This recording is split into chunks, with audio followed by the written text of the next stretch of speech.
one of these cutouts. They range in time between 2 seconds to 23 seconds, but you'll hear the NASA test director talk through that.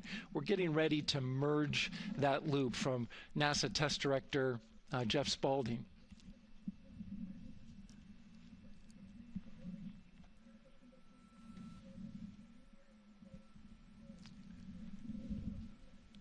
And so now I'm listening to the launch team get ready to merge their operational channel.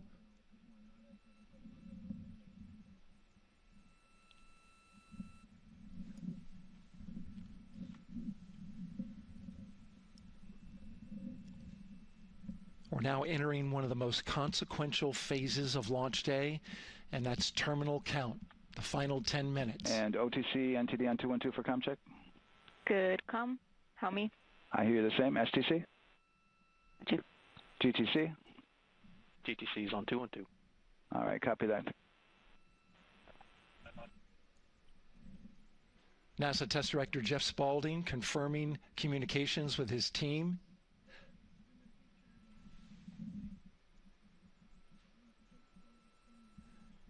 There will be 2 polls that we'll hear. One from Spaulding, the NASA Test Director, confirming the ground systems and the launch team are ready to proceed. At this point, we have a clear board, no constraints, but we need confirmation from each individual on the NASA Test Director team. So we'll hear him poll his team. The other poll that we're waiting for is the poll from Launch Director Charlie Blackwell Thompson, who will take that final status from NASA management before giving the go to come out of a hold. And you're seeing the clock count down at L-12 minutes. CCL, OTC, Orion, RS1. CCL. Yes, sir. Reconfigure ARS primary loop ISO valves. Copy, that's in work. And CDR, OTC, Orion, RS1. Go. ARS loop ISO valves are being closed at this time. Integrity copies. NGDLP. Go. Yes, I had a discussion with CIS and with MER Manager regarding the observation the CIS had a few minutes ago. They were able to confirm with BCI photos that the condition that they observed has been there since 2025. MER Manager has had a chance to review the findings, and they do not have any constraints from either a CIS or MER Manager perspective. Okay. Copy all. And Launch Director, NTD, you copy? Yes, sir. I copy. That's good news. OTC, CCL 212. OTC. ARS primary loop isolation valve configuration is complete. Copy.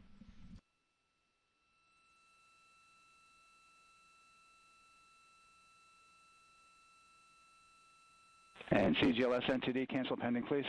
GLS copies, and that's complete. All right, and for all personnel, we got a little bit more work to do before we pick up the clock, and we're about a little over a minute from getting to T-minus 10 minutes, but we've canceled the resume time there, and then we'll pick it up after we get through all of our work and anything else that we need to do to get through the remainder of count. So we'll continue working that to get to our T0 today. So when we get to about 50 seconds from now, we'll extend that hold. CVSE OTC. CVSE. 400-290, looking to verify that we are configured for Ascent. Yep, give me about 2 more minutes. I'm going to start CMA2 streaming. Copy. NTD, COSE, hold requested. Copy that. I have an LCC violation of O-CT-004, S-band transponder anomaly. This was a transient LCC violation, so transponder 1 had a demodulated SNR estimate that went down to 2 dBm when it should have been between 10 and 13. It is now back up to 12, but we did lose that for just a moment. It does not appear that we lost our bit sync or carrier lock, which would be indicative that we lost our lock with the vehicle. So at this point, recommendation would still be go. However, we do have a pre-planned contingency procedure if we want to look at that. But again, this is transient, so we're back in a nominal range. All right, let's see, LPE, NTD. Yeah, we're not seeing that hit. So I guess the question for COSE, was that less than 3 samples? Is that below our persistence? Stand by, let me look. It did look like it did persist for several seconds on mine, but let me take a look at the number of samples. Could I get a repeat on the affected LCC, please? Yes, ma'am, that's going to be O-CT-004. Thank you.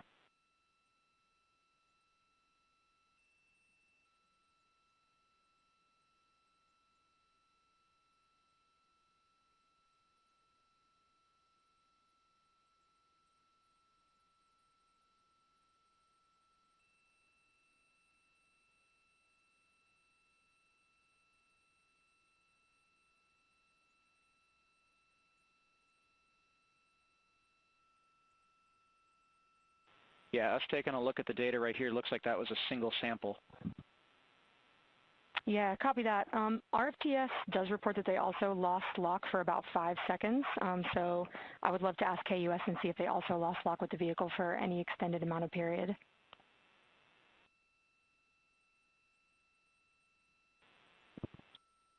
And COSE, while we're doing that, these are 1/10 hertz measurements, correct? So we would have had to lose it for over 10 seconds to get a second sample?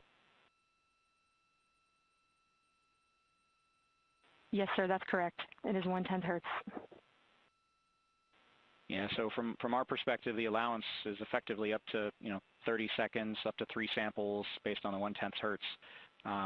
This is not an LCC violation, I believe. Yes, sir, I would agree with that at this point. Copy that. We're checking with KUS on 232. I don't think they have 212 access. We're trying to verify, but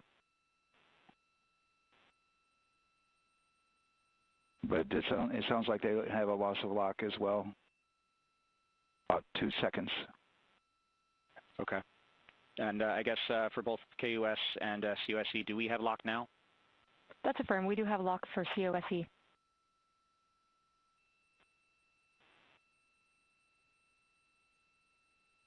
Yeah, so from the integration console perspective, we did have a temporary loss there within the allowable, and per the requirement, let's go. This is Houston Flight. We have lock and we have good telemetry here in GSE. And KUS is reported to they have good lock now. So with all of that, OSC, then are we in a go configuration per your LCC? Yes, sir. Recommendation would be go. Okay. LP, you concur with that? Yes, sir. LP concurs go. And Launch Director? Yes, sir. Launch Director concurs go. All right, and I'm going to go ahead and just verify everybody has everything else complete, Launch Director, and if we do, we'll be ready to pick up the poll at that time, unless there's something else that you're aware of. No, sir. Let's verify all our work is complete, and I would like one last check of our constraints list. All right, let's see. OTC, are you still waiting for ComConfig, or are you? That is affirmed, sir. Okay, yeah, is that your only open item? Yeah, OTC, this is CVSC. That 400 step 290 is complete. Copy. Okay, so OTC, you're complete with all of your work? That's affirmed. All right, copy that. STC? STC is complete. And GTC? GTC is complete. Okay, excellent. All right, and LPE, just want to verify we have no open constraints at this time. No open constraints. We have a clear board, sir. Okay, tracking the same here. And Launch Director, with that, we are clear and ready to pick up the launch readiness poll with your go. All right, sir. I am go for the poll. All right. And for all personnel, this is the NTD conducting the Artemis II launch readiness check. Verify ready to resume count and go for launch. OTC. OTC is go. STC. STC is go. GTC. C's go. MCO. CO is go. Safety Console. The Safety Console is go. LPE. LPEs go. RTD. RTD's go. Houston Flight. Houston Flight is go. ROC. ROC is go. And CDR. Crew is go. Copy that. Thank you, Reed. And Launch Director, NTD, our launch team is ready to proceed at this time. All right, NTD, I copy all. At this time, I'll perform my poll. Attention on the net. This is the Launch Director performing the final poll for launch. verify no constraints, and go for launch. EGS, Program Chief Engineer. Artemis Chief Engineers are go. Copy, thank you. EGS, Chief Safety Officer. The Artemis CSOs are go. Copy, thank you. Range Weather. Launch weather is go. Thank you, LWO. And Artemis MMT Chair. MMTs go. Thank you, John. And Integrity Launch Director. Good air voice, Charlie. PLT. Thank you, Charlie. This is Victor. We are going for our families. MS1. This is Christina. We are going for our teammates. MS2. This is Jeremy. We are going for all humanity. All right, Charlie, your Artemis II crew is go for launch. Full send. I copy that. Reed, Victor, Christina, and Jeremy. On this historic mission, you take with you the heart of this Artemis team, the daring spirit of the American people and our partners across the globe, and the hopes and dreams of a new generation. Good luck. Godspeed, Artemis II. Let's go.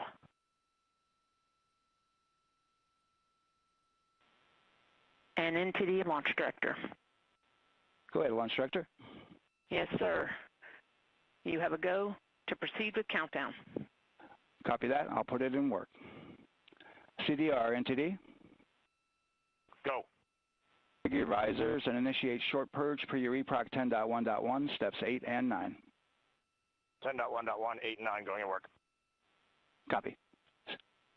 CVSE, NTD. Start and verify recordings of our Orion cameras. Copy. Okay. Well, there you heard it. RSR, NTD. RSR. They're getting ready to start terminal count. arm rotation enable at this time, please. It's currently at T-minus 10 minutes. Once we wrap up this last bit of work, SNA arm rotation enable complete. We're going to start that clock. Copy that. Thank you. Integrity crew, close and lock visors.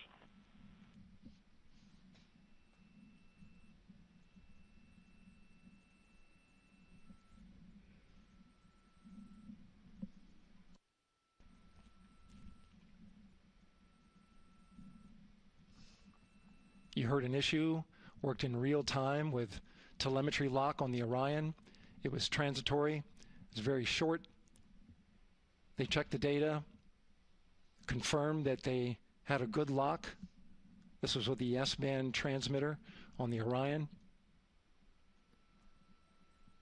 Worked through that issue, looked at the data, and cleared it. All with the world watching. Impressive work by the launch team. So we have a 2-hour window, which starts in just a few minutes at 6:24 p.m. Eastern Time and goes until 8:24 p.m. Eastern Time. And ECL NTD will be waiting for your verification on the short purge. ECL copies. And for all personnel, once we get that short purge verification, we'll verify that we are clear to go, and then we'll proceed with the terminal count.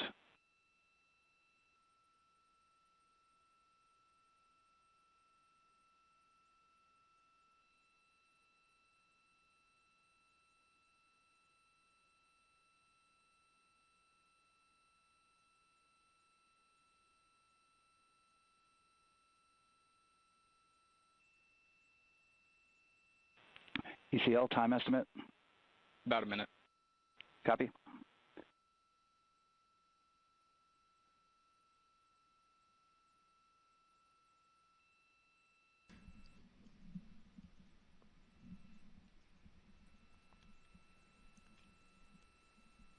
So we're going into the launch window, but not by much, it looks like. Just wrapping up some final work. And once that's completed, you'll hear NASA Test Director Jeff Spaulding ask for the ground launch sequencer operator to go ahead and start the clock. The ground launch sequencer is an application software. It runs on top of the launch control system in the firing room, acts like a conductor of an orchestra, executing hundreds of commands in precise order and timing. It's all autonomous. Entity CCL212, short purge initiations verified. All right, copy that, and we're verifying our constraints.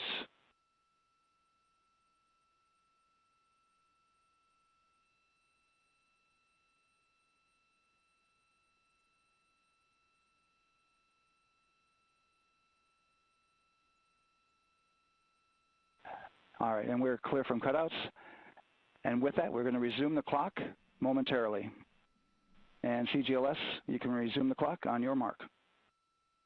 GLS copies.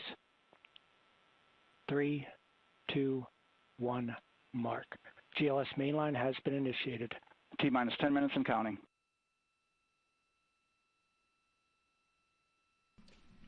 And that begins terminal count. Our new T0 is 6:35 p.m. Eastern Time. 6:35 p.m. Eastern Time. We are now counting down to liftoff of Artemis II.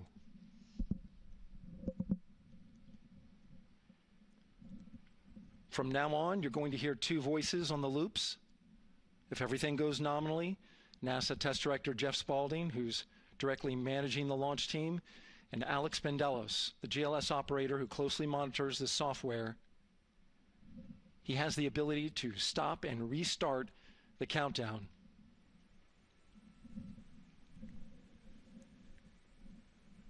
A lot of people ask about whether there's a launch button. There certainly is not. Flight and Rock, our new T0 is 22:35:12. Houston flight copies. Rock copies. 22:35:12. Affirm. There you heard confirmation of the exact T0, 6:35 and 12 seconds p.m. Eastern Time. Again, our T0 is 6:35 and 12 seconds p.m. Eastern Time. But as I was saying, there's no launch button. This is autonomous. But there is a button that keeps you from launching, and that button allows the GLS operator to pause the countdown outside of terminal count and during terminal count and submit a hold to the next holding point. So the clock won't stop right away. If there's an issue, we'll go to the next stable holding point. This is how GLS configures the rocket and ground systems to a stable point where they can stop the countdown if that's needed. But right now, we are counting down. Our next big milestone, looking to retract the crew access arm. GLS is go for crew access arm retract. And there you see the crew access arm moving away.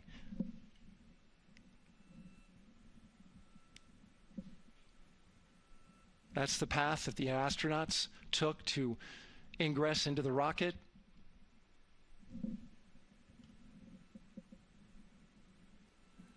Until this point, that was their way off the pad if they needed to evacuate.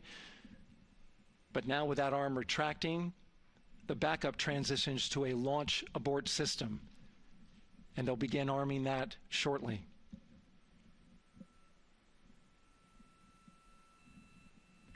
Of course, the launch abort system, great shot there of the crew access arm retracting away. The launch abort system is the tower at the top, and that's what would pull Orion and its crew off the top of the rocket in case of an emergency, whether it's on the ground or in flight.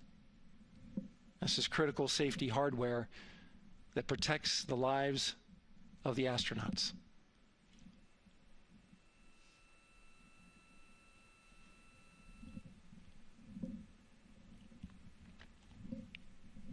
Starting at T-minus 6 minutes, the GLS will start bringing that and other high-energy systems online, starting with core stage pressurization.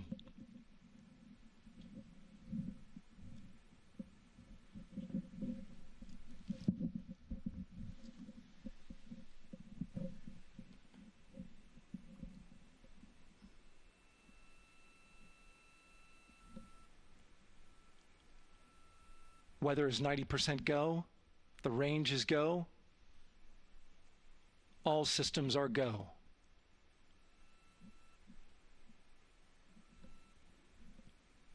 GLS is go for core stage tank pressurization.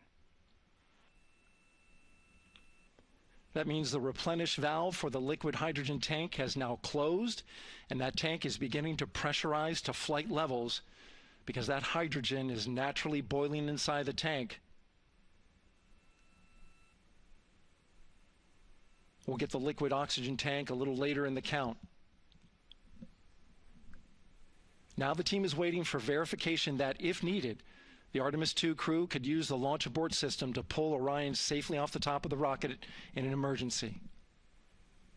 Let's listen in for that call. GLS verifies last capability available. And CDR, do you copy? CDR copies, last available. That's great news, and you heard the NTD verify that with the commander of the mission. GLS is go for FTS arm. Now work is being done to arm the flight termination system.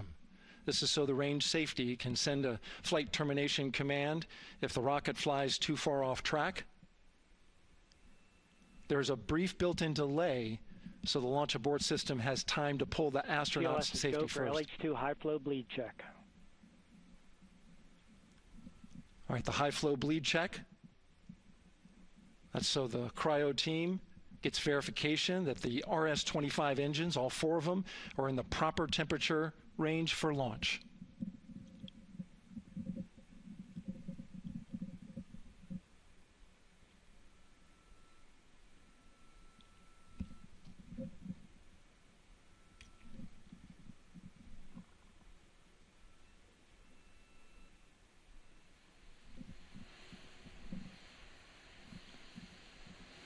GLS is go for core stage APU start.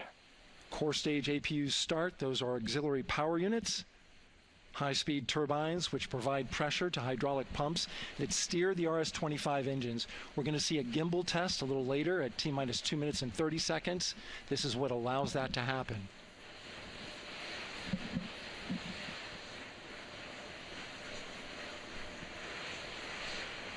Coming up in about 20 seconds, we're listening for go for purge sequence 4.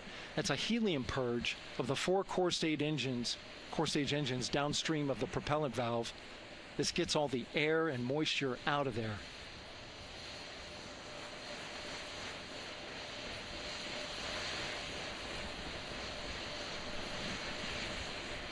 GLS is go for purge sequence 4. Moving through the milestones. All is looking good.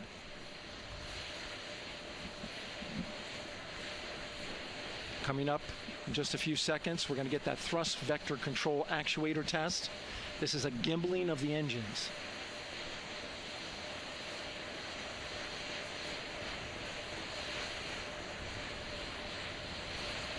There are the 4 RS-25s, 3 of them shuttle heritage, 1 of them built from shuttle parts. And there you see them moving.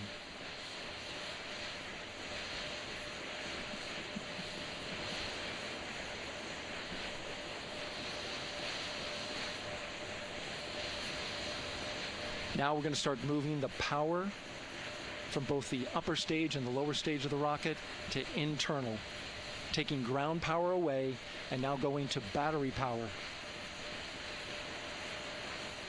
GLS is go for upper stage to internal power. All right, power is removed from the rocket's upper stage, the ICPS, and it's been switched to battery. Same milestone for the lower core stage coming up at T-minus 1 minute and 30 seconds. Right now, the 4-person Artemis II crew is 248,000 miles away from the moon. And if all goes well, they will fly by it in 6 days. GLS is go for core stage to internal power. All right, there's the rocket's core stage, which houses 3 flight computers, is now on its own power. There's no more hold time because there's no more margin on these batteries. So we would have to recycle back to T-minus 10 to recharge if we had a hold.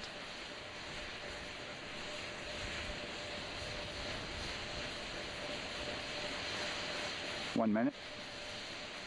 Right now, the rocket does not know what the T0 is, but coming up at T-minus 33 seconds, control shifts from the ground launch sequencer to the rocket's onboard autonomous launch sequencer, or ALS. The rocket will count itself down, but honor any holds that could come from the ground. Now, shortly after liftoff, Houston will take control of the rocket, and my colleague Gary Jordan will take over commentary. GLS, go for ALS. Great call out. The rocket is on its own. 4 brave explorers ready to ride the most powerful rocket NASA has ever launched. Sound suppression water is flowing. 15. And here we go.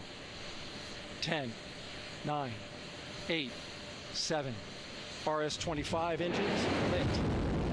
4, 3, 2, 1. Booster ignition.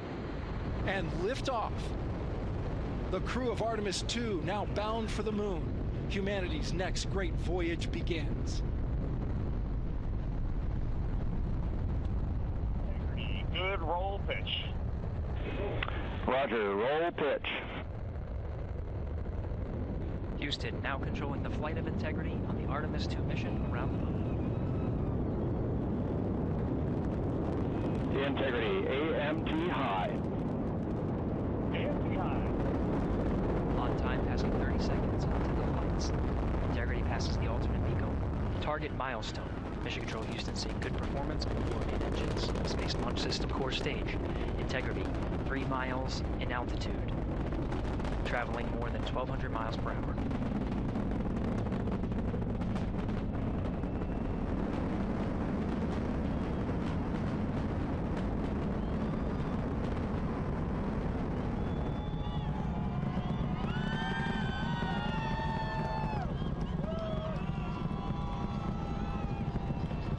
Mission elapsed time, passing 1 minute, approaching max Q. On, Ponce de Leon. Stan, we have you loud and clear on Ponce de Leon. Have you the same. Communication signal transfer confirmed as Integrity and its crew go supersonic.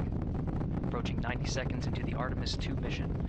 Integrity is 14 miles in altitude, 8 miles downrange, traveling more than 2,600 miles per hour.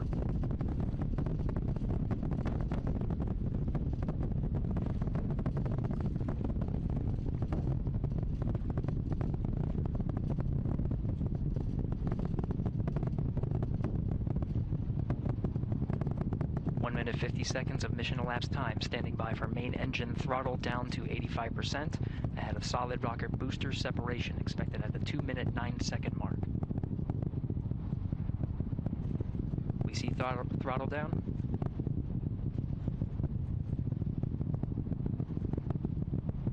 Confirmed separation. Main engines throttling up, guidance converged.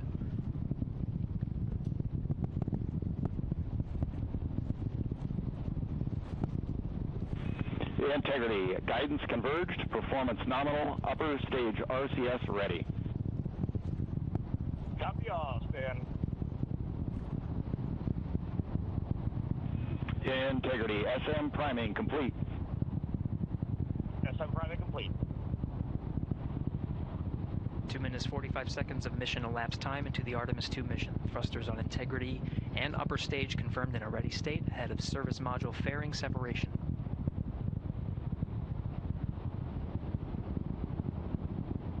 3 minutes into the flight. Integrity, 49 miles in altitude, 78 miles downrange, now passing 5,000 miles per hour.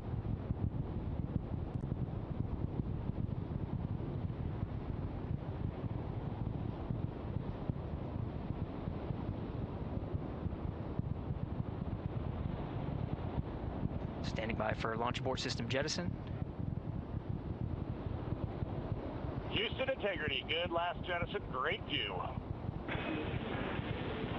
Copy jettison, Team Eco 8+02.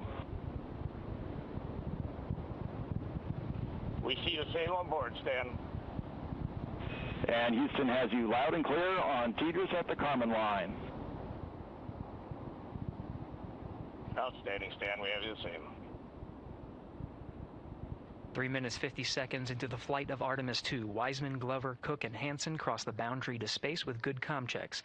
GPS signals acquired after last jettison now working on internal checks to verify accuracy. Flight Dynamics Officer analyzed the time of main engine cutoff, confirmed at 8 minutes 2 seconds, time of MECO.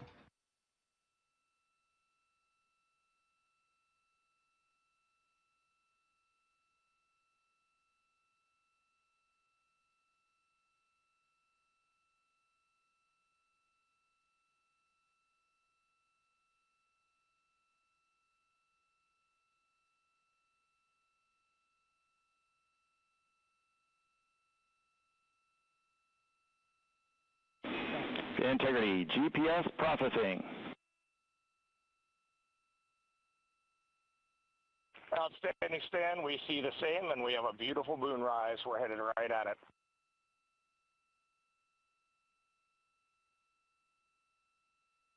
Approaching 5 minutes into the flight, Commander Reed Wiseman confirms he has visuals of his destination. GPS guidance, navigation, and control software finishes internal checks and sends to navigation channels. Integrity, 3 engine press. 3 engine press. On time, now passing 5 minutes 20 seconds of mission elapsed time into the Artemis II mission. At this point, 3 good main engines are all that's needed to carry Integrity to a nominal main engine cutoff target. Though at this time, we're seeing 4 good engines here in Mission Control Houston. Integrity, 75 miles in altitude, 330 miles downrange, approaching 10,000 miles per hour.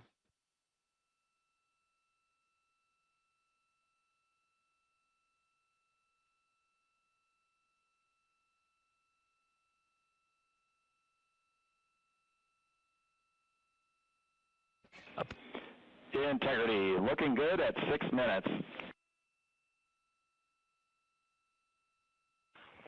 Same on board, Stan.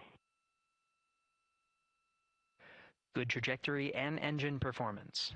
Booster officer will soon report the shutdown plan to Flight Director Judd Friedling, expected at the 7-minute mark. Integrity, 78 miles in altitude, 460 miles downrange. Integrity, expect nominal shutdown. Integrity copies, nominal shutdown.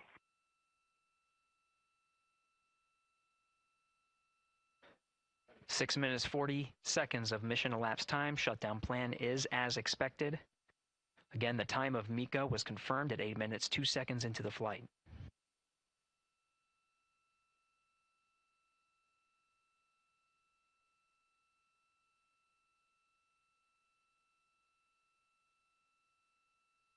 Seven minutes of mission elapsed time. Throttling down as we approach the abort once around option.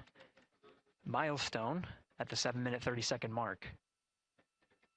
Now 84 miles in altitude, 650 miles downrange, traveling more than 15,000 miles per hour. Integrity, AOA open. AOA open. The window is now open for an abort once around option that would target splashdown in the Pacific Ocean. Still following nominal ascent at this time.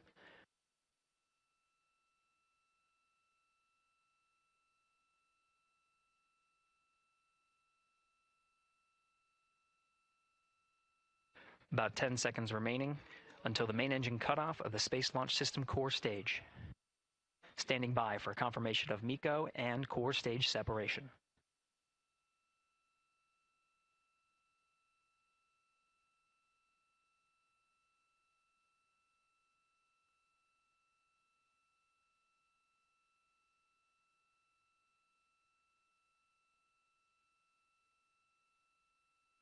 Integrity and nominal MECO, core stage separated.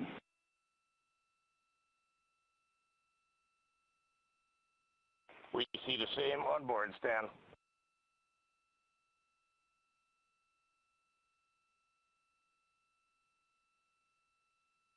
Eight minutes 40 seconds into the flight, we have a nominal main engine cutoff heading in the right trajectory on the way to swing around the moon.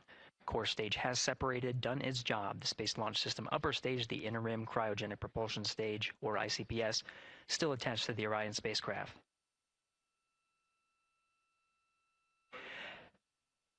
Nine minutes of mission elapsed time. Integrity crew of Reed Wiseman, Victor Glover, Christina Cook, and Jeremy Hansen now in orbit around the Earth at the beginning of their journey to the Moon.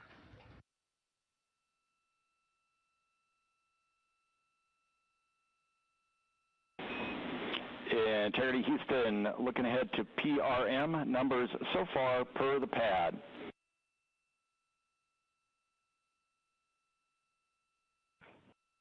Copy that, Stan. Numbers for the pad.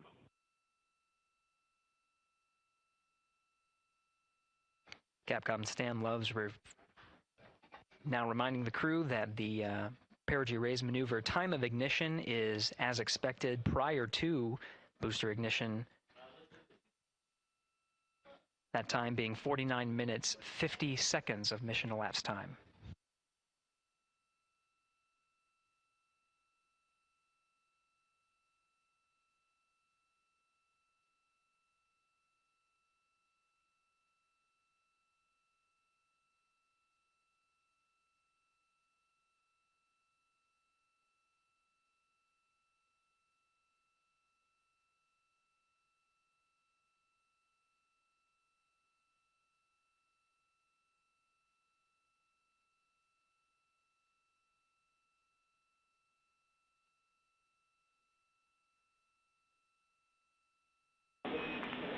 Integrity, good. Neds deploy.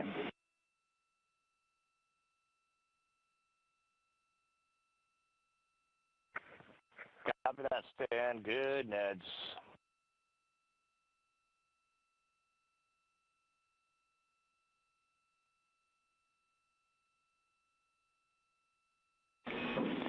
And Integrity Houston for PWD setup. Just a reminder, halfway open on the secondary.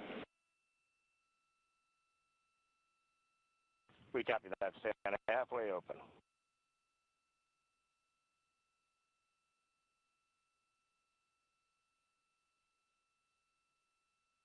Passing 11 minutes of mission elapsed time.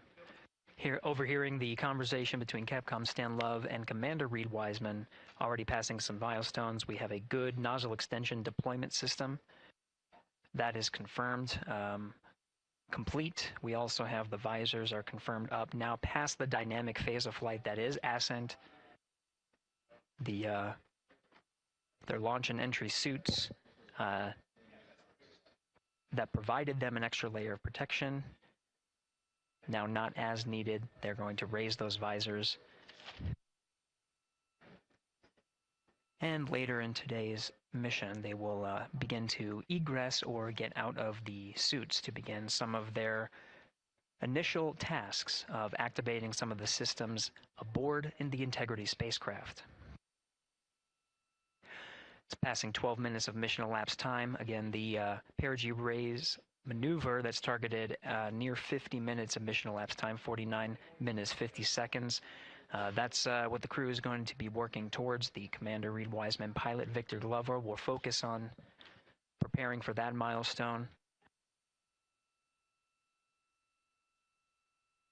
In the meantime, mission specialist Christina Cook and Jeremy Hansen will start some of the activation of environmental control life support systems. You may hear confirmation of their activation over the Orion to Earth communication network.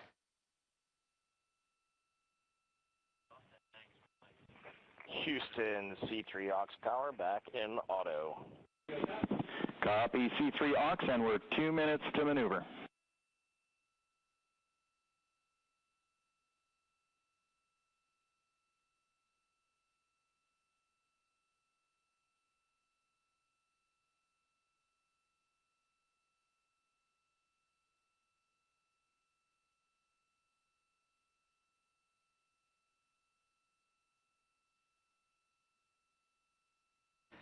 "13 minutes and 30 seconds of mission elapsed time. We're going to continue to follow the crew of the Artemis II mission They are beginning their journey around the moon to verify the systems that will take us to its surface. An incredible ascent.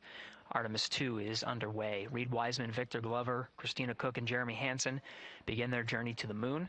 Still milestones to come up as we await solar array deploy and the critical burns that will get Integrity into high Earth orbit around the Earth before engines are fired to get us around the moon.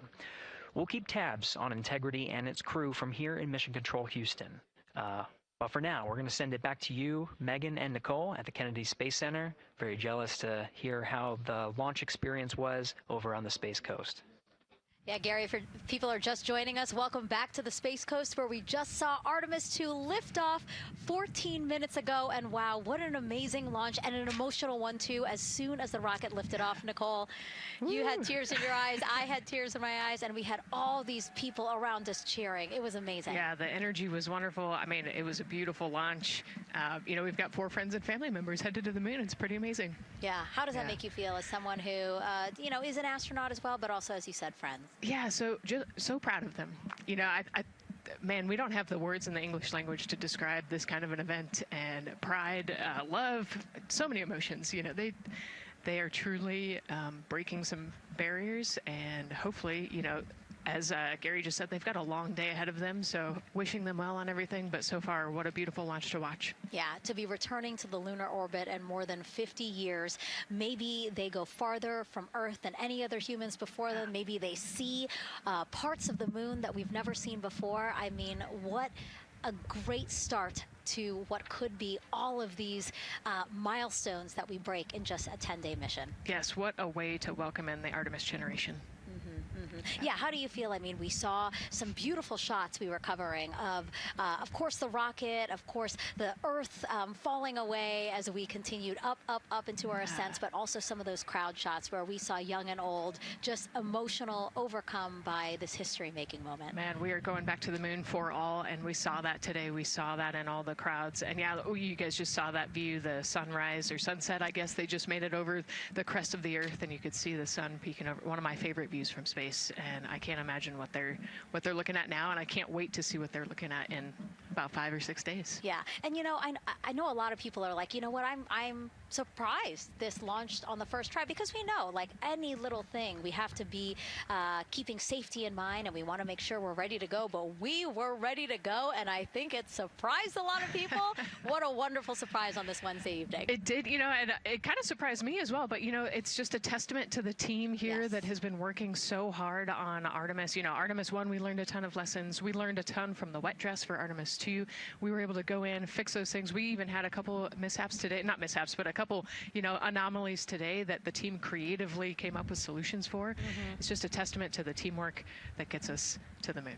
And so we can continue to watch Christina, Reed, Victor, and Jeremy on their way now to the moon in Earth's orbit and awaiting the next in-flight milestones, deploying Orion's solar arrays. So why don't we get back in with the mission control and Gary.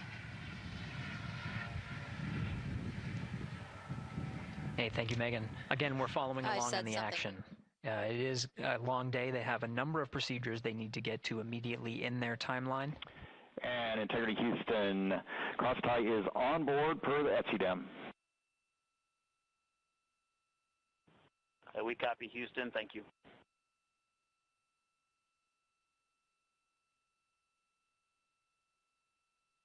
Cross-tie referring to flight controllers here initiating a connection between some of the batteries aboard the Orion spacecraft, allowing for an even distribution of power. This is the flight control teams that took us through Ascent of the Artemis II mission today. Right now we're, as you see, passing 18 minutes of mission elapsed time. The Orion spacecraft Integrity and the interim cryogenic propulsion system are maneuvering tail to sun. It is in this orientation, this attitude. Integrity anywhere until that momentary prop caution.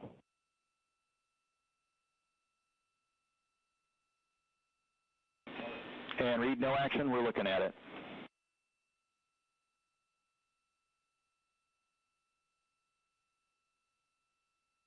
Commander Reed Wiseman verifying what is being routed to his displays aboard Integrity.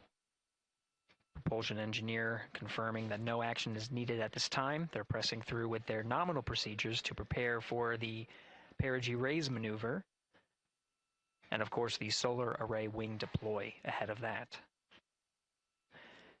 The solar wing deploy is a critical milestone. We'll continue to have our coverage follow the mission until that deployment. Successful launch is just the beginning. The deployment of the solar arrays and successful confirmation that those solar array wings are drawing power is a significant milestone, and says to the flight control teams that we will continue on today's mission. Power needs to be drawn to continue through some of the next milestones. Until then, the AOA open option that was called up upon ascent, the aboard once around, is the current option, and the board to orbit option ATO will be switched to a preferred mode at the time that the solar array wings are deployed and latched. It gives the flight control teams a little bit more flexibility. Yeah, Integrity Houston, update on TDRS handover for your pad.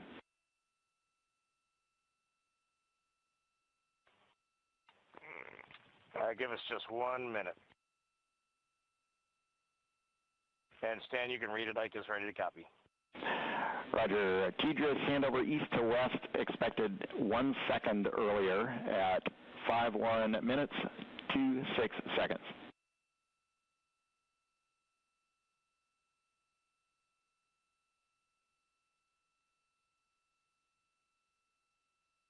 Hi, Stan. We copy 1 second earlier for 5126 TDRS east to west, and saws are starting to deploy. Thermal knives are firing.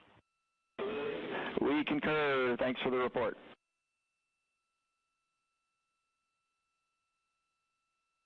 Read back of the reports that you just heard on the Orion to Earth network. Integrity has maneuvered tail to sun. The RL-10 nozzle on the end of the ICPS is pointed towards the sun, and the solar array deployment sequence has begun. With the deployment confirmed, it'll be several minutes until they are what is called in a latched position. Once they are latched and confirmed to be drawing power, they can switch the mode to ATO and continue along the mission. The teacher's handover at the pad, that message meant the crew was provided some preliminary numbers of when to expect handovers between the tracking and data relay satellites. Currently orbiting Earth at an altitude of 545 statute miles above the Earth, they are in a near-Earth network communication system. The tracking and data relay satellites, geosynchronous satellites that are stationed about 23,000 miles above the Earth. After the apogee raise burn that occurs later today, the burn itself will put them in an altitude that surpasses the range of the tracking and data relay satellites, and they will transition to the deep space network today. And Integrity, for prop messages, we see 2 temperature measurements right near the line. It's that momentary message you saw earlier. We're going to suppress those. It's CM helium heater 2 T1 and heater 1 T1. They're going suppressed. Integrity, thank you. We see the same.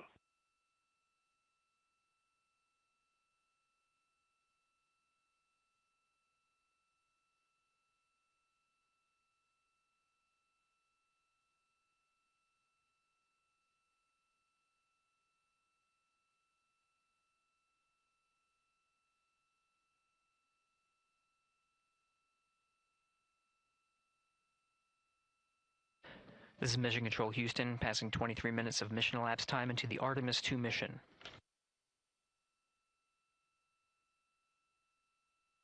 This is after a launch that began at 5:35 and 12 seconds Central Time, 6:35 and 12 seconds p.m. Eastern Time. Right now, the orientation you're seeing from our arrow visualization that translates some of the telemetry that we're getting from the spacecraft and puts it into a model so you can follow along on some of the milestones that we are following here. The RL-10 nozzle that you see at the left end of your screen, though it is currently not firing, that nozzle is pointed towards the sun, and the solar arrays are currently deploying. From this visualization, they look fully stowed in a position. Integrity, we are happy to report that Jeremy has the O2 sensors on.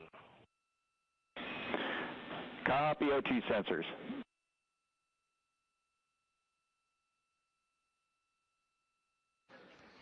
Again, Commander Reed Wiseman and pilot Victor Glover overseeing the deployment of the solar arrays. And we'll follow the attitude maneuver changes ahead of the first burn of the ICPS engine, the Perigee raise maneuver. Integrity Houston, we see 4 saws deployed and latched, ready for ATO preferred. Yeah, we're almost there in the procedure stand, and we see the same thing. And Integrity Houston, we are seeing a 7-second miscompare between the MET on Orion and ICPS. We'd like you to read us the MET from your center status bar and for the ICPS on StackSum.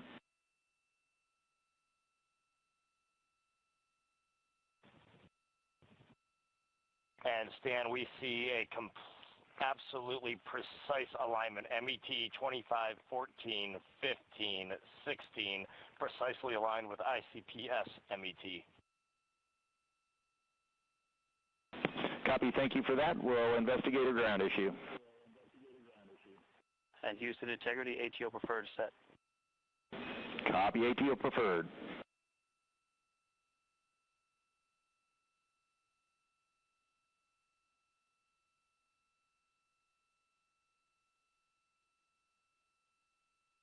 This is Mission Control Houston, 25 minutes, 45 seconds into the flight of Artemis II. We have confirmation that all 4 solar array wings are deployed and latched. This is the configuration needed to switch to ATO preferred, which you did hear confirmed from pilot Victor Glover. That mode has been switched. There's also a discussion with Capcom Stan Love and Commander Reed Wiseman about the alignment of the MET clocks on the Orion spacecraft and the ICPS. Commander Reed Wiseman confirmed the clocks are in sync, no issues. They're going to investigate it on the ground. We're proceeding with today's mission. 26 minutes of mission elapsed time and counting.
This is Mission Control Houston. We're approaching 28 minutes of mission elapsed time into the Artemis II mission.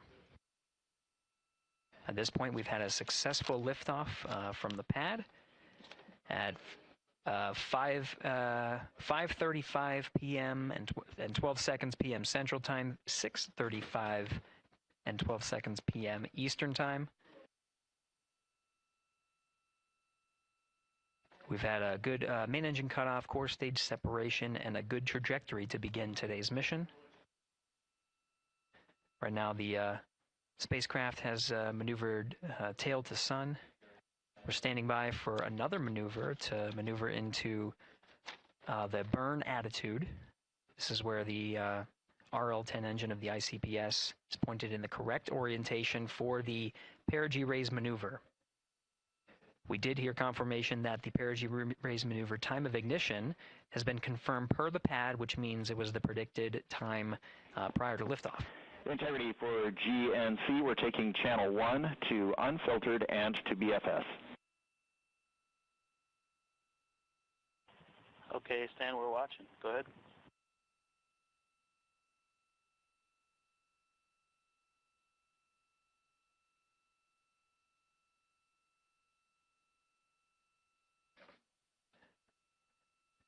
Capcom Stan Love reading up to the crew of Integrity.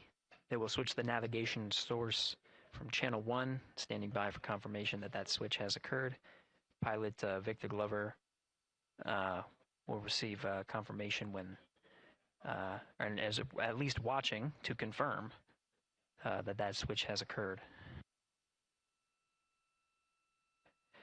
Again, the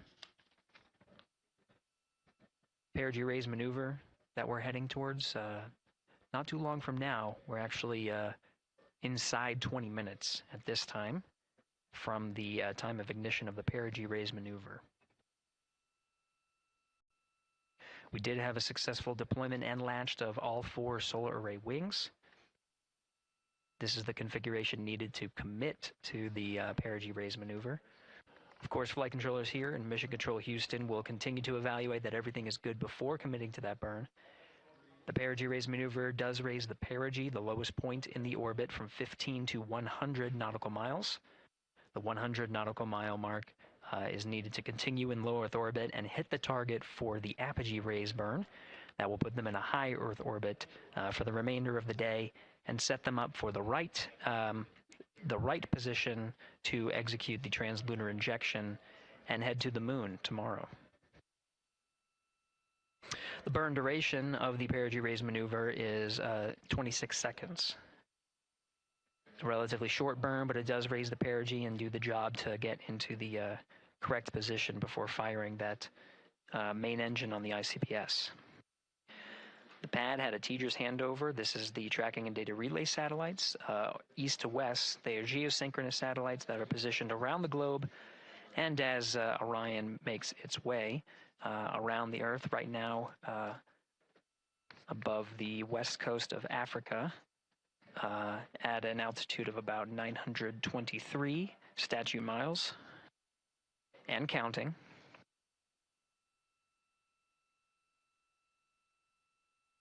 The Perigee raise maneuver is not executed at the perigee. It is rather executed on the, actually closer to the apogee. But what it does is it raises the perigee on the other end of the orbit to 100 nautical miles.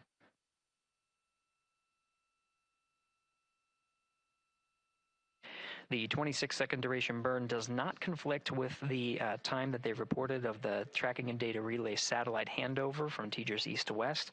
Again, geosynchronous satellites that are used not only by Integrity today, but the International Space Station as well.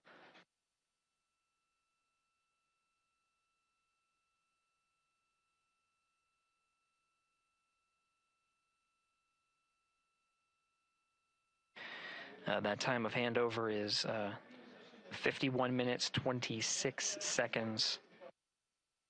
Plenty of margin before the Perigee raise maneuver cutoff happens, and the trajectory is analyzed to see whether it was a good burn.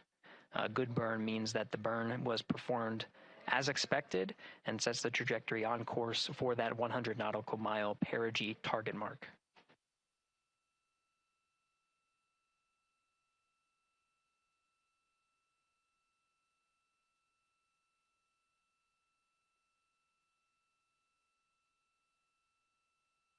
Again, for those sticking with us on NASA Plus and following along on our coverage, we will continue to follow and to cover the mission until, well, actually, we'll continue to cover the mission 24/7.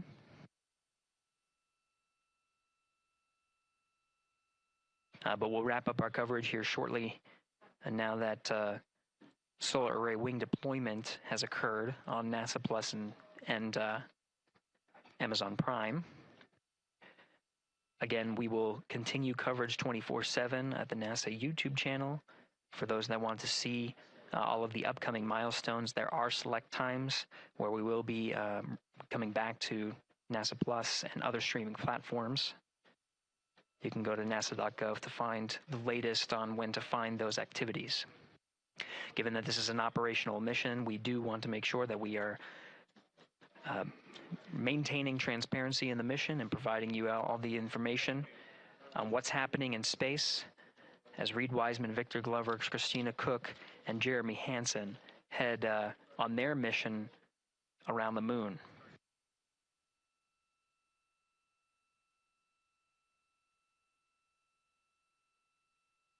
Inside Integrity at this time, again, the solar array wings have deployed. The Integrity is maneuvering to its burn attitude ahead of the execution of the Perigee raise maneuver. Overseeing these steps is primarily done by Commander Reed Wiseman and pilot Victor Glover. Mission specialists Christina Cook and Jeremy Hansen focusing on some of the system activation inside of Orion, namely the environmental and control and life support systems. The activation and checkout of some of these critical systems are very important to continuing on the mission, making sure that those systems are in a good condition and in a reliable condition to provide the necessary environmental and control needs of the crew, with humans on board through the duration of the mission that extends 10 flight days.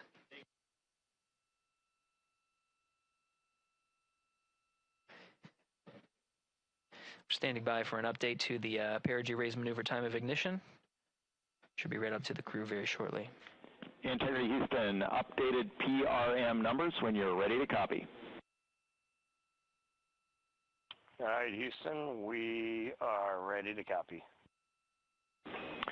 TIG is 2 seconds earlier at 4 minutes, 48 seconds. TIGO unchanged at 26 seconds.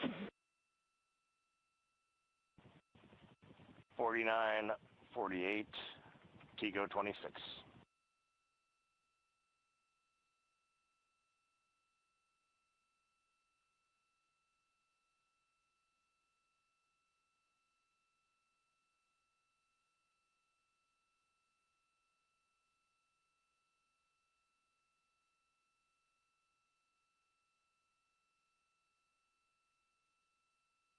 This is Mission Control Houston. With that update, we are approaching a little more than 13 minutes from the time of ignition of the Perigee raise maneuver. That time updated to be 2 seconds earlier was 49 minutes, 50 seconds of mission elapsed time. Will now move to 49 minutes, 48 seconds. The duration of the burn, that's what was referred to as the TGO, will still remain at 26 seconds. Relatively short duration burn, again, just raises the perigee of the orbit today.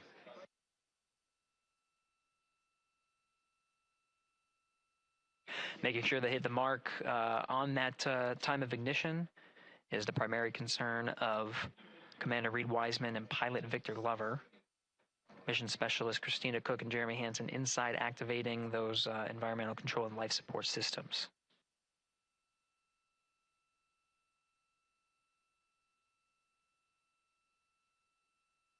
At this time, all 4 crew members are wearing the launch and entry suits.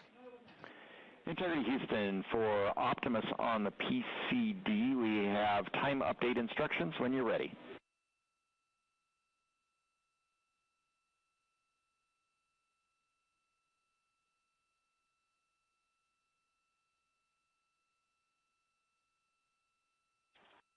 And Houston, Integrity, we copy. Hands are pretty busy at this time. I think we will call you back when we're ready for that. All right, that one is not urgent. 2 minutes to maneuver to PRM attitude. We are watching and concurred. 90 seconds-ish, maybe. Pilot Victor Glover confirming that that maneuver less than 2 minutes. Again, the point of that maneuver is to point the main engine of the ICPS, the RL-10 engine, in the proper orientation to execute that 26-second burn. It needs to point in the correct position to achieve the goal of raising the perigee to 100 nautical miles.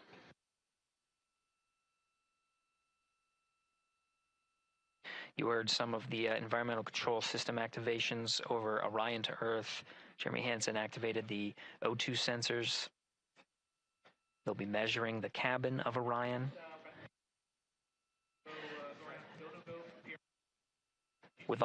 During all of the activations, here on the ground in Mission Control Houston, Flight Director Judd Freeling is doing a poll with all flight controllers in the room to see if we are in a go position to go ahead and execute the perigee raise maneuver. Once concluded, Stan Love will report it back up to the crew, and we'll stand by for that.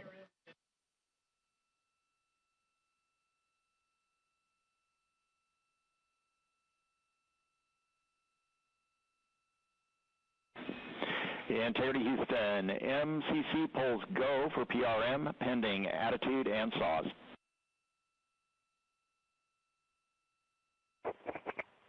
Hey, we copy. MCC is go. Maneuver starting.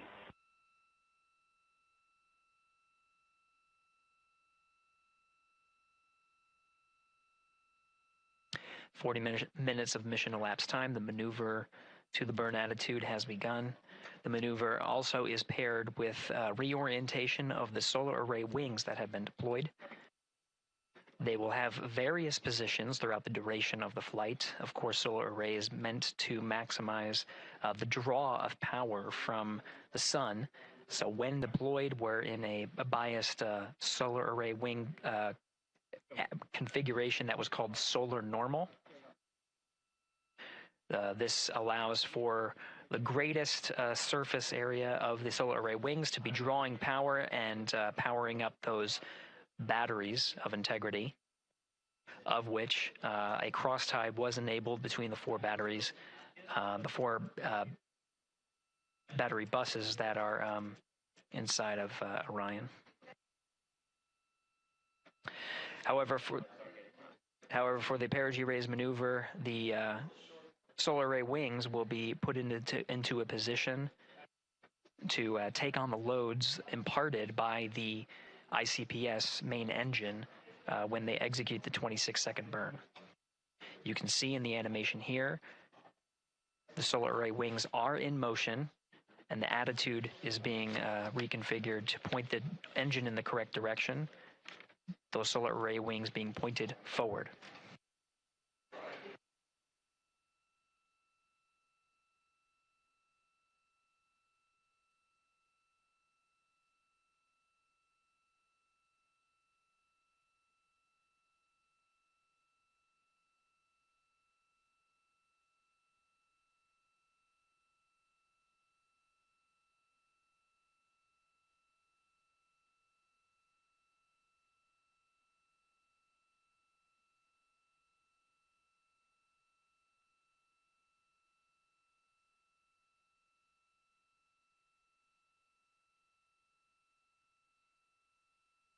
You're getting a live look inside the Artemis II mission flight control room. The team you see here oversaw the ascent of our four astronauts inside Integrity, launching at 6:35 and 12 seconds p.m. Eastern Time. Now again, this room will be occupied 24 hours a day, 7 days a week, with flight controllers shifting on 3 shifts to oversee 24/7 operations of Artemis II while in flight. We will cover that live on the NASA YouTube channel, and we'll be covering that around the clock as we begin to wrap up our coverage here on NASA Plus. Before I do want to send it over to our colleagues at the Kennedy Space Center. And to my colleagues, it was a pleasure to join the teams at the Kennedy Space Center and be a part of such a historic launch. Here in Houston, again, we're turning our attention to the mission. And for now, we'll say farewell and thank you to our colleagues there for today's launch coverage. We'll see you again soon for Splashdown. This is Mission Control Houston, sending it back over to Megan and Nicole at the host desk. Thank you, Gary. And yes, it was such a pleasure to be a part of this historic mission that started right here at Kennedy Space Center. It was such an amazing sight to be a part of. And now, as Reed Wiseman, Victor Glover, Christina Cook, and Jeremy Hansen begin their journey, we here at the Kennedy Space Center are about to wrap our broadcast. We'll, of course, though, have 24/7 coverage with our colleagues at Johnson Space Center starting as soon as we sign off, so don't worry. You can follow along our 4 astronauts every minute of their nearly 10-day journey to the moon and back. Nicole, I'll definitely be watching it, and I'm sure you will, too. Yes, of course. You know, they just started, right? The launch was beautiful. This was a historic day. They're on their way back to the moon for the first time in over half a century, but they've got a lot of work ahead of them, and so we're excited to see what they have to do and excited to test out the Orion spacecraft. This is a test flight after all, and we're excited to see what we can learn from this mission. Very humbling, inspiring. It was really amazing to be a part of this, and I'm so glad that so many people joined along by either watching here in person or watching online. And of course, Nicole, thank you so much for sitting through this, answering questions, adding so much context and information that really brought a lot out of what we saw today. Oh man, I had a blast. You're a rock star. You're a professional. Gosh, this was great. Oh, you're great. So this was a wonderful day. Well, again, thank you so much, and thank you to you for watching at home. You know, tonight we didn't just launch a rocket, we launched the next chapter of human exploration. Our Artemis II crew now on their way back to the moon, and we're taking you with us. So thank you again for watching, and go Artemis II.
Quick recap, the thermal roll is complete, distributing. Dan, when you got Equus.N2H2O up, give me a call. I'm looking at it. Tab stop 17, we show that valve closed, if that helps you. That is also what we see, and that's exactly the valve we're looking at. Related to that, question for Jeremy. For the PWD checkout, did you check out the primary first or the secondary first?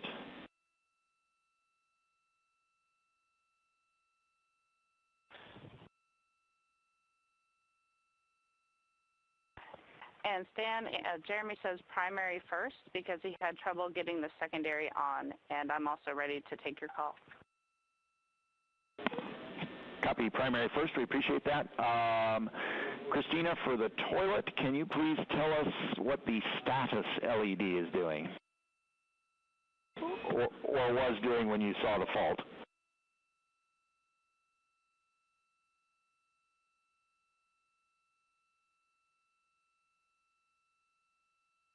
It had been on per normal, and there was good suction, and then it turned off when the fault started blinking. That's valuable information. Thank you. Teams on the ground continuing to troubleshoot the waste management systems aboard Integrity. Now we'll continue to follow the mission here as the 4 astronauts work on the steps to activate some of the systems and prepare for the apogee raise burn. About 3 minutes from now, 7 p.m. Central Time, 8 p.m. Eastern, we'll start the press briefing. That press briefing will happen on our 24/7 live coverage. While that is happening, you can listen to the Orion to Earth loops and continue to cover the mission and views from the solar array wing cameras aboard Orion. And you can follow that at our clean live stream, also available at NASA's YouTube channel.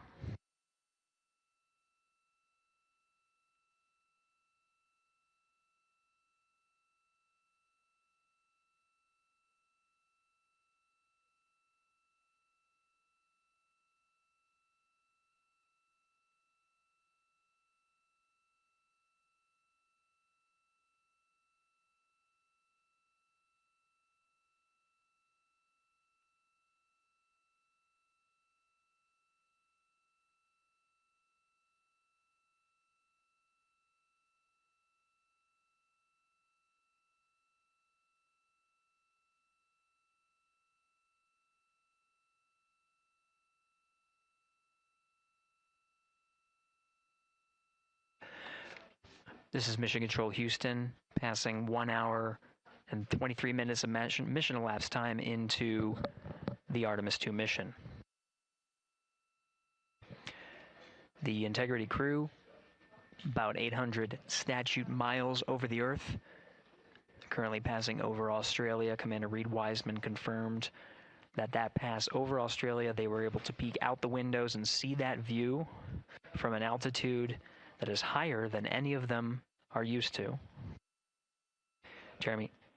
Integrity Houston for GNC, we are taking channel 1 to unfiltered and BFS.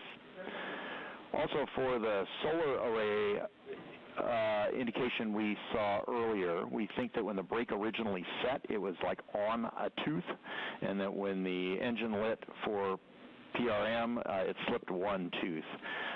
That brake is now showing nominally.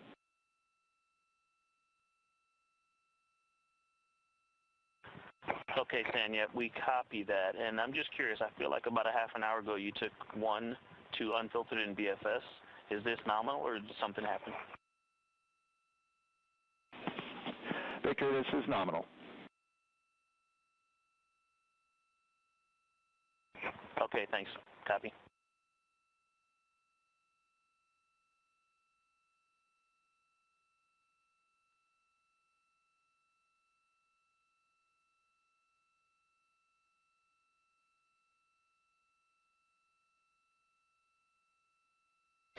Now 7 p.m. Central Time, at a mission elapsed time of 1 hour 25 minutes. An update for viewers. We are continuing to cover the Artemis II mission and see live views from the solar array wings.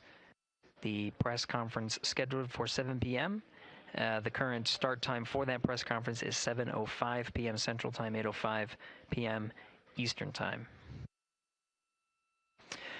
During the conference, we are expected to execute the apogee raise burn. We're a little more than 20 minutes from the time of ignition of that burn. We do know that the time of ignition has been updated from the pad. This is the predicted time of ignition and trajectory that was uploaded to the crew prior to liftoff. The current time of ignition is 1 hour 46 minutes and 9 seconds of mission elapsed time.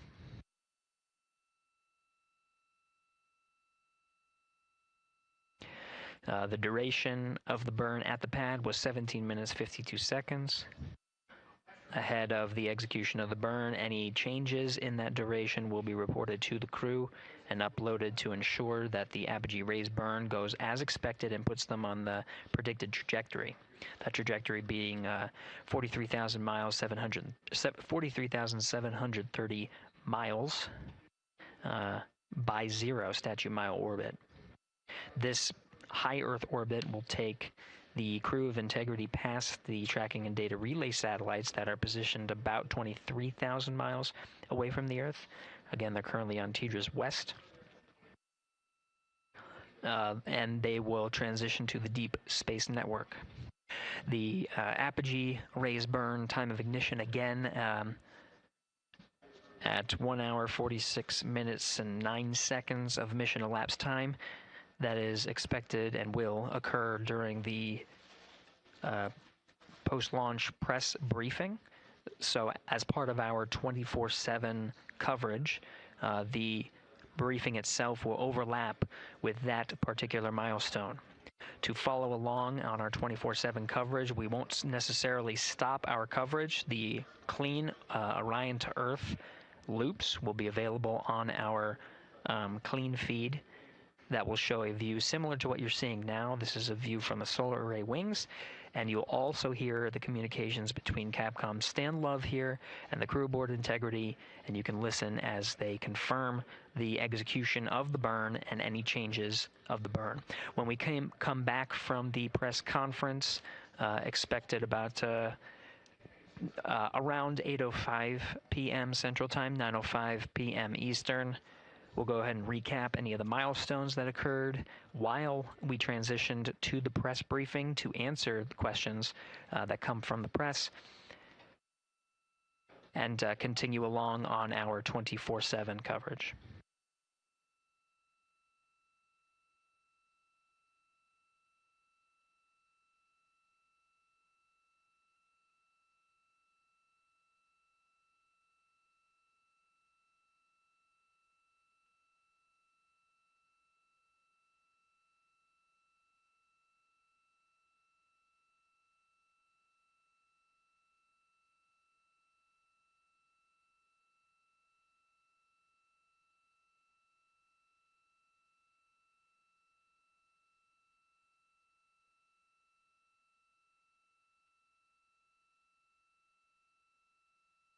Houston Integrity for CFC install.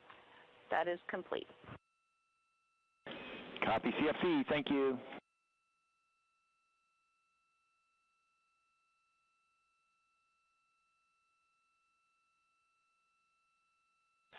And Houston, just want to let you know, since we're running a touch behind timeline, we have not yet started suit doff for any of the forward crew members. We'll get to it in a bit. Copy, thank you.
Integrity Houston, updated ARB numbers when you're ready.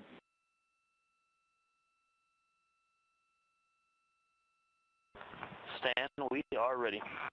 And sorry, false alarm. Still integrating on the ground. We'll be back with you shortly.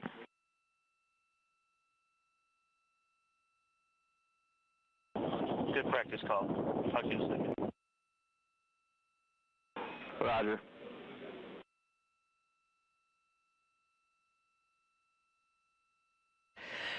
This is Mission Control Houston. For those still with us, the press briefing that was scheduled to begin at 7:05 will begin shortly. They're just getting set up, and just stay tuned until we are able to transition to beginning. Activity on Jeremy's timeline is complete. To the beginning of the press briefing. Copy docking camera. Thank you. Teams on the ground are analyzing the time of ignition and what's called T-GO, the duration of the burn. At the time ahead of liftoff, the duration of the burn was 17 minutes 52 seconds. There might be some changes. The flight dynamics officer and his support in the back rooms are analyzing to make sure that what they are about to report to the crew is rock solid.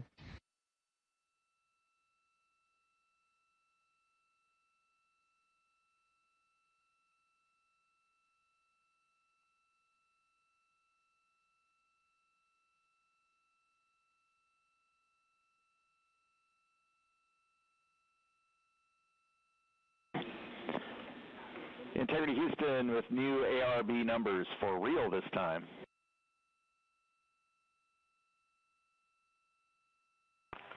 Okay, Stan, we're listening. Go ahead.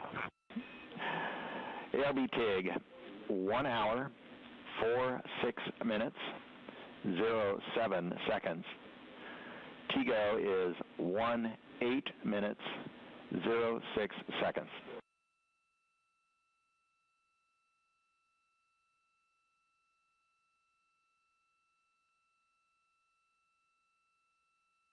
Okay, Stan, we copy and have entered 1 hour, 46 minutes, 7 seconds for TIG, and TGO, 18 minutes, 6 seconds. Thank you for that.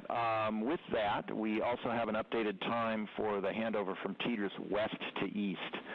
That is going to be over 6 minutes earlier than what's on your pad. You can expect that at MET 2 hours, 03 minutes, 04 seconds, 2:03:04.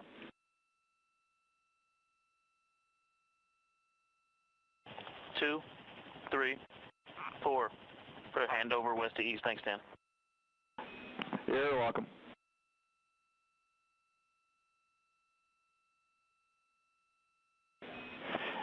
And integrity 2 minutes to maneuver. PFE is reading 3, which is nominal. Copy PFE.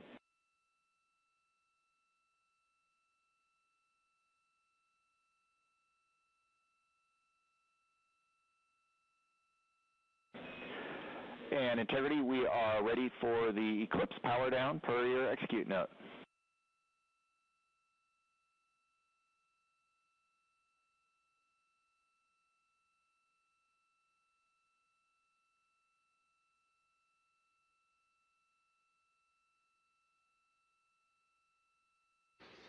All right, as we've continued to follow along on the mission, here in Mission Control Houston and on the Orion to Earth loops, we'll take you over to the beginning of the press briefing, the post-launch press briefing over at the Kennedy Space Center.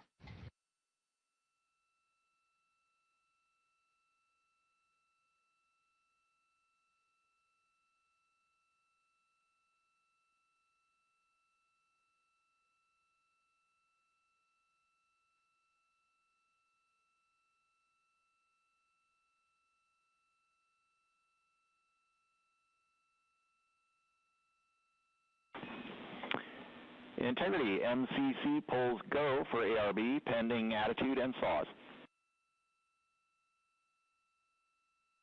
Integrity.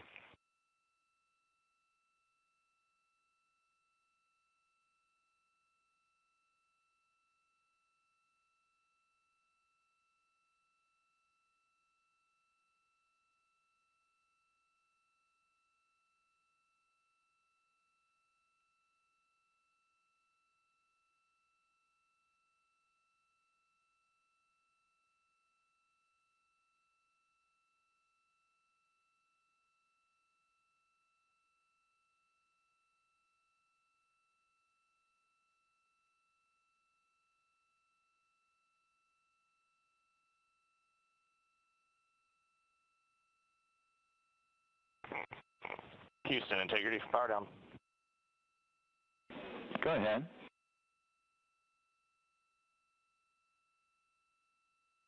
All right, we see the roll, Stan, and for power down, we believe our steps are complete. If we could get just some situational awareness on the DU brightness, we feel like we have them 50% down, but let us know. Checking.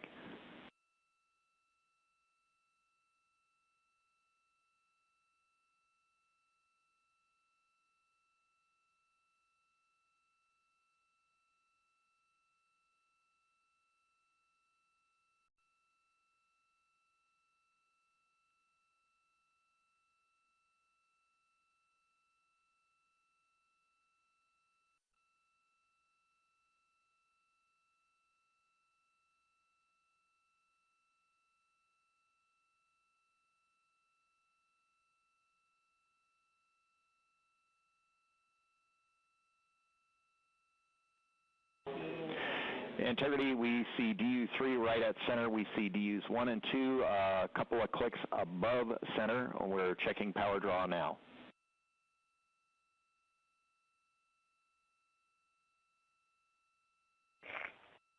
Copy that, Stan, and obviously when we go into eclipse, we can bring them down a bit further.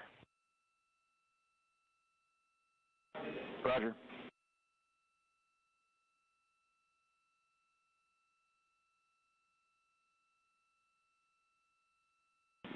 And Reed, when we get into eclipse, we would like those extra clicks on DUs 1 and 2.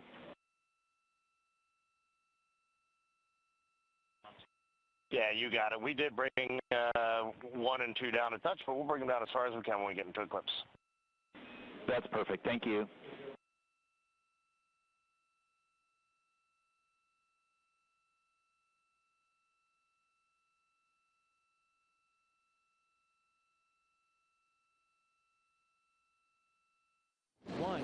Booster ignition, and liftoff. The crew of Artemis II now bound for the moon. Humanity's next great voyage begins. Integrity, good roll pitch. Roger, roll pitch. Houston now controlling the flight of Integrity on the Artemis II mission around the moon. Integrity, AMT high. AMT high. On time, passing 30 seconds into the flights. Integrity passes the alternate beacon. Target milestone.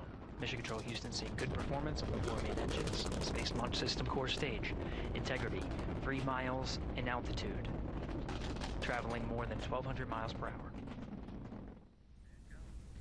Good evening and welcome to NASA's Artemis II post-launch news conference. I'm Bethany Stevens, Senior Advisor and Press Secretary, and I will be your moderator today. I am joined by Administrator Jared Isaacman, Associate Administrator Amit Kshatriya, Acting Associate Administrator for the Exploration System Development Mission Directorate, Dr. Lori Glaze, and Director of Flight Operations, Norm Knight.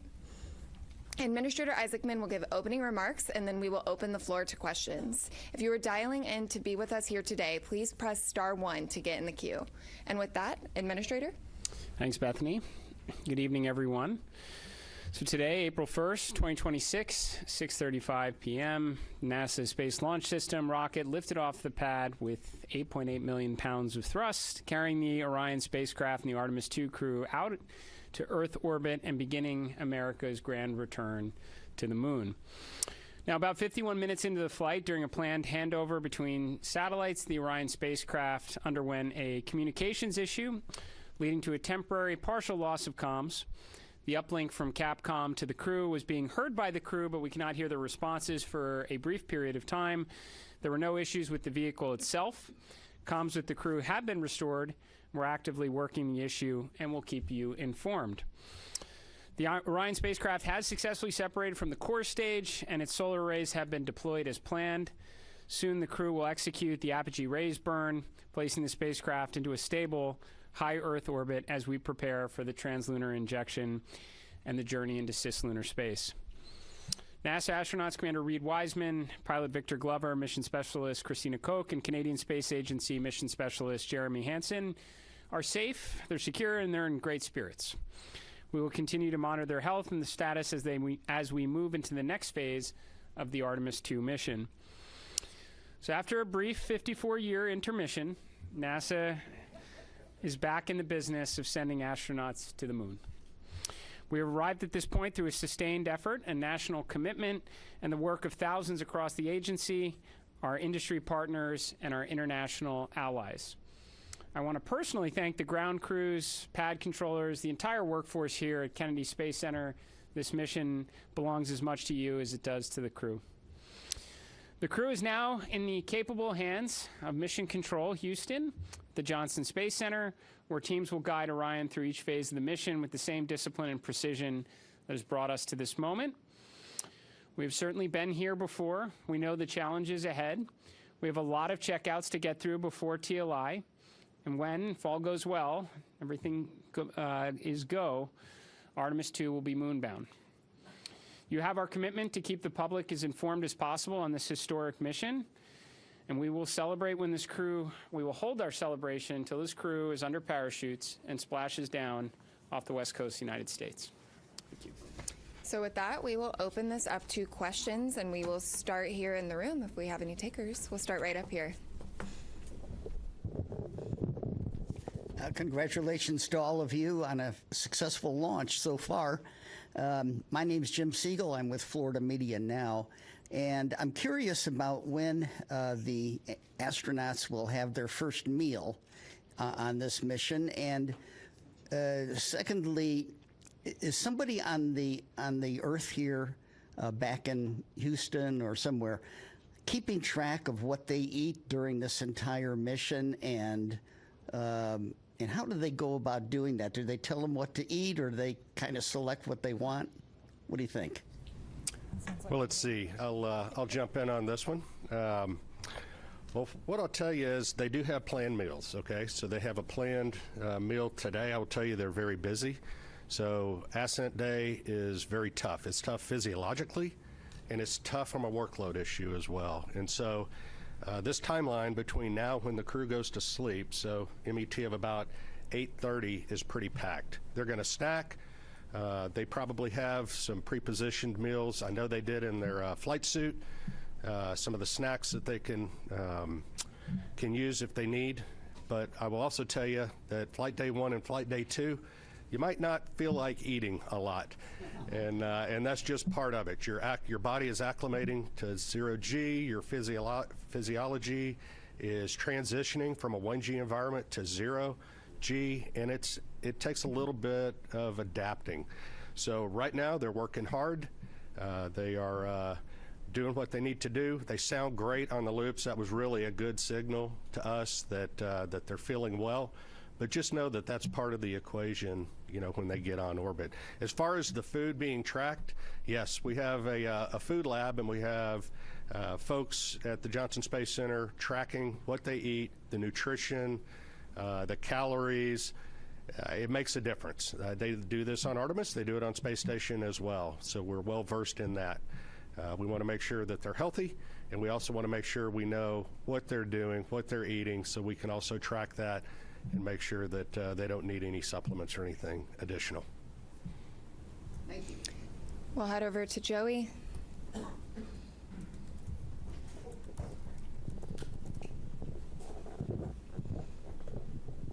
Thanks, guys, and congrats on a clean launch so far. Jared, or whoever wants to answer, how were you able to resolve the communications issue, and do you have any guesses as to what might have caused that? And was there any part of the mission so far that appeared off nominal, or is everything looking good? Just curious to hear how things are going on that. Thanks. Well, on the comms issue, and I don't know, there may be someone here that has a little more detail than I do of having to run around quite a bit, but I think they're still looking into trying to really understand exactly what was going on there. But it's restored, which is important. I think it just. It was during handover to Tedra's West. Sometimes that's squirrely. Ground configuration, you gotta get that right. So hopefully that's what it is. But we'll chase it down. But they were able to recover. They had intermittent forward and return links, so the burns that they needed on board it was never an issue. It was unusual for it to be dropped out for a couple minutes. So that's what we're telling you. We had a controller issue with the toilet when they spun it up, so we got to work through that. That's going to take maybe a few hours to troubleshoot. So there was also a water tank valve. There's 4 water tanks in Orion. There's a crossover valve that connects the 2 gangs of tanks. It's supposed to be open to ensure maximum flow. It was closed during Ascent. When you shake the thing, things like that happen, so they're going to reset the valve. And then they had a recurrence of on Artemis 1, we had a latching current limiter failure on a piece of electronics, a transient failure when it gets exposed to radiation. They took 1 hit of those. We took about 24, 25 of those during Artemis 1. Again, normal, the onboard fault detection cleans that up, but we're just getting started, Joey. Clear, right? This is a flight test, and a lot of what we're doing here is exactly this, trying to test out all of the things that require the crew interaction, right? And so we anticipate to have a lot of these. Well, that's what we're here for, work through them. Sawyer? Importantly, apogee rays burn. We're go. So they're going to stay in space. Sawyer. Thank you, Sawyer Rosenstein, NSF. I noticed that the slide wire baskets happened to deploy during launch. Is that something that was expected? And can you give any initial reports, at least what you've seen from the cameras, of how the mobile launcher is doing, given the hope to be able to quickly turn it around? Yeah, do you have something on the baskets? I can talk about the turnaround. The baskets are, they're supposed to get out of the way. That's part of the plan. So otherwise they take plume loads, and we don't like that. So I can tell you on the mobile launcher, our team has already been looking at a lot of the imagery that we have that was taken both during and after, and assessing that, trying to get the condition. We've got teams, I believe, going out there. They might already be out on their way to take a real look. Some of the good things that we've seen relative to Artemis 1, one of the issues we had was that the water that was supposed to be spraying down the launch pad, so that there were some issues there that didn't happen. We saw a lot of corrosion. The water was working, so things were getting washed down. We're still also going to remove some of the parts so that we can do some of that cleaning to make sure we don't have those corrosion issues. We haven't seen evidence of things like after Artemis 1, like the elevator doors were blown off. We haven't seen that. So we're optimistic, but we got to get out to the pad. We got to look. We did a lot of changes after Artemis 1, trying to harden the systems so that we can turn it around faster. We do anticipate there will be some items that'll need to be replaced. It's a pretty violent environment. But we're hopeful that that's minimized, and as soon as we have more information on that, we'll definitely let you guys know where we stand and how quickly we think we can get it turned around. Thanks. Lauren?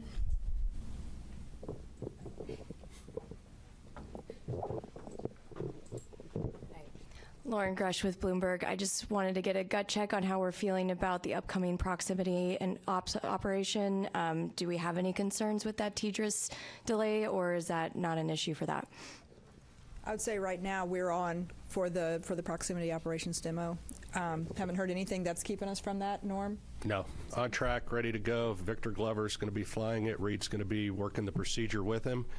And cross-checking, and Jeremy and Christina are going to be looking out the windows, also spotting, cross-checking, using cameras and imagery, and it should be beautiful, so we can't wait. We'll go right over here. Yes, Bert Dicht from Ad Astra Magazine, National Space Society. Just wondering if the astronauts reported what the ride was like to orbit. I know with the space shuttle, it was a pretty rough ride until there was SRB SEP. Was this similar? Have you heard? I have not heard a report yet. I know we will get a report. Again, yes. When MECO happened, immediately they were getting prepped to do their Perigee raise maneuver. That's critical. Otherwise, they come back to Earth, which we don't want them to. So they got that. They are working to get their spacesuits off. They're, they just got the ARB burn, which was very important. So now they're working to get their suits off. So they are very busy. Now, later today, I anticipate they will call down and give us a full brief as to, how the Proxox demo went, how the ride uphill went, and I personally can't wait to hear the comparison between this massive rocket and the shuttle. Sounds great. Thank you. Micah.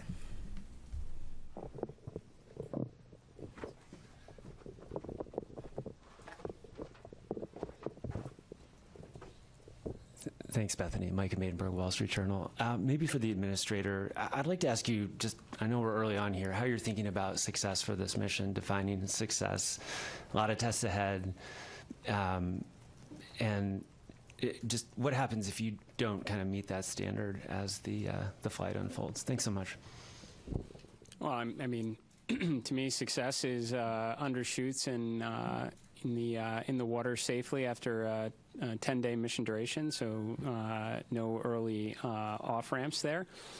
I think we're, right now we're already getting good ECLIS data. We've never flown Orion with crew on board, so that's pretty important. I mean, understanding the Orion spacecraft is, is paramount in this one to progress on to integrated operations of Orion with a lander. Every day we're getting data. It says, it was mentioned from the get-go, this is a test mission for sure. No crew have ever ridden this before. We'll keep gathering data over the next 10 days. We'll share updates, but we'll call success when they're in the water safely, and we'll start working on the next mission. Jackie. Hi.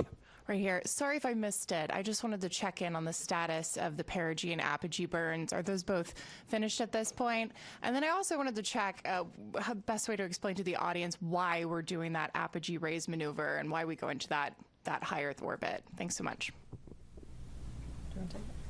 Oh, I mean, I can certainly say we completed the Perigee raise maneuver. That was done pretty quickly, as you heard, and the Apogee raise burn should have already happened. That should have been happening while we sat here. They were getting ready as we were walking in. And then if you want to talk maybe about the rest. So we go into a high Earth orbit. Roughly, the Perigee is about 1,000 nautical miles, rough give or take, of the Earth, 25,000. So it's pretty elliptical. That's getting us, everything we do is getting us set up for the translunar injection burn. And so it's getting these burns, it's all converging down to what we call TLI. So we got to get the ECLIS system checked out. We got to make sure we have a redundancy. We got to make sure these burns go off where they should go off, and get Orion and the SM configured exactly where it needs to be, so when it comes around and it's time for the translunar injection burn, off we go. And that takes us really, that puts us outbound to the moon. That's a real big commit point. And so you'll be hearing more about that tomorrow. You might mention it not only sends us outbound to the moon, but it also sets us up for the gravity assist that brings us back. So we are set all the way. Yes. Once we make that burn. Go right back here. Hi, TJ Musco with the Epoch Times. Thank you all so much. Something that hasn't been really talked about is that the Space Launch System predates the Artemis program, going all the way back to 2011. So 15 years really invested in this. And just how does it feel to finally see it launch with the human crew on board? Yeah, I mean, right now, like I said, we're focused on the next 10 days. But I mean, I'll tell you, I'm incredibly proud of the folks that worked on this machine for as long as they did. And one thing we didn't talk about earlier was, one of the big objectives is getting the organization and getting our qualification standards and getting our certification rigor up to the standard for crewed flight. That's a big, even though the mission is a complicated mission, moving the entire organization to a mindset of thinking about risk in the right way to fly crew is a big deal. And making sure that the way we've gotten the machine configured to fly crew with the resilience and the reliability we care about is also a big deal. So it takes time. I mean, we got a lot in front of us, but I mean, it's for the guys that were out there, there's a big celebration in launch control for the rocket guys. The rocket guys can go out and play now, but the spacecraft guys got a lot of homework. So they're going to go work on that. But yeah, for them, I can see it on their faces. Jeff.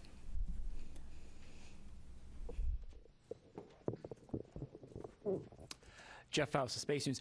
During the countdown, we heard controllers working through a few issues, one with the flight termination system, one with the launch abort system battery, and it sounded like there was a brief telemetry dropout. Wonder if you could provide a little bit more details about those issues and how you resolved them relatively quickly. Yeah, so Jeff, the FTS issue was we were doing an end-to-end test. We typically have to confirm that we can get a signal from the range to the machine and then back. We weren't able to close that entire end-to-end loop. But the guys at the range, they were really quick on their feet. They swapped to a different range receiver, which is a slightly different heritage, but has the same fundamental algorithms on it, and they were able to switch over to that and able to confirm a good end-to-end signal, which is really clever. We had thought about getting a receive-only box that we had in the VAB and shipping that over to to Patrick quickly so they could do it, but they were able to fix it on the fly over there, so that was good. And once we knew we could confirm the end-to-end loop of that command, then we didn't need that we don't need to do that test more than once. We just need to verify the commands get on board. And so once we confirmed that command was there, then that we met all of our public safety risk. For the launch abort system, we had a battery, so 2 batteries, several temperature sensors on both batteries. We had one poke out of family. We want to make sure all of them are tracking within certain limits, but we could confirm, given the locations of the temperature sensors on where they are on the battery itself, that the reading was instrumentation, because there wasn't a credible physics-based explanation for why that sensor would be that far high. It was an order of magnitude off scale high from the rest, and so we were able to quickly vote that sensor out. So that was two of the major issues. But again, the team, this is what the training is for. This is what the practice is for, is to go into those things and knock them out quickly. So they did really well.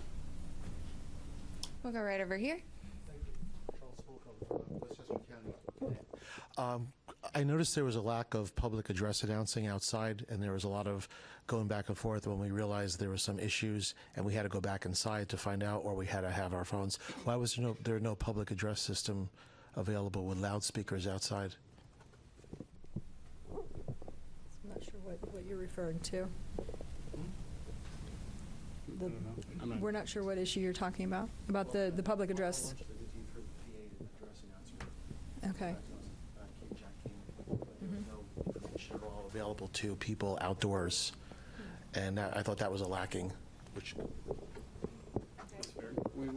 We'll take a look into that. We'll definitely look into that. I wasn't aware that happened.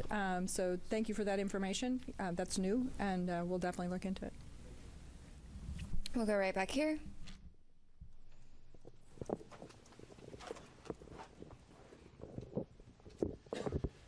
Thomas Moore, Sky News. Administrator Isaacman, as a fellow astronaut, what were your feelings watching your crew rising above Pad 39B? And do you feel that extra sense of responsibility for the crew as they head further into space? I certainly felt that it would be, just from, I guess, my perspective in it, that, I don't know, it is far less stressful to be strapped into the rocket than to be responsible for it here on Earth. So I definitely had those feelings quite a bit.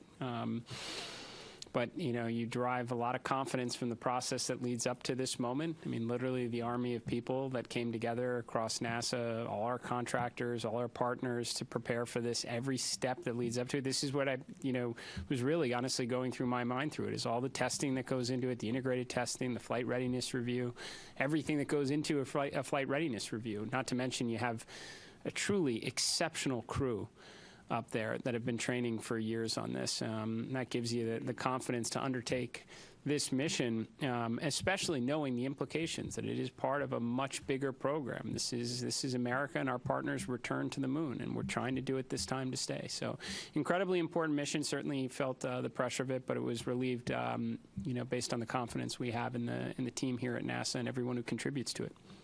Thank you for the question. We'll come right up here.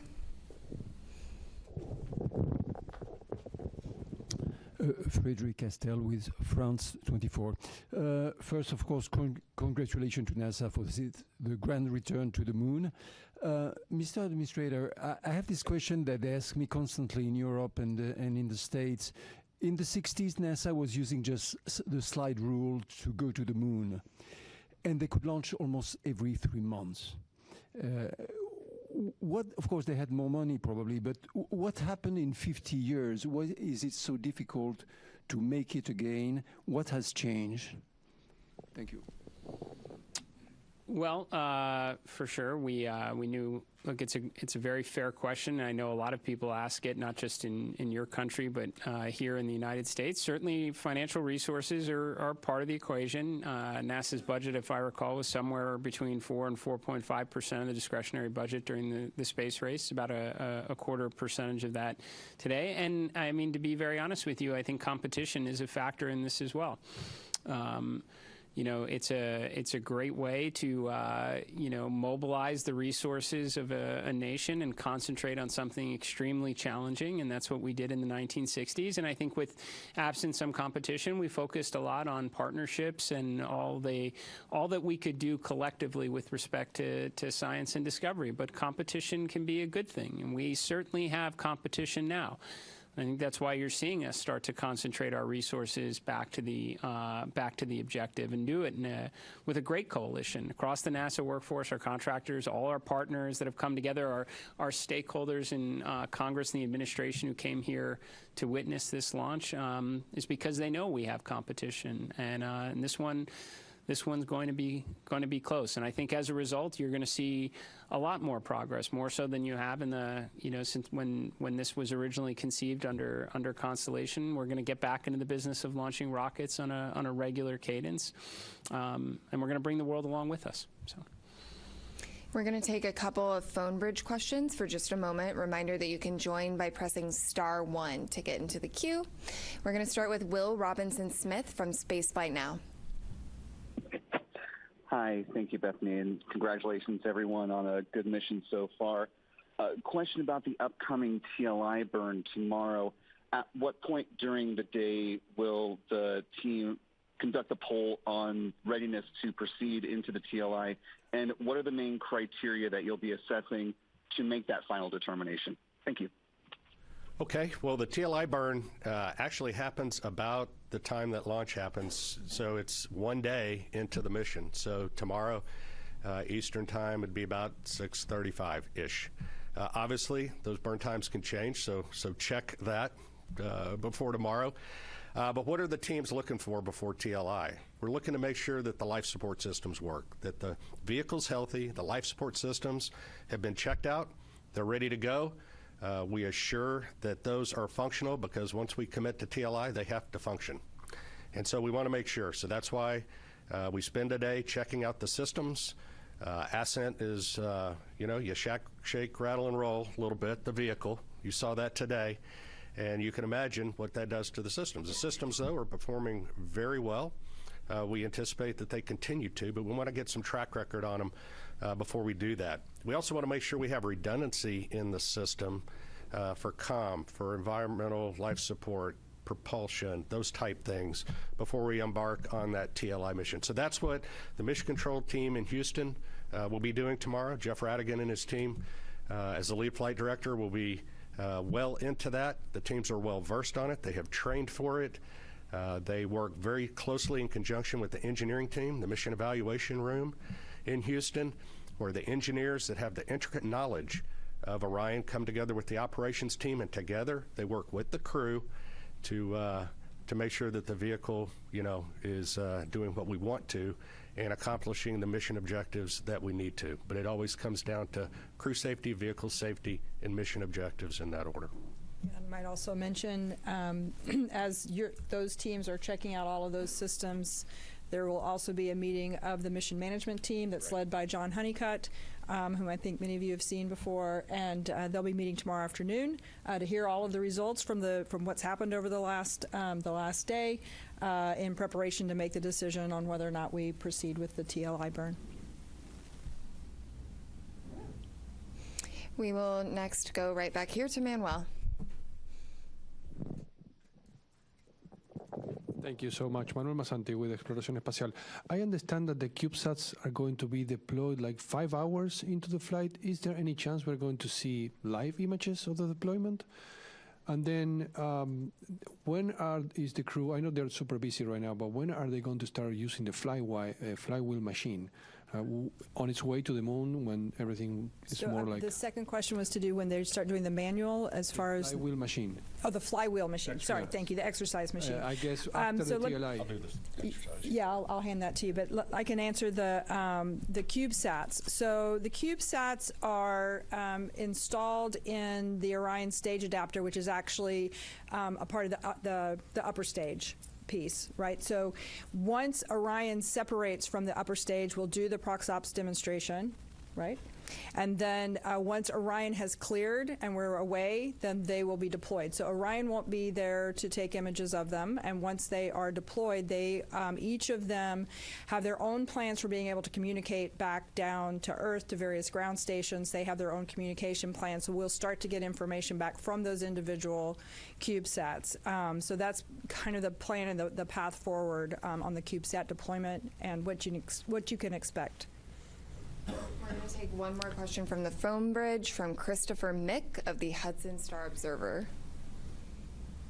Thank you very much. Congratulations to all the teams thus far. I had a question from an earlier media availability with Jeremy Hansen. He made mention of if the mission launched on April 1st, they would be experiencing a lunar eclipse. And I just want to follow up on that, if that's where that would be happening in the mission timeline, and if there would be any video perchance of that happening, or is that just going to be on the astronauts' photography at the time? So you may have to answer the question on whether or not there'll be the availability of the what kind of real time. I'm not sure what we'll have there, but the crew will get to observe the eclipse.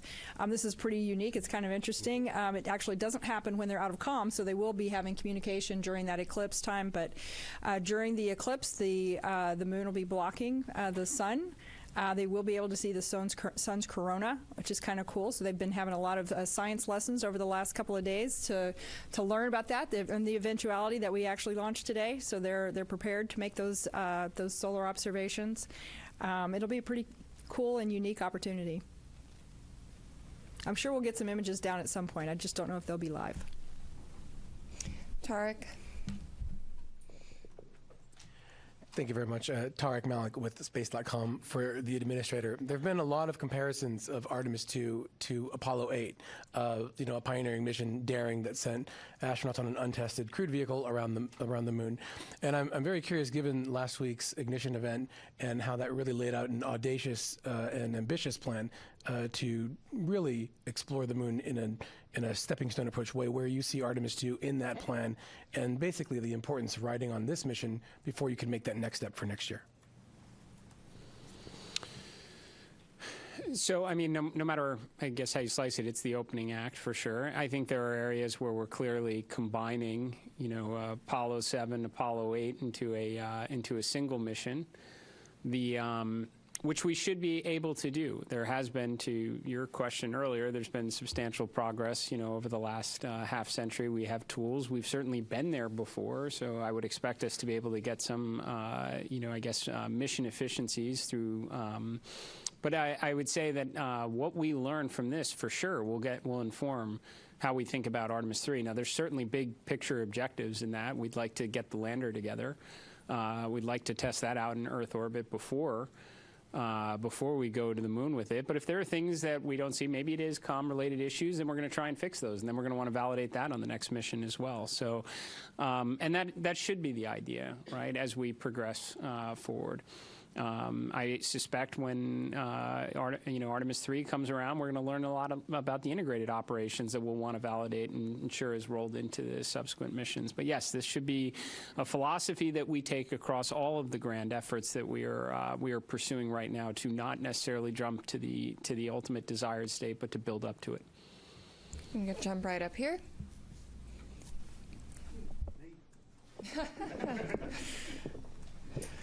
Hi, Richard Hollingham, BBC Future. Related to Apollo 8 in a way, really. I just wondered what plans had gone into a new Earthrise image. A lot has gone into the aspirational nature of this mission. Have you a plan? I assume you have a plan. What is the plan? Oh, go ahead. I do know that the teams have been looking at what the opportunities might look like. They've looked at the different launch dates, and so I know that they're really going to try to make that happen. I can't give you a confirmation on that yet, but stay tuned. My understanding is they have been equipped with additional camera imagery capturing, equipment. So we're going to do everything we can to try and make that happen. It'd be awesome. We're going to go right back here.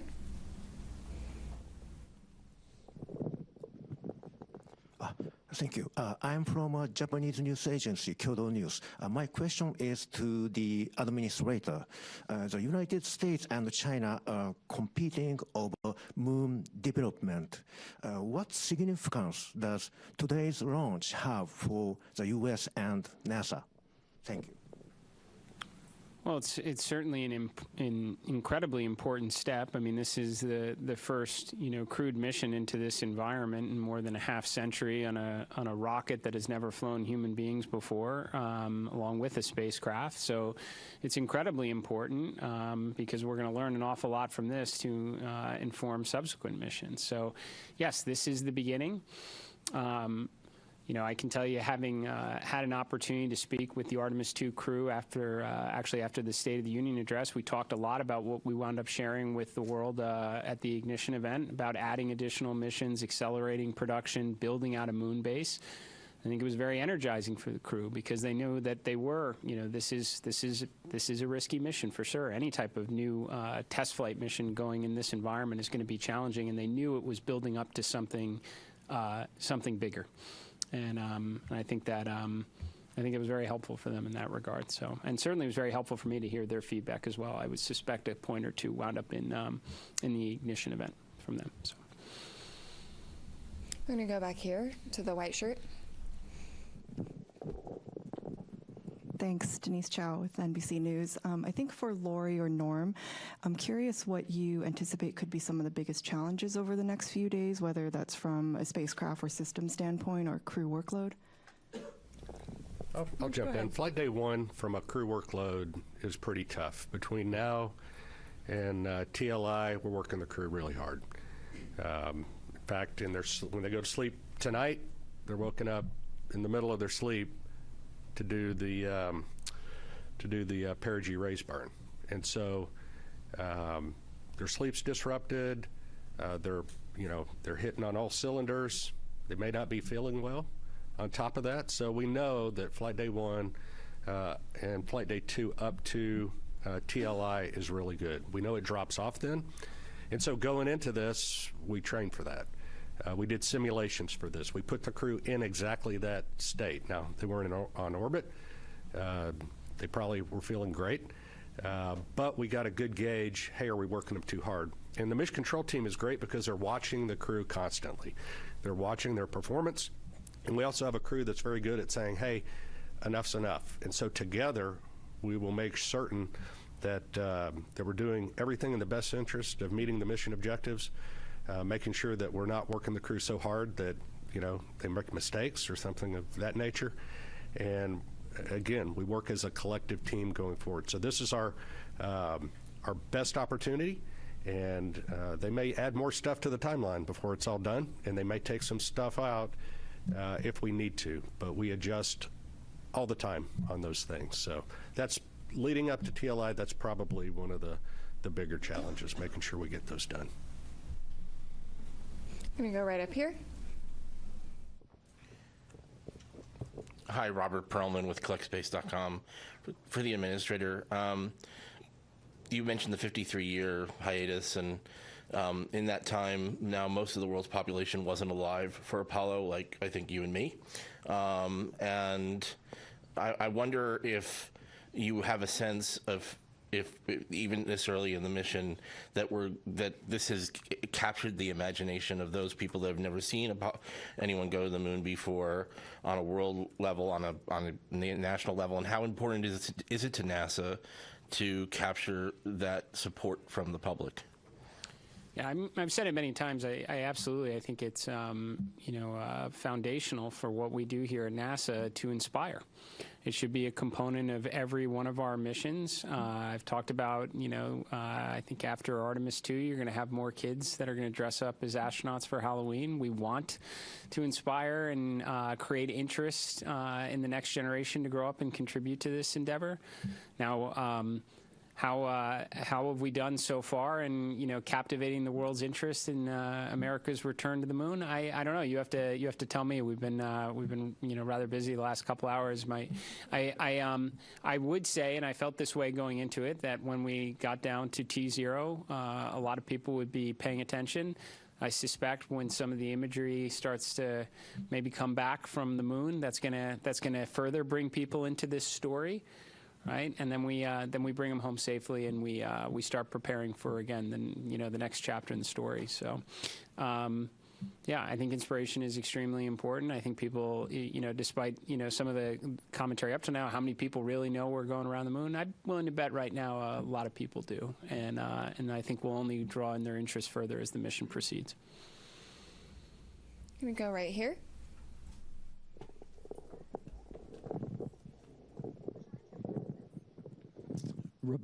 Robert Coppinger, British Interplanetary Society Spaceflight Magazine. Commander Wiseman said during the crew news conference in September last year that when they get off the planet, they may only spend 3 or 4 days going around the Earth. What sequence of events would need to happen for that to occur? I was quite surprised to hear him be so specific about such a scenario. I know you all talk about it being a test flight. So what would need to happen for the mission to be curtailed in such a fashion? I didn't cover the question. So I think the question had, just confirm, it's kind of hard to hear, but the question is that the commander talked about one of the alternate missions where they maybe would stay in Earth orbit for 3 or 4 or 5 days, yes, that sort of thing. What would need to happen so for one that? One of the scenarios that would have led to that is if for some reason during the launch that the SLS did not quite deliver us to where we needed to be, or the upper stage didn't deliver us to the orbit that we needed to be in. That would have been one of the scenarios.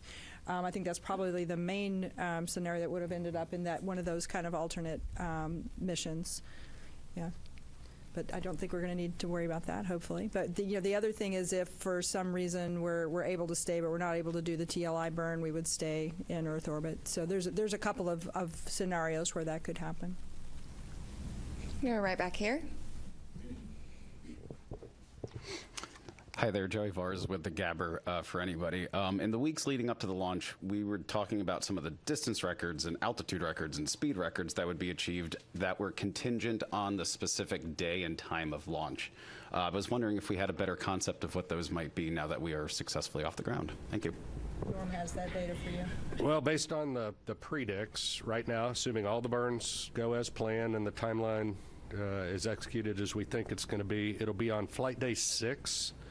At an MET of about, 18 hours, 18 and a half hours. And again, check that as we get closer because burn durations and things like that matter. But that's where we will exceed or beat the Apollo distance record, or at least that's where we believe that's going to happen. So that'll be an exciting day, and we'll stand by to see what transpires. You're right here. Hi, I'm Hanju Yang from Kungmin Daily in South Korea. And first of all, congratulations on today's successful launch. And my question is for administrator layer. And this mission also carried a Korean satellite on board. From your perspective, why does a crewed lunar mission like Artemis II matter not just for United States, but for the global community? I think we say often that when we undertake these type of endeavors, we never go alone. We go with our international partners. We have a Canadian Space Agency astronaut that's on board this mission. We are carrying a lot of CubeSats from our Artemis Accords partners, and we are going to continue to do this going forward. JAXA is contributing a pressurized rover, a major contribution to our efforts of having an enduring presence on the lunar surface itself. The Italian Space Agency, just a few days ago, we signed a memorandum of understanding for a habitation module on the surface of the moon, a component of the moon base. And to be honest, it was also a key component to the ignition event from last week. Half of the Artemis Accord partners were present. We spent a good portion of the second day talking together, recognizing that some of our partners can make contributions like a pressurized rover or a habitation module, and many others are going to work with their academic institutions and universities for science instruments that could wind up on the Phase 1 component to the moon base itself, or interesting tech demonstrations. This is something that NASA is extremely proud of and will continue to do so as we as we continue to press forward under this program. So we're going to do last question here. I'm going to go over to you in the back. It's Paul Brinkman, Aerospace America. Can you just talk a little bit about the propellant loading this morning? Was it flawless? Were there any leaks detected? Was it a repeat of the wet dress rehearsal? Did you learn anything? Yeah, go ahead. I think it went extremely well. What I heard this morning, and Amit may have an update from later, but some of the leaks that we'd seen of the hydrogen during the tanking for the hydrogen, we saw leaks below 1%, which was significantly lower. Again, the seals that we replaced seemed to perform extremely well. We did a pressure test kind of partway through, and the leak went up to about 1.4%. Still, well within the constraints, which 16% is the bound that we have. So I think it performed extremely well. We actually, I think, finished the tanking early, from what I understood. So I think it went extremely well. So again, the seals that we had replaced out at the pad after wet dress number 1, I think that was proved to be very successful. And with that, thank you all for coming out and covering humanity's return to the moon. Stay tuned for updates on NASA's social channels, including our continuous coverage on YouTube and NASA Plus. Go Artemis. Thank you.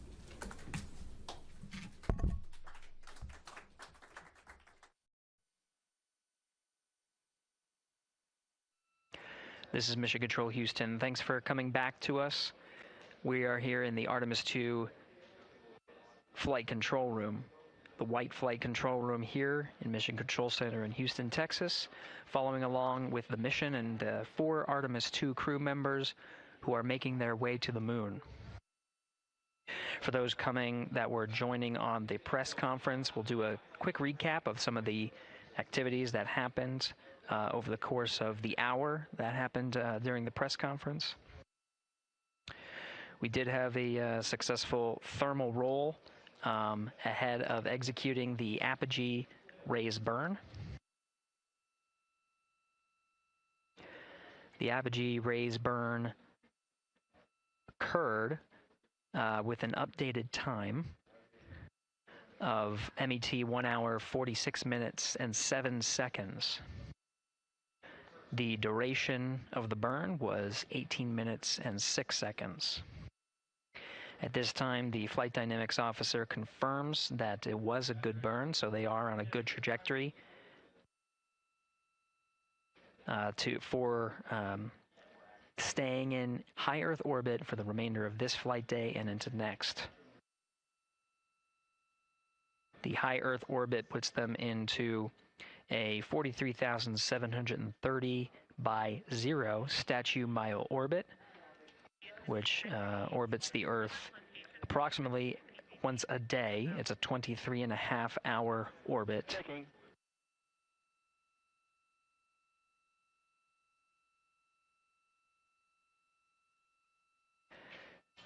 At this point, the crew is working through a number of steps to prepare for their first day in orbit, their first night. They have a number of activities coming up, including the proximity operations demonstration, where Integrity will separate from the second stage. Integrity, those PCDs are located in Foxtrot 3 large.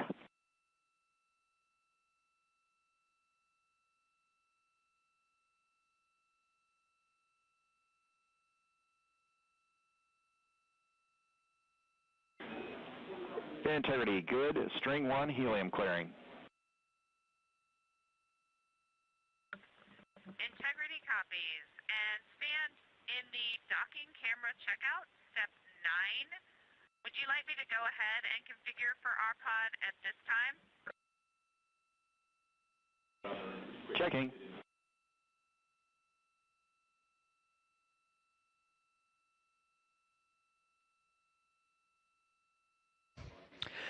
Continuing the recap, starting with the current discussion where Integrity is now beginning a thermal roll. And integrity for docking cam, yes, please configure for RPOD.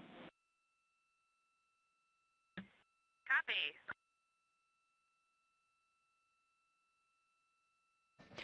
Mission Specialist Christina Cook is setting up the docking camera ahead of the proximity operations demo for later today.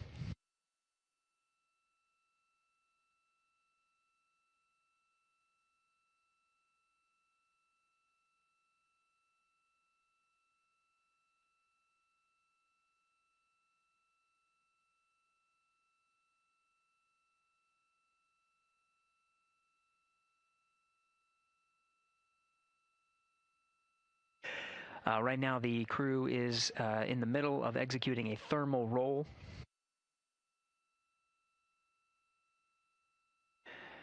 This procedure allows for more even distribution of heating on the interim cryogenic propulsion stage, as well as the Integrity spacecraft.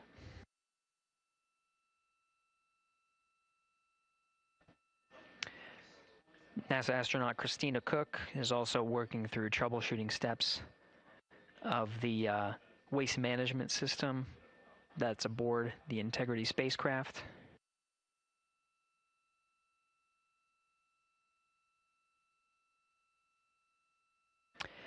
The toilet fan is reported to be jammed. Now the ground teams are coming up with instructions on how to get into the fan and clear that area to revive the toilet for the mission.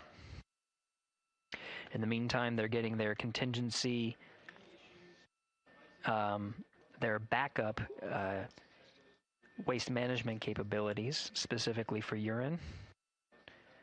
The fecal collection of the toilet, that specific capability can still be used with the waste management system aboard Orion.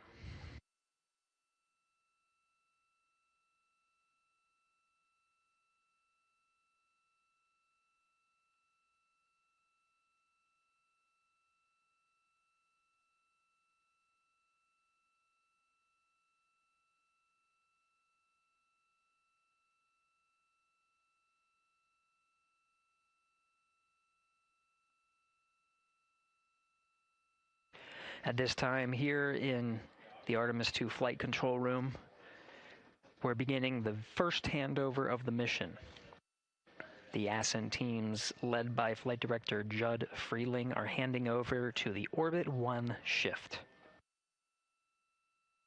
You can see Flight Director Jeff Radigan to the left of Freeling. Right now, he is the one conducting the handover with his team, getting a read on all of the activities they have upcoming for the rest of the day. Namely, the one in the near term is a proximity operations demonstration.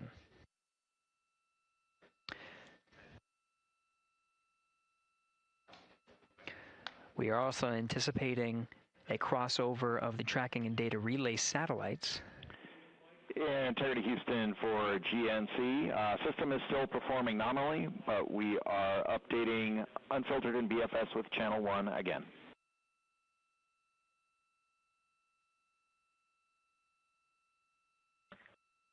Integrity copies.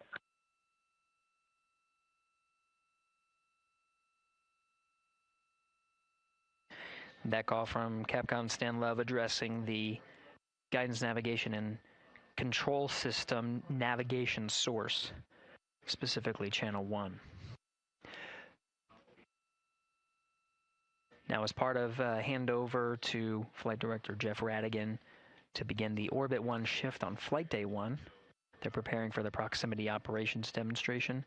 Ahead of that, there's an expected handover from the tracking and data relay satellites to the Deep Space Network.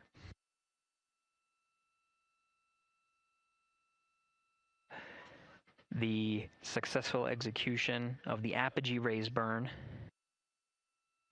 puts the crew in the high Earth orbit, which will take Integrity and its crew far from Earth, with the apogee being upwards of more than 43,000 miles. With the geosynchronous TDRS satellite network in a geosynchronous positioning around 23,000 miles, the crew of Integrity will pass the near-Earth network. With that, expected a little less than 24 minutes from now will be a transition from the TDRS to the Deep Space Network. The data rates gathered from the Deep Space Network may allow us to hop on board and get some first preliminary views of the crew prior to them needing to prioritize the proximity operations demonstration.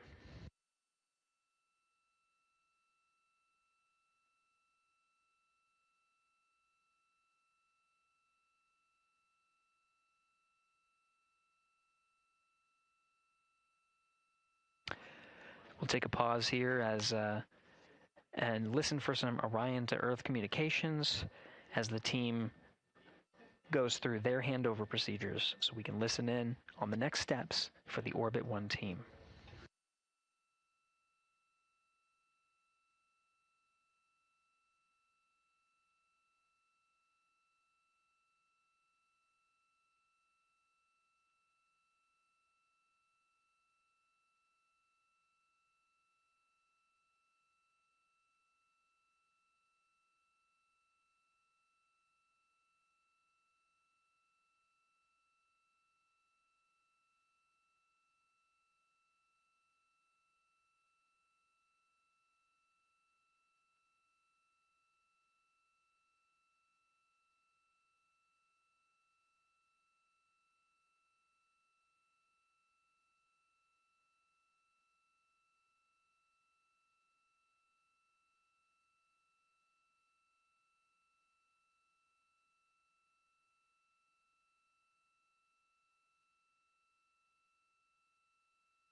Integrity Houston, about halfway through the eclipse, we're seeing all of our power predicts right on. Thank you for the help with the power down.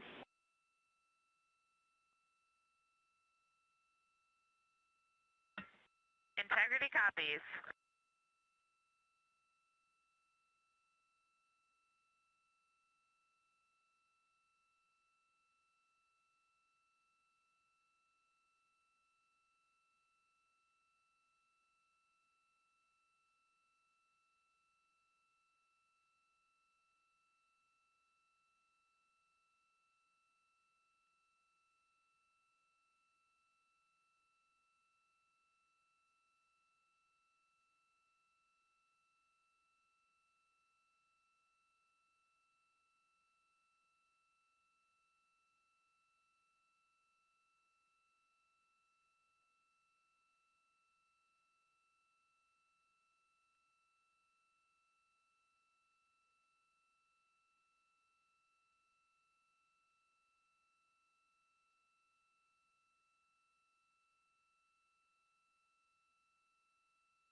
This is Mission Control Houston. Quick update on what you're seeing. This is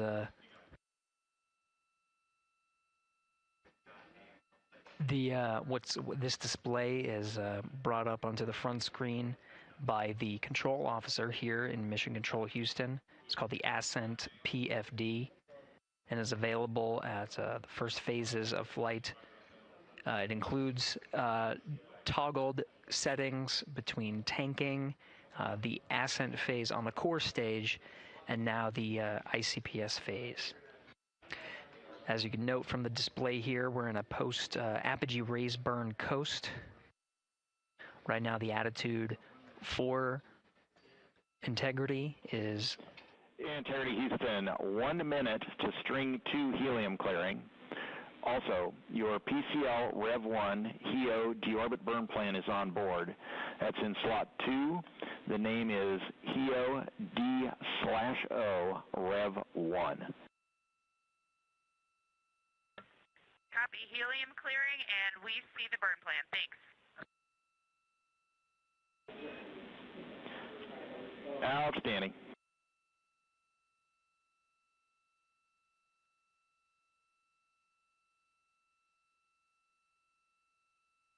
And integrity, 2 minutes to thermal roll. Copy.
Integrity, good. String 2 helium clearing.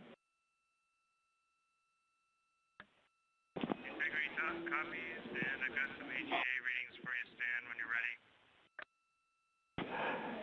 Jeremy, also thermal roll is complete. Jeremy, go ahead with your AGA numbers. Okay, Stan, everything is off scale low, and then CO2 is 3.7. O2 is 18.5. Temperature, temperature is 70.3, and pressure is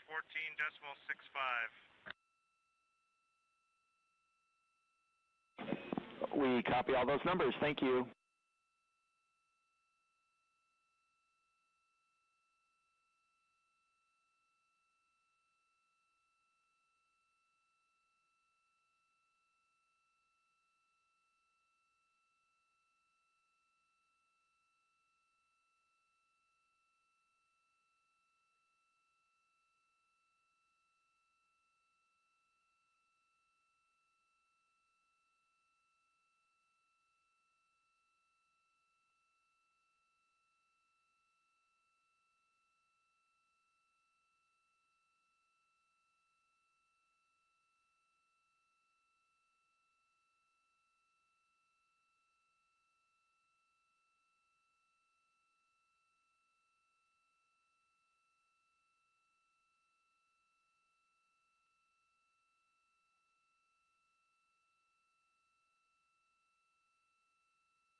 Integrity Houston for docking camera with an action on the DU.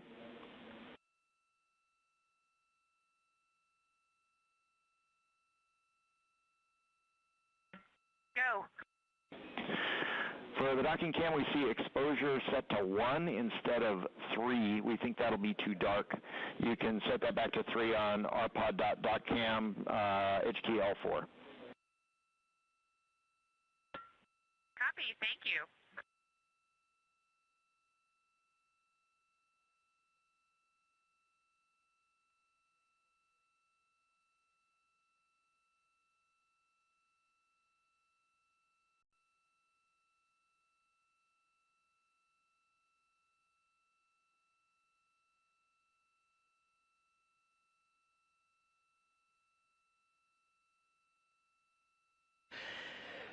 This is Mission Control Houston.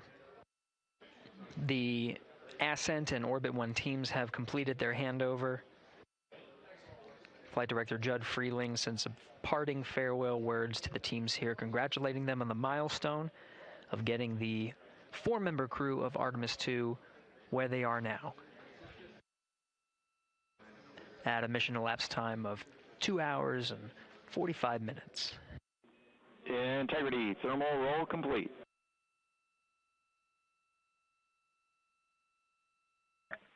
Integrity copies.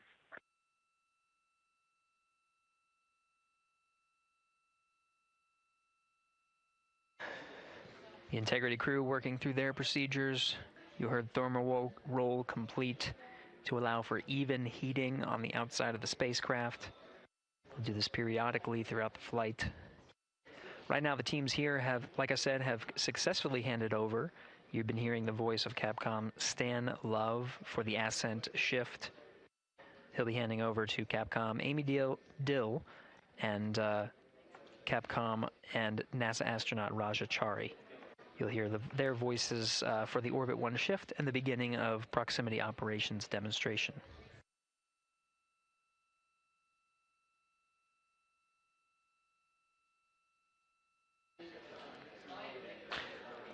From here, Mission Control Houston, that will conclude the Ascent shift. We'll hand over here at the PAO console to your Orbit 1 commentator, Leah Cheshire Mustachio.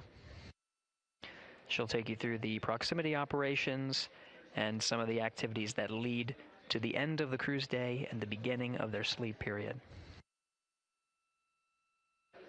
That's it for the Ascent team. This is Mission Control Houston. Stand by as we allow a few minutes to reconfigure the PAO console and provide 24/7 commentary. Integrity Houston, com check on Peltor. Houston Integrity, com check on Peltor. Hello, Christina.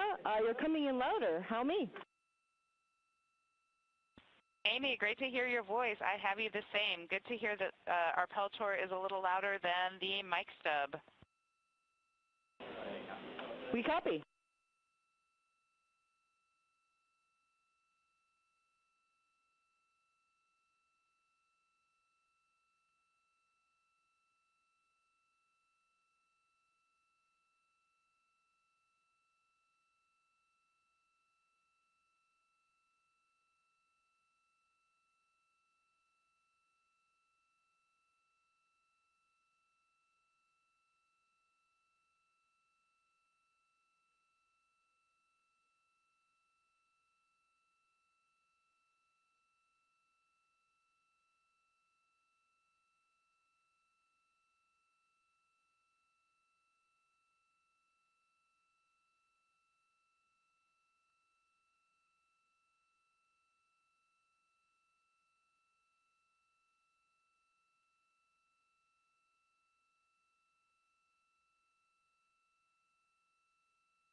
Integrity Houston, 5 minutes to DSN handover.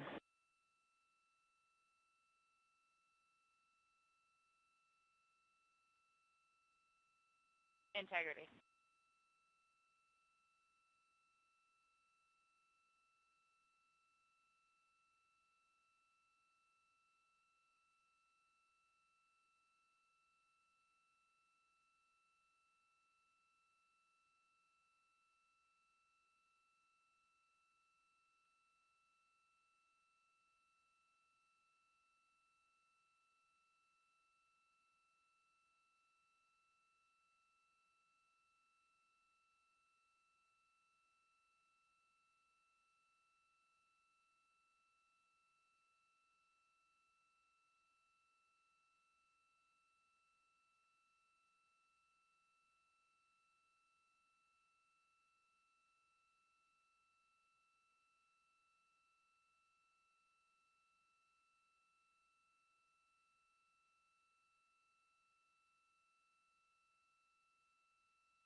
Integrity Houston, ICPS blowdown in progress.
Integrity Houston, voice check on DSN.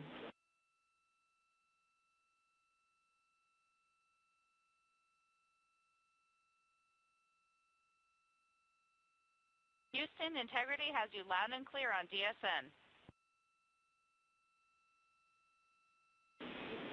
And we have you loud and clear as well, and while we were handing over, ICPS was in blowdown.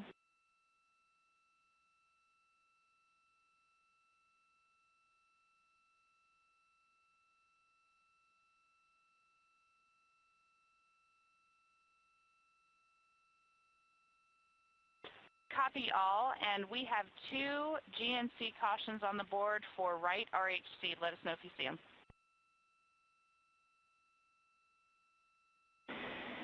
Copy, Christina. We're seeing the same. We think we might have a channel failure. We are taking a look.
Integrity Houston for camera streaming. Go ahead. All right, we are ready to join you on board if you're ready for us.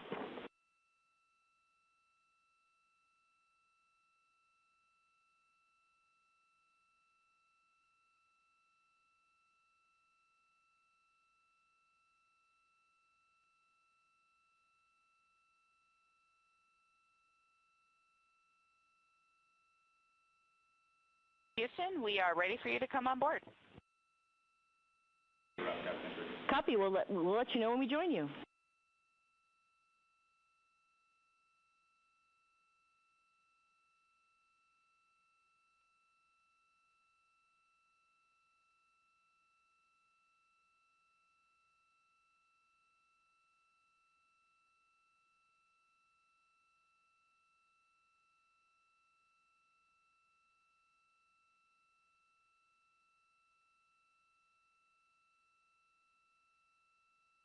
For the first time since they arrived in space, you're looking at a live view of the Artemis II crew in the Orion spacecraft.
The crew inside Orion is continuing to configure the cabin and prepare for the upcoming proximity operations demonstration, which we expect to start shortly.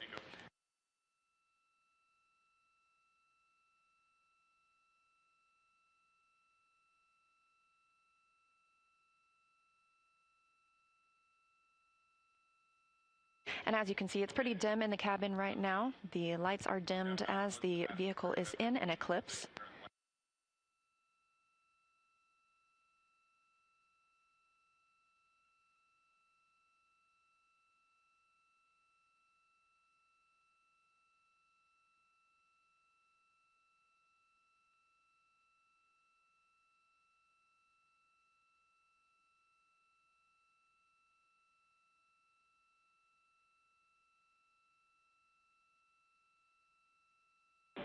And Integrity Houston, we have joined you on board. It is a little bit dark from our view, so you are free to turn up the lights for a hello.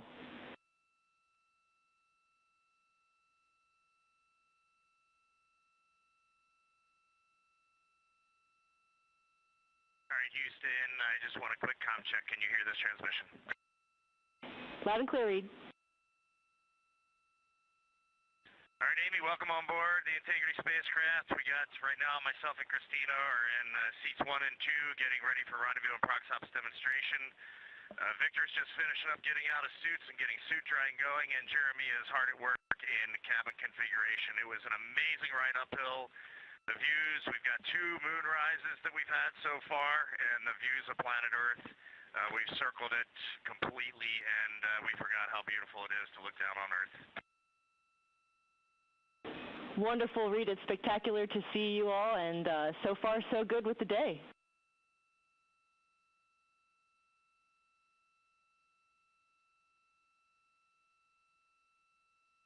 Amy, thanks for welcoming the world on board Integrity, and we're looking forward to a good rendezvous and prox operations here in a few minutes. And on that note, Reed, we have the prox ops pad whenever you're ready to copy.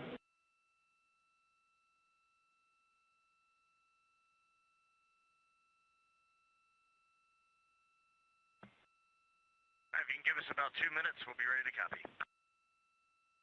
Standing by.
Welcome to the Artemis Flight Control Room. I'm NASA's Leah Cheshire Mustachio, and I'm excited to be your Orbit 1 commentator. We're hearing some comms from the crew as they are preparing for their proximity operations demonstration. And we have just had, for the first time in over 50 years, humans join the Deep Space Network.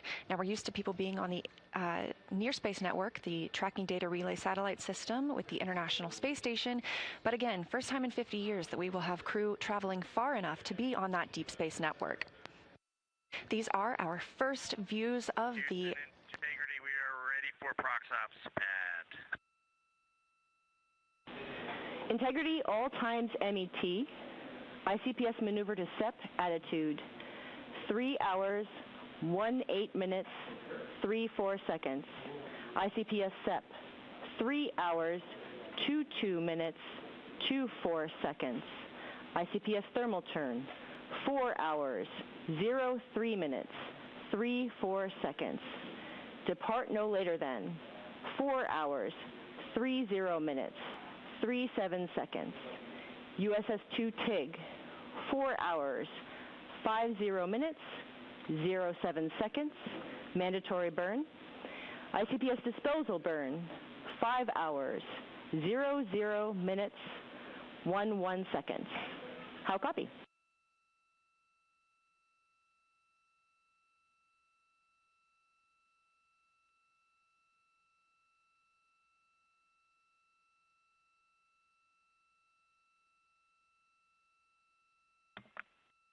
Okay, Amy, we copy all, and we are hopping over to 13.1.100 ProxOps FTO, and confirm you hear this transmitter loud and clear.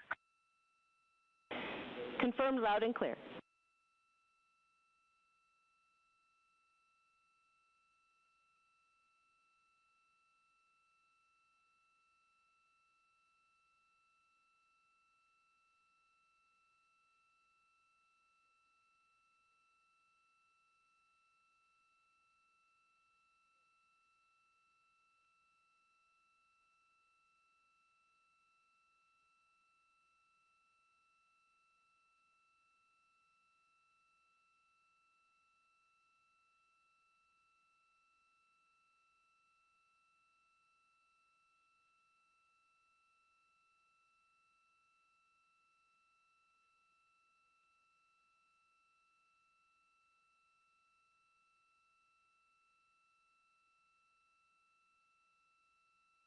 Mission Control Houston just polled go for the ProxOps demo. And the crew aboard Orion is starting to get into the configuration for that demo. Another live view here in Artemis Mission Control. So with proximity operations coming up first, we will look for separation from the interim cryogenic propulsion stage. That is the stage that propelled us in the Perigee raise maneuver and the apogee raise burn. Amy, we have 20.8.101 post-BFS engage actions open on step 2.1, but we are taking no actions in that procedure. Moving on. Copy, and I have a story on the right RHC when you're ready to hear it.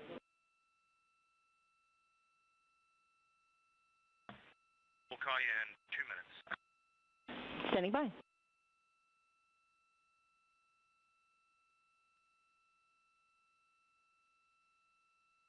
As we mentioned, the crew is... Integrity, comm check from the Peltor headset connected to Seat 1 AIU. Loud and clear, Victor. How me? I have you the same, thank you.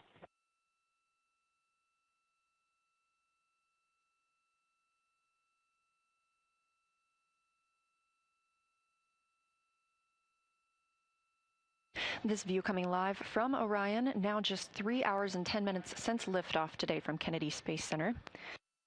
As you have heard, Mission Control Houston is go for the crew to conduct the proximity operations demonstration. Again, we will see the separation of the interim cryogenic propulsion stage coming up first in just under 12 minutes.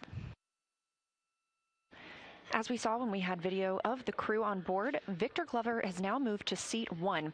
He launched in Seat 2. He has switched places with Reed Wiseman. He is going to be, Victor Glover will be commanding and piloting this portion of the mission. He'll be flying the vehicle, and he has let us know he is going to put the communication system on voice activation, so he's going to be speaking nearly continuously for the next approximately hour and a half so that the ground team can hear crew feedback on what it's like to fly Orion, how it's like the simulator here on Earth, and how it might be different.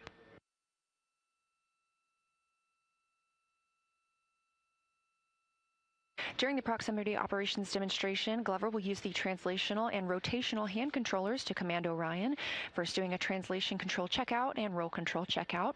He will get a read of Orion's roll, pitch, and yaw from this commanding. We'll hear calls about targets and degrees of width. There is no rangefinder available between Orion and the interim cryogenic propulsion stage, so this crew is using other data, like how big the upper stage looks outside of the window or through a camera. So the degrees that you'll hear him call out are the width of the target on the screen that he is monitoring. That screen is going to be fed by the docking camera that was set up after launch. The target that he'll be reading initially is the entire ICPS itself. We'll be about 100 meters or 300 feet away from the ICPS. Those degrees are going to be reported as greater on the screen because it's a larger target. Houston, can you just confirm that we have a gas introduction of some sort, nitrogen, I'm guessing? Checking.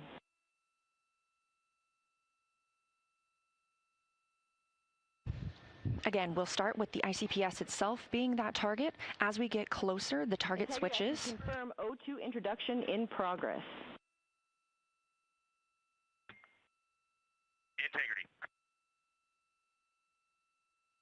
As we get closer to the ICPS conducting these maneuvers, the target that they will be reading back switches to the docking targets that are on the interim cryogenic propulsion stage, as if we were going to fly in and dock. Of course, this is a practice, essentially, for our future Artemis missions in which we will be docking to a lunar lander. Once the initial checkouts are complete, the crew will get a go to move in toward that forward target on the ICPS. They're going to brake at 75 meters, and again at 30 meters.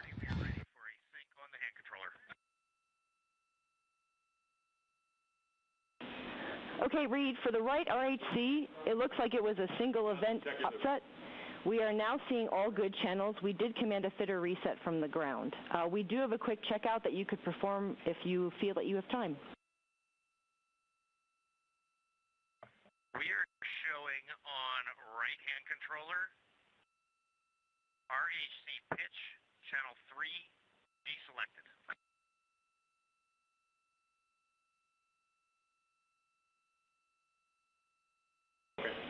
And we expect that. For the checkout, you're going to confirm CSS is not selected and then do a full deflection positive pitch, then negative pitch.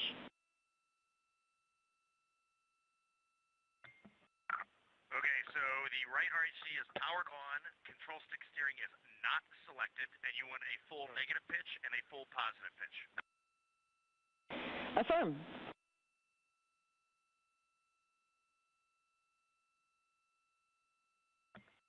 From C2, right RHC, here is a full negative pitch.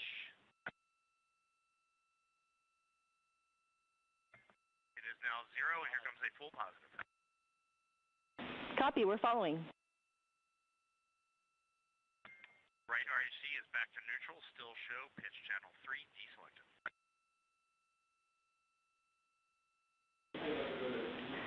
Copy, that's a good checkout, and we'll do the reselection of the channel from the ground, and you are go for Orion 180 pitch, ATP, and Prox Ops FTO after set.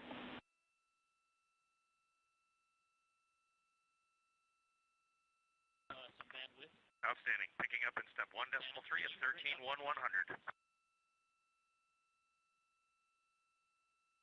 13.100. The crew just did a couple of tests with their hand controllers that they'll be using to command the spacecraft. Again, we expect to hear quite a lot of communication from them during this time period, so I'm going to front load you with a lot of information of what you can expect to hear. So initially, again, that target that they will be monitoring is the ICPS itself once we have undocked, and then as we move in closer, it becomes the docking target. The crew will fly all the way into 30 meters before, and they will break at 75 meters, braking again at 30 meters, and then arrive and hold at 10 meters away from the interim cryogenic propulsion stage. Victor Glover is going to conduct an attitude alignment and then move into the precision translation test and then the precision rotation test. They are exactly as they sound. These are small movements while closer to the ICPS, like we would need to make if we were docking. Of course, again, this is essentially a practice for our future Artemis missions in which Orion will need to dock to a lunar lander.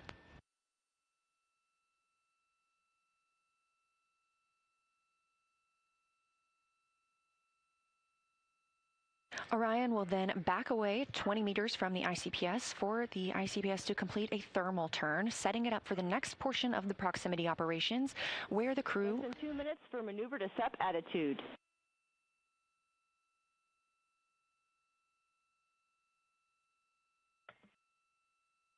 Integrity copies. Once that thermal turn is complete, the crew will approach the side docking target. Again, we're not docking today, but Glover will command Orion to hold at 15 meters from the ICPS.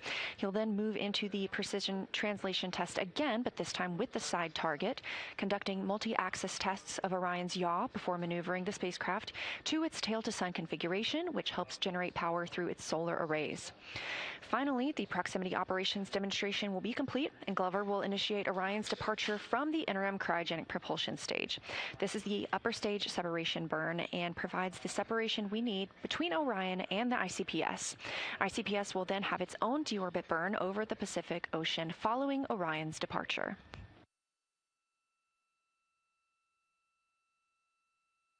Again, maneuvering to separation attitude coming up now in just about 40 seconds, and separation from the interim cryogenic propulsion stage coming up in 4 minutes and 25 seconds.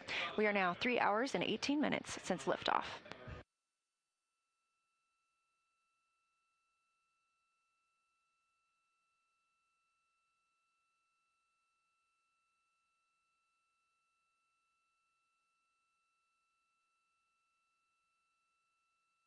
We expect to have views from the docking camera. This is new hardware on Artemis II, and testing it out here helps us reduce the risk in using it for future missions.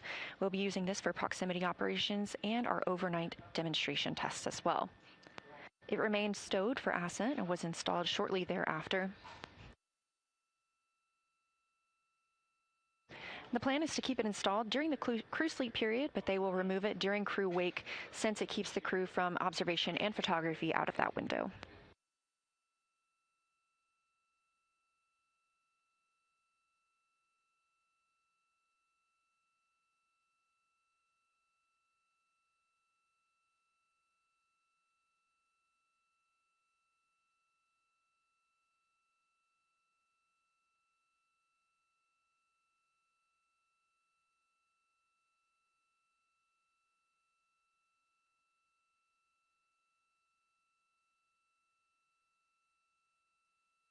Houston, integrity Vox check from seat 1 on the Peltor headset. Loud and clear. Okay, I have you the same.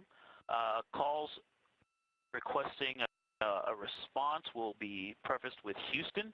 All other comm, no response required. Houston, how do you copy that? We copy, we're ready. We are ready. Just some words on my configuration. I'm wearing my ox suit boots, and they're clipped in to the seat 1 foot pan to give me some stability. I've got the shoulder straps of the harness on tightened, holding me down to the seat pan, so I feel really stable for actuating the rotational and translational hand control.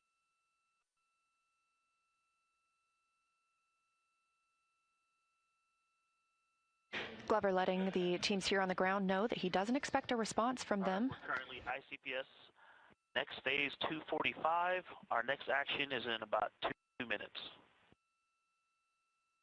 Starting timers, thank you for bright.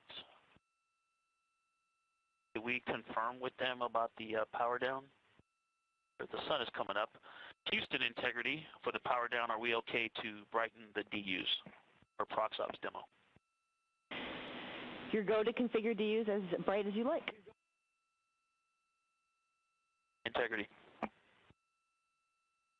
Expecting ICPS separation coming up in about a minute and a half. Houston, ICPS maneuver complete. Good step attitude. Integrity copies.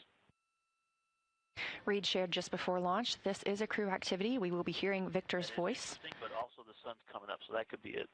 Okay, about a minute until we start timers.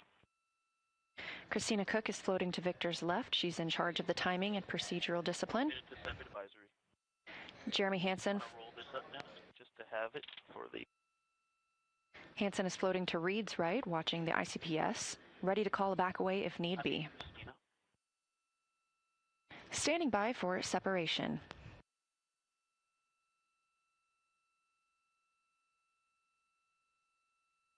"30 seconds to timer start.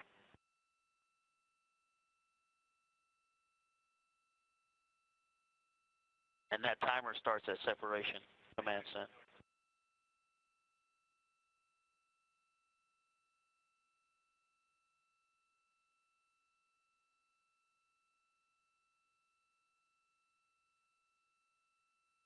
Stand by for separation.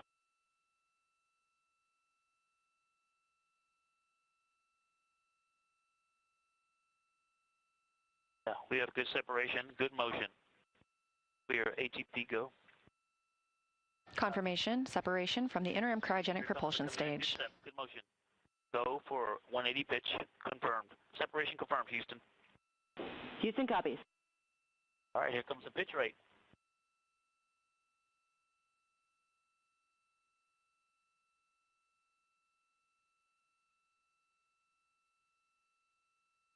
Video.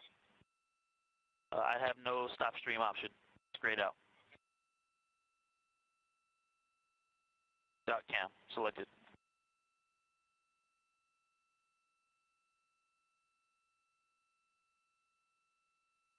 I see it. Look at that. Woohoo! That. This view inside Orion. I see the moon in the camera, and now I see ICPS in the docking camera field of view. Okay, waiting for 550. I'm on the THC. There's 550, starting the 19N. 1. This is the view from 5, 9, and this is the view arrow. The docking camera is showing the crew inside Orion. 19 ends. The SMRCS. Caution, prop, SMRCS, manifold 3, Ox-P health. Much quieter. Got a little rumble, Checking. like we're driving on a rocky road, but much quieter than in the sim. I'm showing about 3 degrees wide on ICPS. And it's holding right near the center. Integrity, no action for you on that enable prop caution. No action. All right, still waiting on the 19 ends to burn out. Thrusters are still fine. We've got a little rumble. It's like driving on a rocky road. All right, burned out. Okay, I see about 2.6 degrees wide on ICPS. All right, zooming in. There's 3x. 2.7 degrees wide. Here goes 6x zoom.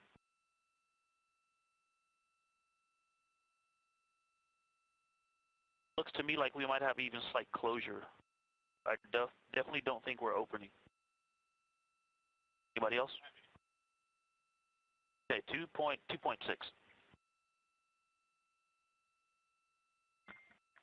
Houston, hold confirmed at 2.6 degrees.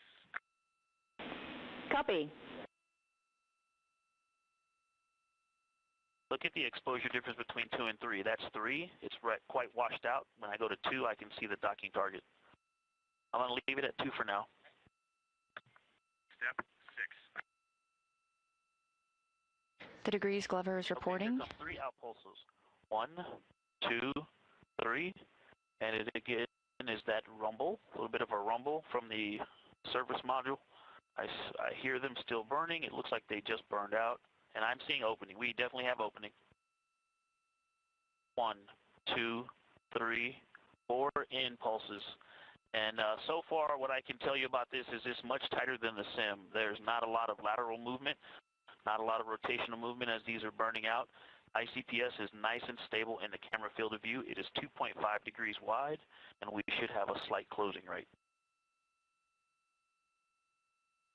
It is a half a degree below the center of the docking cam. It is 2.5 degrees wide.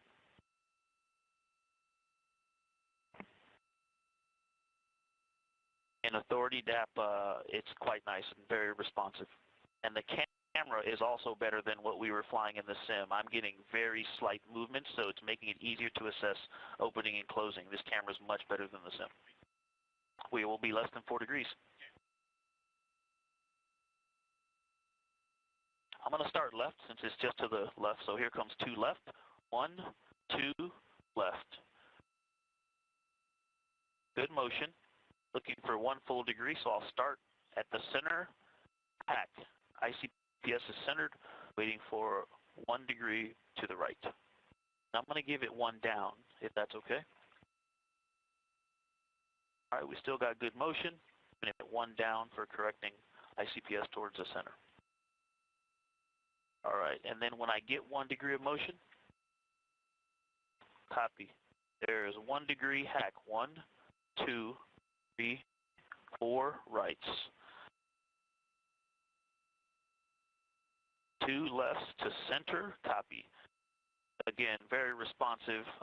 Authority DAP is quite responsive. It's very intuitive. I got about 1/4 of a degree, maybe even less than that, of overshoot by starting at 1 degree of movement. And I've got good motion, 1/2 degree back toward the center line, and I will capture it with 2 lefts.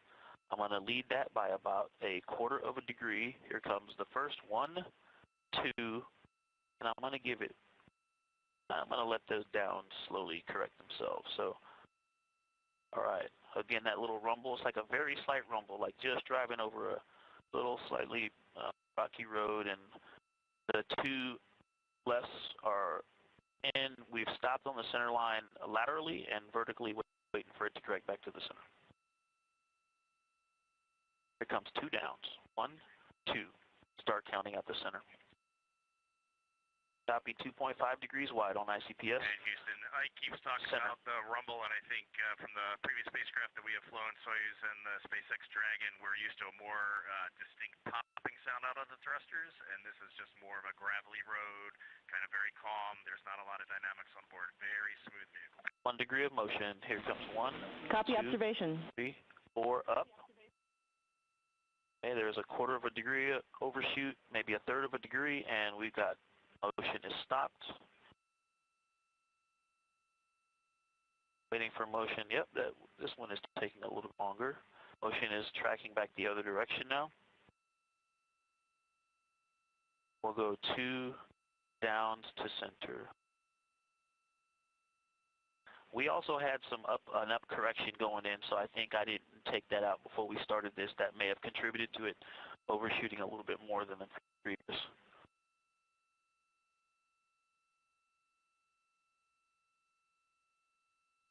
Yeah, we started with a little bit of Z motion due to that correction earlier on.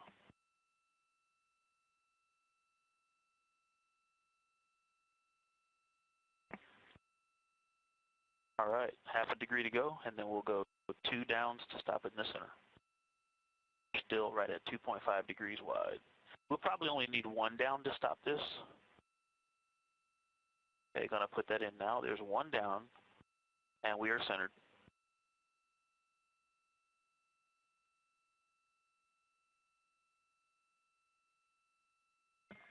Houston, integrity translation checkout complete, moving to step 7.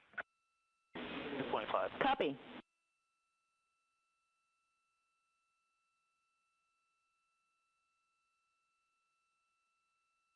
Equal.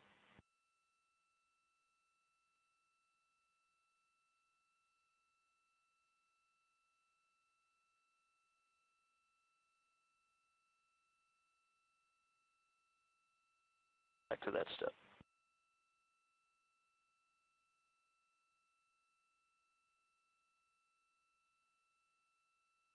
Okay. Okay, I'm good. And Houston, with the stable ICPS diameter, we do have the opportunity to do one in pulse, but we are going to hang here for now. Copy, concur.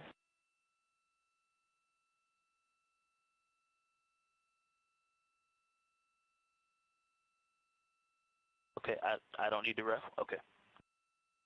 All right, control stick steering. Engage.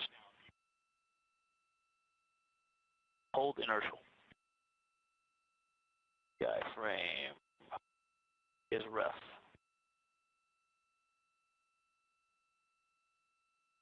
One degree on the rate scale set. Just trying to get that docking target background. So I'm going down exposure 1 now. I can see the docking target clear. Ready?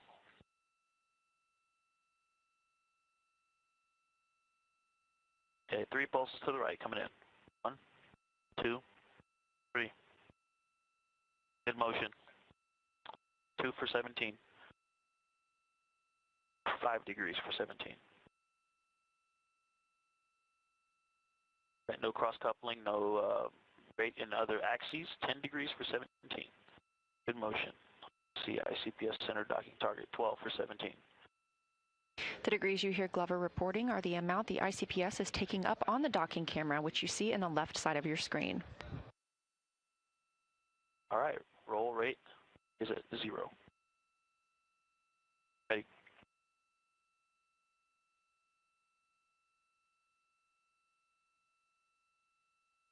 Aligned. Giving it 1 down, 1 left. Houston, roll alignment complete. Little gravel road. Copy. And we got another momentary enabled caution prop SM RCS manifold 6 aux P. No impacts to Prox Ops demo. Good to continue. Integrity. Point 2. Set. Okay, let me center ICPS and get stable. I'm going to go up. I'm going to go right. Okay, roll right and hold. All right, roll right. It's coming in. Roll, good motion, no cross coupling.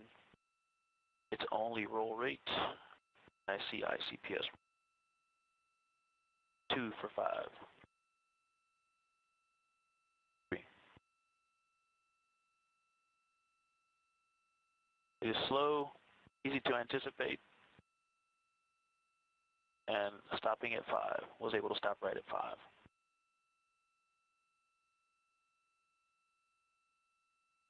Houston integrity, oh, sorry. Okay, going left. Good motion, it's all roll.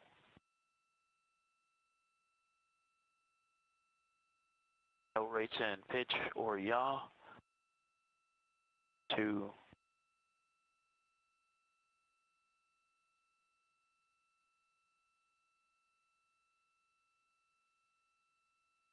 All right, roll rate released, it's 0. Back to the center. Roll is slow but nice and predictable, easy to anticipate and stop with precision. Houston, roll checkout is complete. Copy. You're 2.6 degrees wide.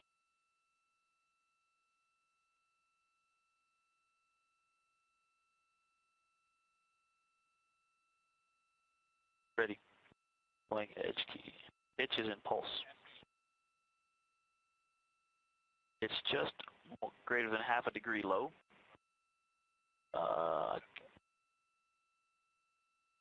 It's 3x. Pitching up 1 pulse. For 1 degree. Pitch up. Nice and snappy. And there's 1. Anticipated, stopped it right on that 1.5 degree line. Okay, and returning it to the pitch down. Stop just greater than half a degree low. Stop.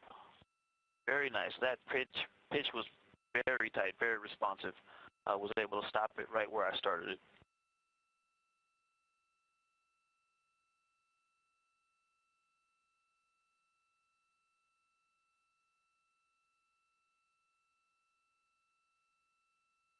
The pitch going back to discrete. A 0.7 degrees low. Pitch up and hold. All right, pitch up. Stopping it. Again, very responsive, also in discrete. Pitch down and hold. Back to initial vertical position. Stop. Captured. Very nice. Ready for yaw to pulse.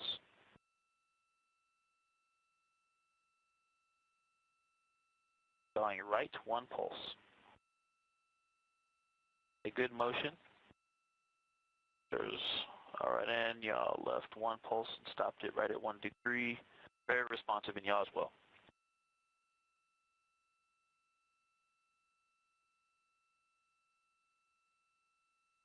Left, one pulse, good motion, no cross coupling, and 1 degree. Stopped, overshot about 1/8 of a degree. Back to original position.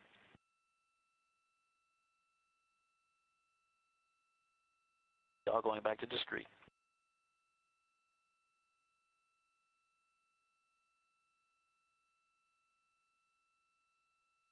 Yawing right and hold. 1 degree. Good motion, no cross coupling, half a degree. There's 1 degree stopped and overshot about 1/8 degree, but nice capture.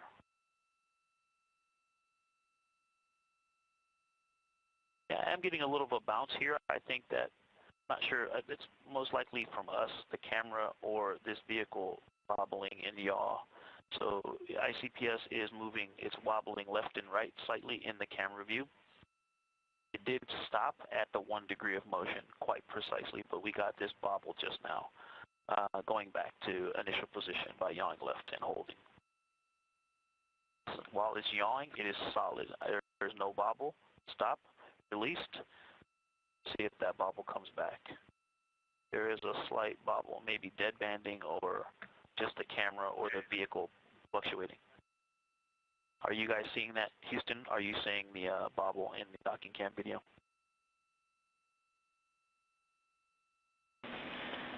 Victor, we are not, but it might be because it's a low rate for us. Okay, copy. Had a little bit of a lateral oscillation there. Houston, authority depth checkout complete, ready for step 12. Copy, go to continue, and also, once you get there, you are go for forward target approach to 10 meters. Integrity.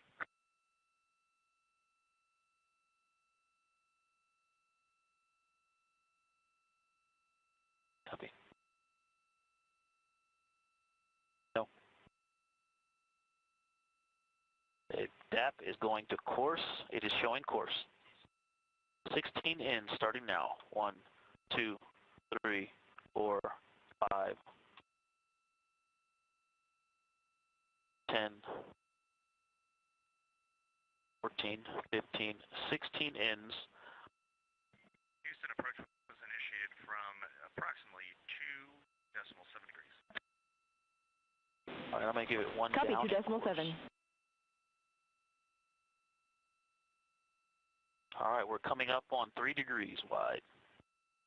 Stand by for 3 degrees. Hack to 3 degrees wide. Gave it 1 down. It doesn't seem to be tracking down, though. I'm going to give it 1 more down in course. There we go. Responding to that one, going to give it 1 left in course as well. Good corrections. Good, are you okay? This view live inside Orion. 3 videos, do you, or field of view, do you need any lighting adjustments in the cabin?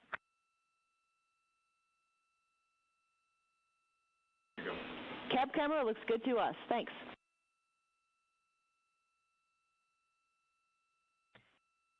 Integrity. hack will be at 0.5 degrees wide. Stand by. Hack 3.5 degrees wide at Team 23. The crew received the go to move in towards 10 meters away from the interim cryogenic propulsion stage. Yeah, sure.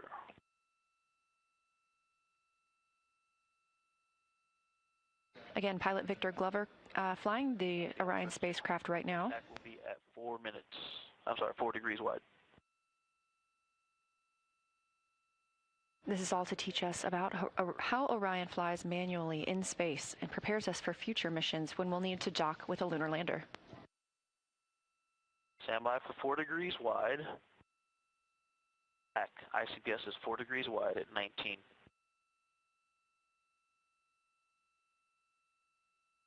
Course, and here comes 10 outs. 2, 5,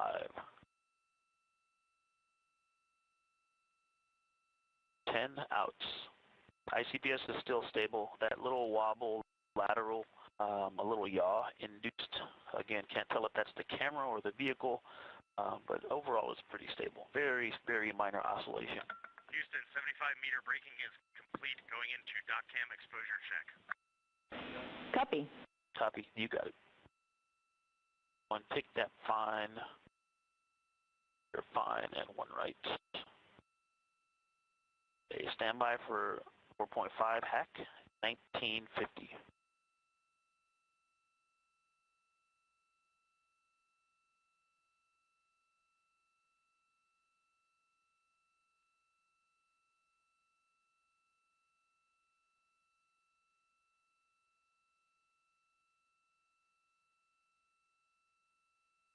All right, coming up on 5 degrees wide. And back, 5 degrees wide, 2020.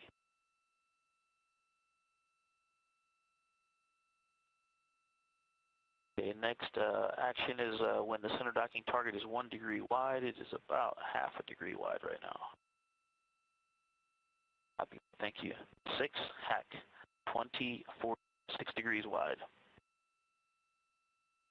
Fine, I'm going to go 1 up. Right.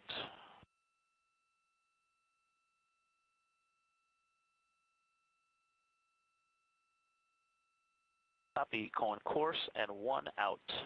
Your course, 1 out.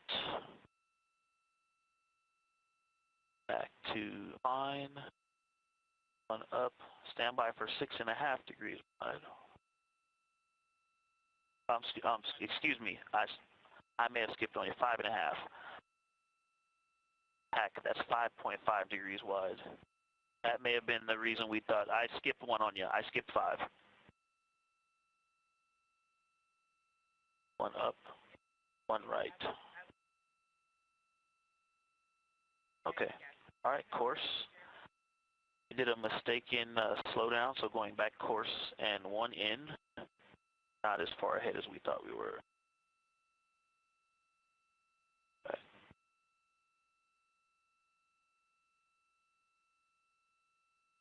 All right, coming up on 6.5. Hack. 6.5 degrees wide. Fine. You're fine. Going up. Up. 2 ups. And 6. Good grief. That was 6 degrees wide, the last hack I gave you.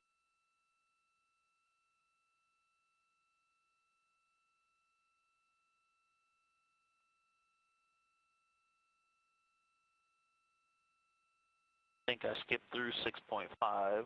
I'll give you 7.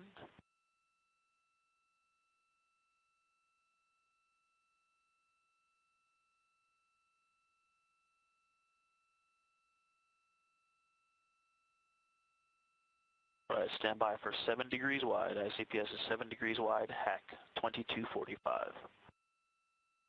All right, in ICPS, the center docking target is about 0.7 degrees wide. Next hack is 7.5, correct? All right, 7.5, hack.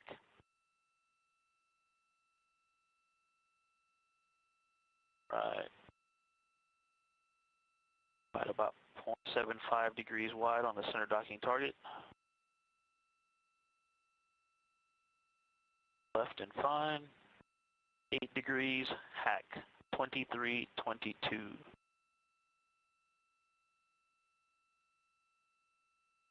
All right, I'm going to transition to center docking target, 0.8 degrees wide. The next action will be course and 6 outs when it's 1 degree wide.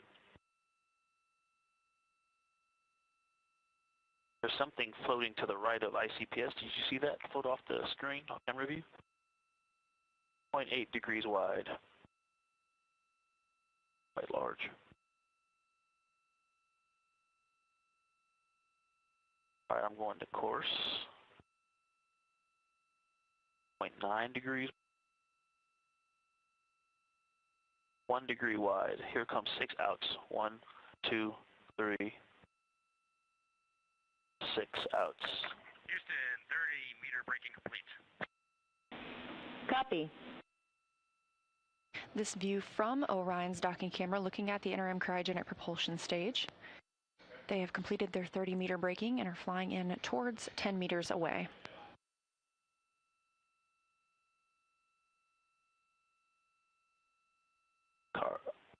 Copy, looking for 2.5 plus or minus a quarter of a degree.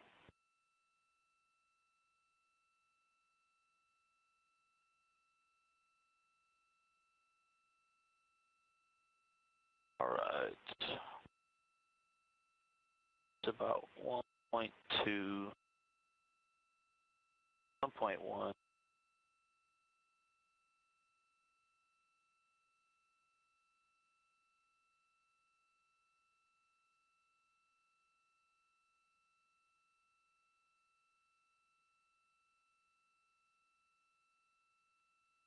This view from the docking camera is a zoomed in view at this time. Again, we are coming in, we were at 30 meters, moving in toward 10 meters away from the interim cryogenic propulsion stage. And again, we are seeing a docking target, but this is practice. 5 degrees wide hack. We are not docking to anything today. This is a test of how Orion flies when completed manually by the pilot.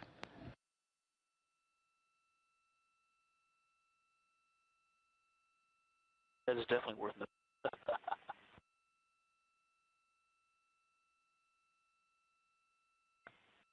All right, next hack will be at 1.5 degrees wide on the center docking target. Nice and smooth. It is actually holding quite close to the center, so I haven't had to make many corrections. Nice and stable so far. We are at manual exposure 1, which is interesting. I don't know what the sun angle is right now, but that seems to be the best view.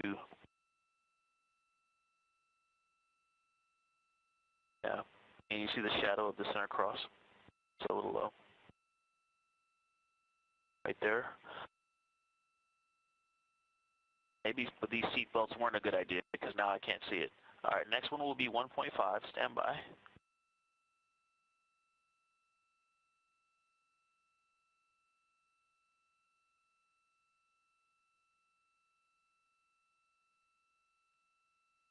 Hack 1.5 degrees wide at 2650.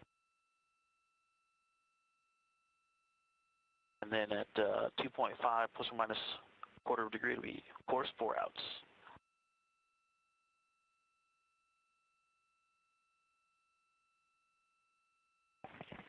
And I'm jealous I can't float up to the window and see it out in front of us.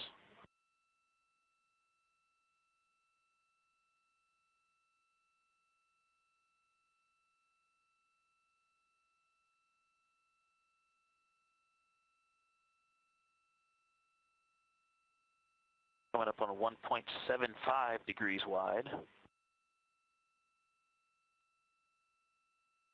This view inside Orion as the crew is using their iPhones to take pictures out of the window of the 1.75 degrees wide at 2740.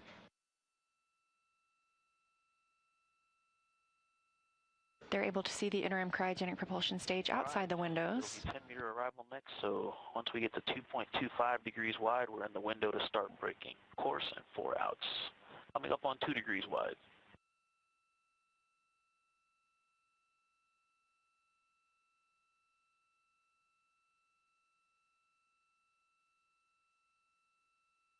Two degrees wide. TAC 2820. Center docking target is 2 degrees wide. Standing by for Orion to arrive 10 meters away from the ICPS. Copy. I'm going to go ahead and go to course now. And I see we're at about 2.25 degrees wide. I think we're in the window to start braking.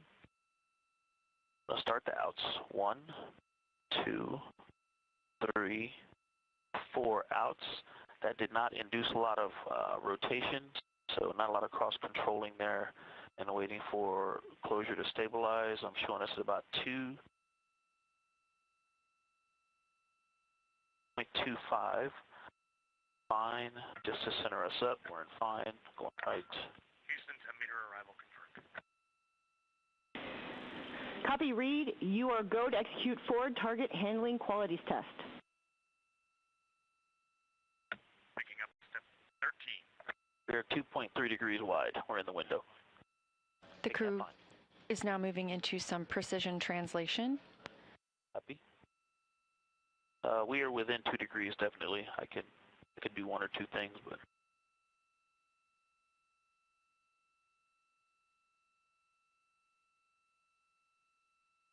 the fly out. Okay, yep, I'm going to center it up, so I'm going to go down, translate down. Just a little bit. I mean, we're talking about a fraction of a degree. Going to 6x, and I'm waiting for that cross to get centered, and then I will pitch up. Again, Glover is able to... So I'm going to, right there, stop it. Now I'm going to pitch up, center it. Glover is using the docking camera on Orion, looking at the ICPS that you see in the left of your screen. That was very easy to do, and I show us as a flyout complete. Copy. Houston, angular alignment complete, ready to begin fine handling qualities test. Copy. Copy.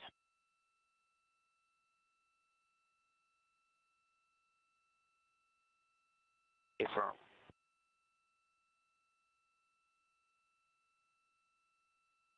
We're in fine.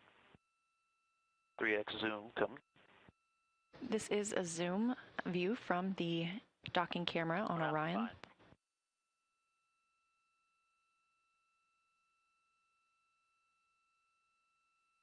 We are about 10 meters away from the interim cryogenic propulsion stage. Y-axis ready. I'll start in the center, and we're out and fine. Okay. Copy, a little opening. Back to center laterally. Okay. Yep, 2.75. Yeah, I see opening. Okay. So we're centered. 1, 2, 3, left pulses. Good motion. All right, there's a half a degree, good motion, a little bit of down or up in, on ICPS. And there comes 1, 2, 3 to null, about a 1/10 of a degree overshoot. We're looking pretty stable right now. We did have some upward motion on ICPS. I'm going to correct that out as well.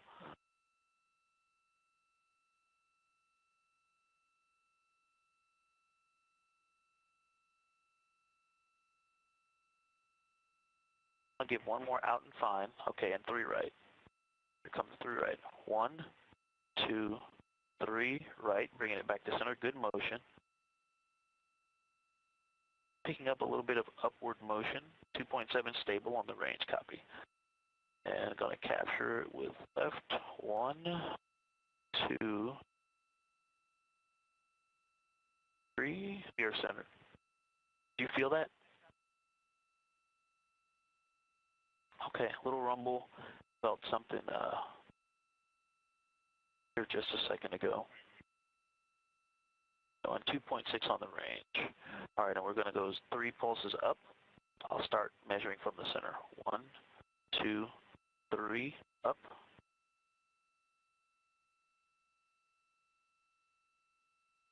There's center, and we'll null 1 degree low. Overall, the control is very responsive. Not sure if it's the dead banding half a degree good motion, but I am doing a little bit more lateral correcting to keep it centered. And there's 1, 2 to catch it. About a 1/10 of a degree overshoot. We got some lateral motion build up in there. I'll go left to correct that. All right, 3 downs to bring it back to center. 1, 2.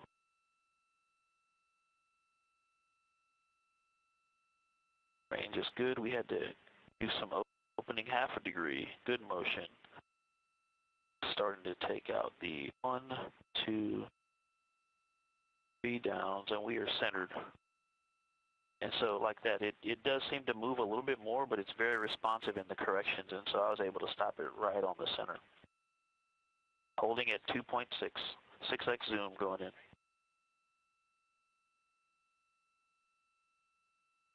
Ready.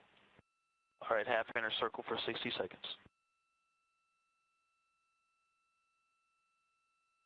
Good range.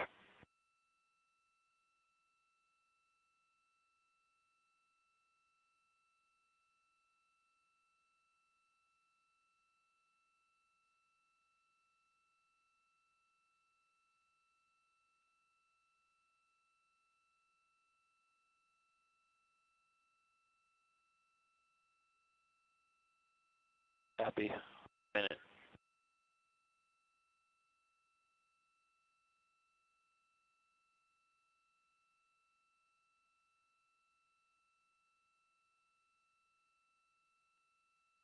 Copy. 15 seconds until center on center.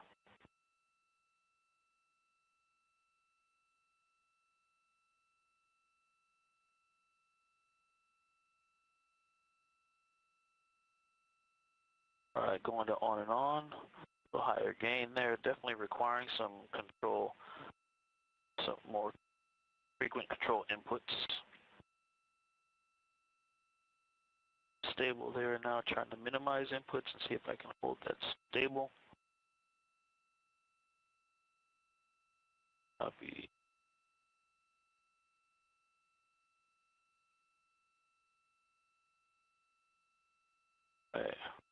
Okay, time's good. Houston, translation test complete. Would you like us to go to step 16 or 18? Perform step 16.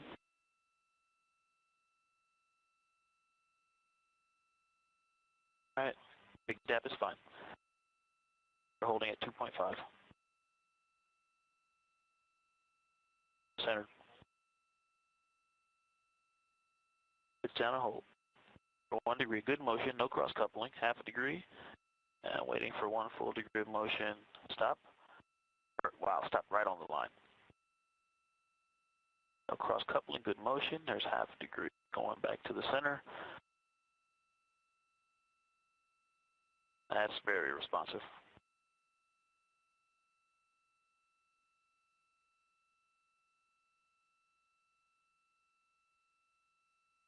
Yawing left.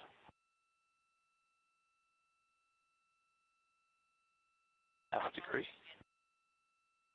And stopping it right on the vertical grid line. We had a little bit of a translation. Going back, yawing right. Good motion. Cross coupling, half a degree. Back to the center line, stop. Very, very nice control in the rotations. Go left to confirm motion.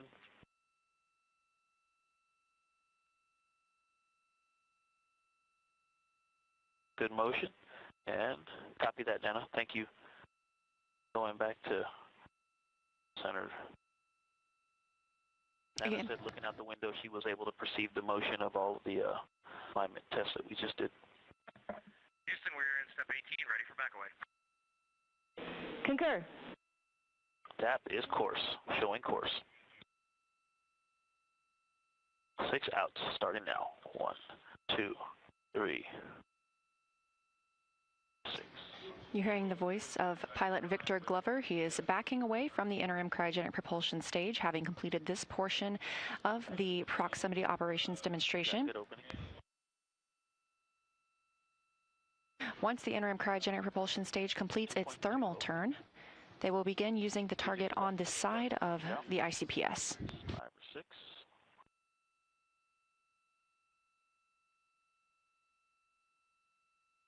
All right, picking it back up at 4. See the cross. 2 is pretty better picture.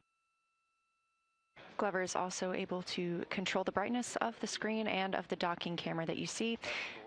Again, we are not docking today. This is a test of how Orion flies when done so manually and helps us prepare for future Artemis missions. We did see the crew move in all the way to 10 meters from the ICPS. They are now backing away as was planned. The interim cryogenic propulsion stage will make a turn, and then the crew will fly in again and conduct some similar tests with a side docking target. That's about 7. We're just over 4 hours since launch today, a very busy day for the crew. All right, coming up on 1.5, going course.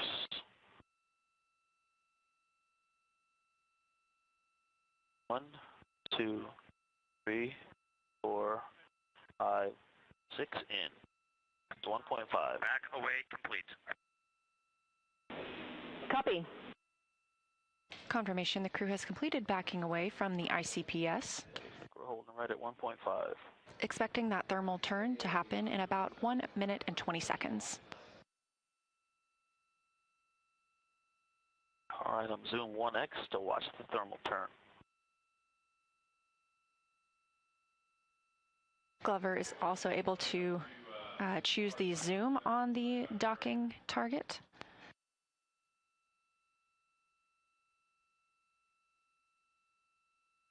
This view on the left will allow us to also see the thermal turn.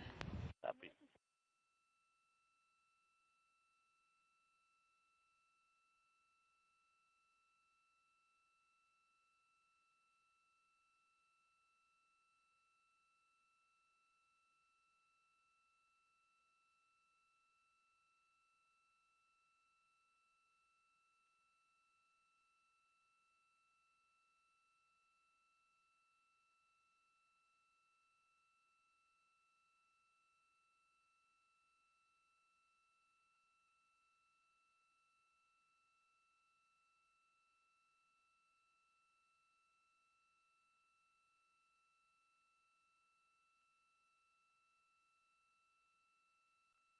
And I'm going to be course. Standing by for interim cryogenic propulsion stage to do a thermal turn. 8 pulses down. All right, I see motion. I see pitch on ICPS. ICPS thermal turn, start. All right, here comes down. Course, 1, 2, 3. 8 down pulses. Great view of the ICPS that powered Orion during the Perigee raise maneuver and apogee raise burn. 4, 5, 8. I can see the side docking target. That is a good looking American flag.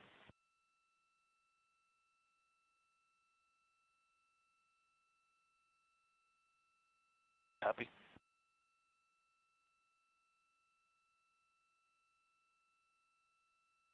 Again, this view coming from the docking camera on Orion, looking at the interim cryogenic propulsion stage. You can see that docking target down near the bottom of your screen. ICPS thermal turn complete. Copy that, Amy. We'll start working our way down. Reminder, we are not docking today. This is a test of how it feels for pilot Victor Glover to manually fly the spacecraft. He's using the zoom feature on the docking camera to get exactly the view he wants as he prepares to move in and around the ICPS.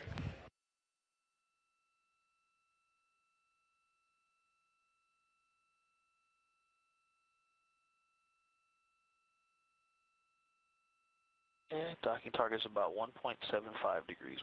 And Houston, we're holding at step 20, waiting for your go. Stand by.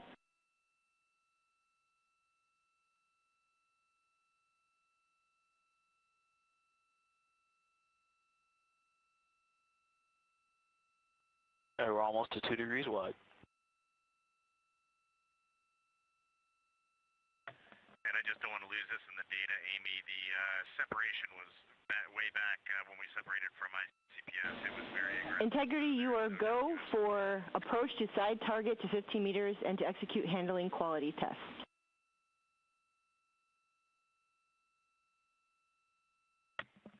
Our course. We are picking it up in step 20. I'll copy. We copy. Oh, it's almost 2 degrees wide.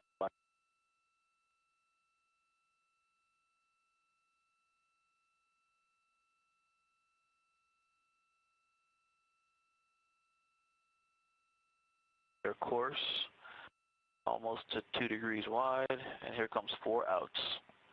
1, 2, 4.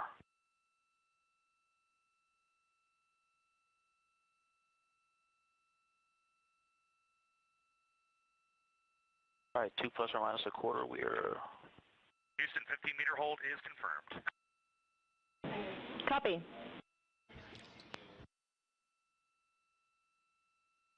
Orion is now 15 meters away from the interim cryogenic propulsion stage. It's a couple outs. They will not move in any closer. They're going to continue piloting the spacecraft. 3 left coming in now. 1, 2, 3. Good motion. A lateral, we might have a tad bit of closure and coming right to 2. All right.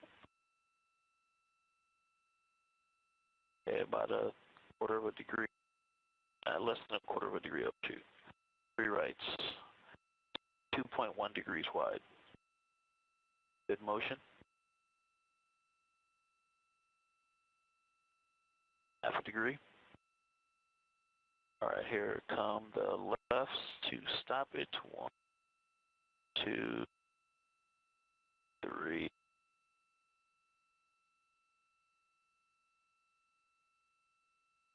Three downs. 2, 3. Start measuring from the center. There's center. Good motion. And Houston, with this sun angle, the white paint on the ICPS is so illuminated. Half a degree. It's hard to look out with the naked eye. 1. Houston copies. 2, 3. And we picked up a little bit of motion to the left on ICPS. Okay, stopping that, correcting it back up. 1, 2, 3 to bring it back to center. Also correcting left. Good motion.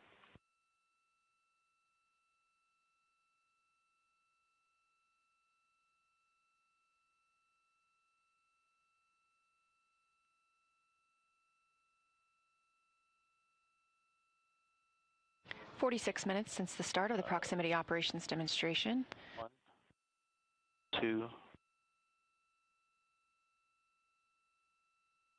All right. 2.1 degrees wide. The degrees you hear pilot Victor Glover reporting are the amount of space that the docking target is taking up in his view that you're seeing here on the docking camera.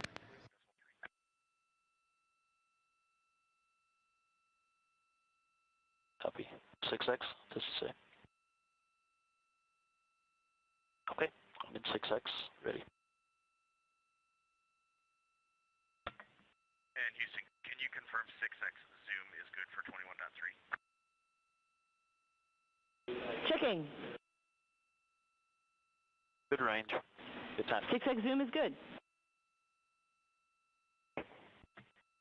Starting the lateral alignment test.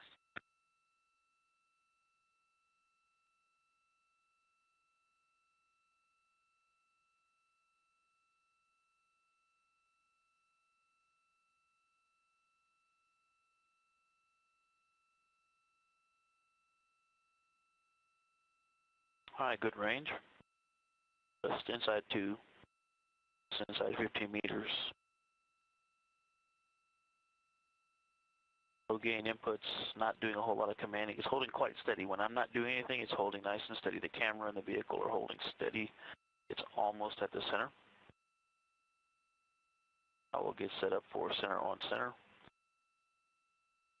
cross over docking hatch cross.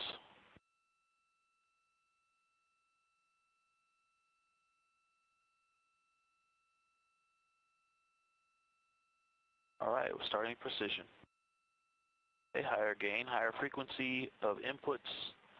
It's very responsive. I just have to make inputs because it does seem to pick up lateral motion. Commanding.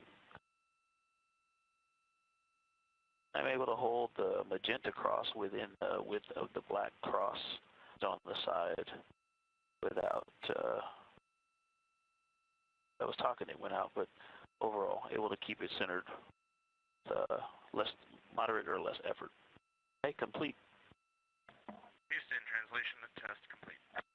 Very precise control. That you Copy, and you are go for the multi-axis test, and Reed, you are coming in much lower volume than Victor.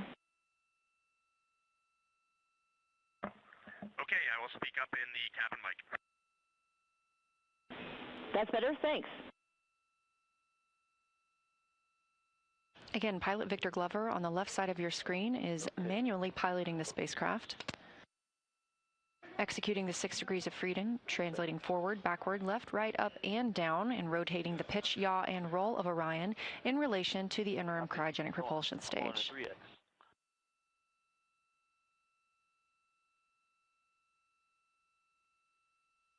Course selected.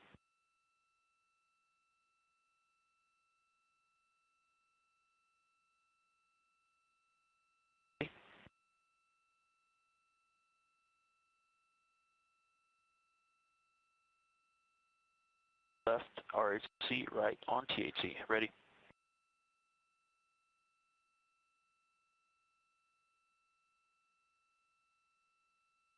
All right, and I'll get the yaw out to 2 degrees. Okay, it's there. Okay, range, it's just side of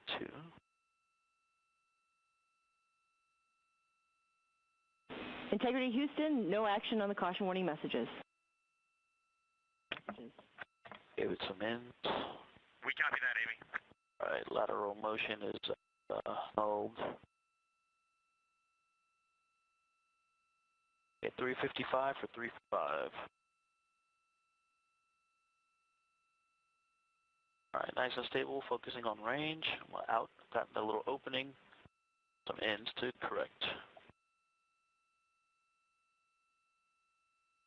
Got some dynamics there at the beginning, going yaw, then translation, yaw, and translation, but caught up, was able to correct it out without many problems, moderate or less workload.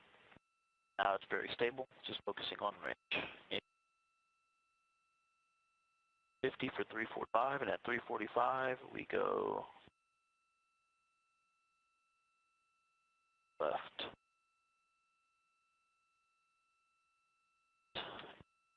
$50 for 345.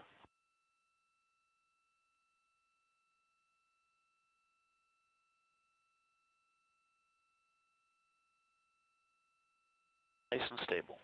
Range is good. 48 for 3.5, nice and stable, so we're in a good position to go course.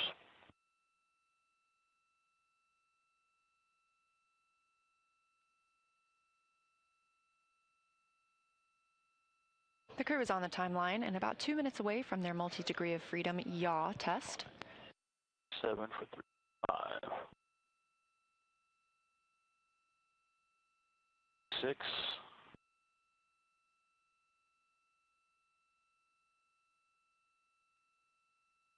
Yeah, that rate gone down quite a bit. 5, there's picked up course. Yeah, the yaw rate had dropped off a bit. I put it back in. Okay, at 3-4, go discrete.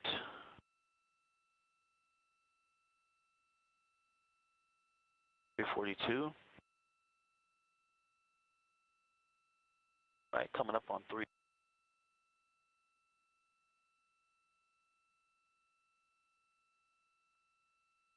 Right, left to stabilize. Alright, we are just outside. Range has opened a bit. Actually, we're looking nice right at 2. Okay, ready. Course. Stand by. It's nice and stable.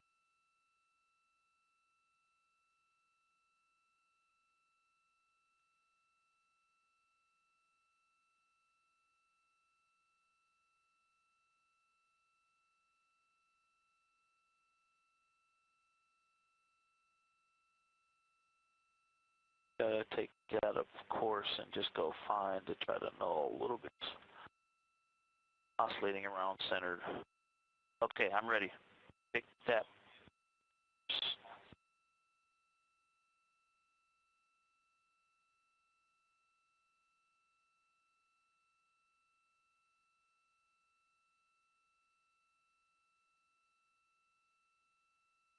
All right, got a good yaw rate. I'll watch the yaw rate closer this time. Fine.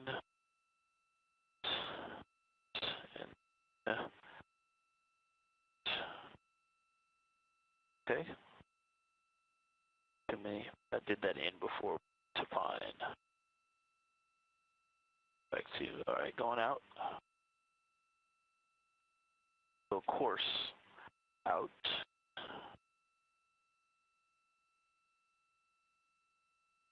All right, there we go. I see opening. Everybody concur? All right, thank you. I'm going to go back to fine. All right, that yaw rate is slightly dropping off. I'm 348. One more out. I'll be 355 going to 350 for 35.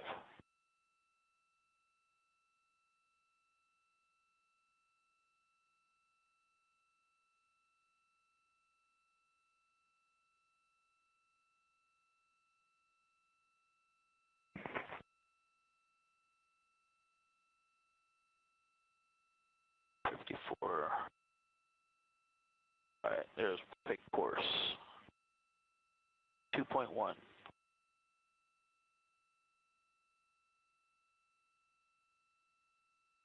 Again, a little dynamic at the beginning, but to stabilize all the motion and correct it. Going up on 0.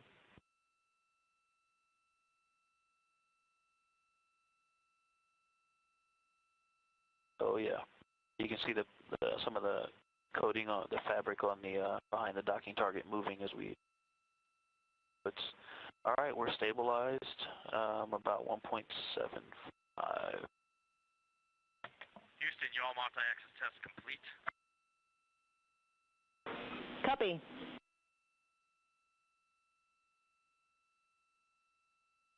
I do.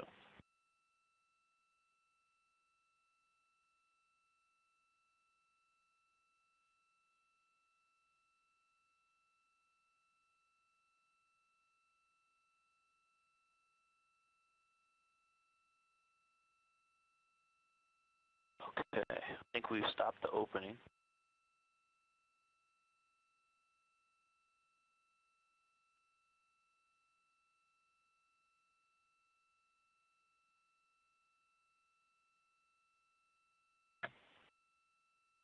All right, Houston, we're in instruction 167. TTIG is not yet quite within 29. Waiting your instructions.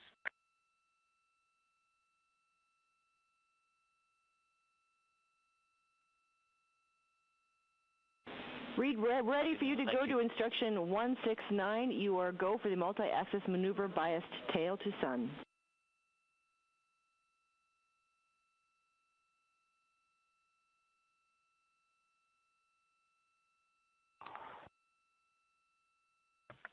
Coming up on 1 hour since separation from the interim cryogenic propulsion stage, again almost an hour ago, and now 4 hours and 20 minutes since liftoff. We are getting closer to the tail end of the ProxOps demonstration.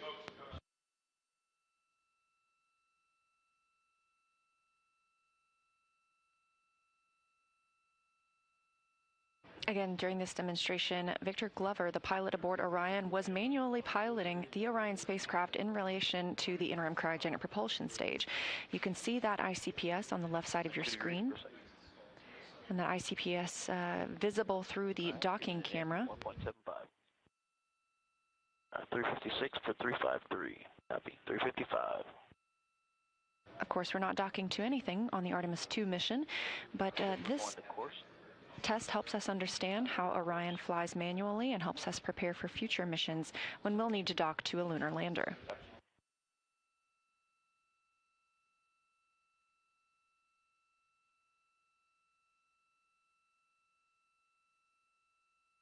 The commands Glover has been sending to... I did have to throw another yaw in there to keep it at 0.2, yeah. Overall, guys, this flies very nicely.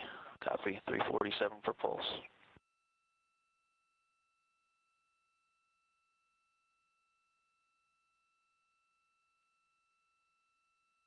What Glover is using to command the spacecraft, the translational and rotational hand controllers. Very precise.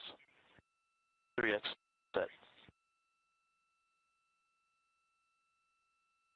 It's a 358. Pitch down, going in. Orion is using the 24 reaction control system thrusters on the European service module. Set.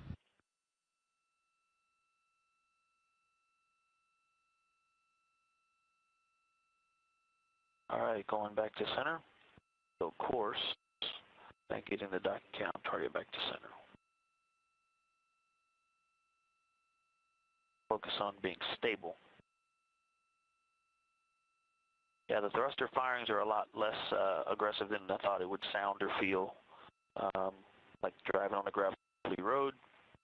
The response is quite immediate. Not all the axes are even. Roll is very, very slow, but pitch and yaw are very snappy and responsive. And when you have the zoom set right, you can see very small motions, and so translations are all quite tight and very nicely balanced. Houston, are you ready for the ATP for depart tail sun? Affirm.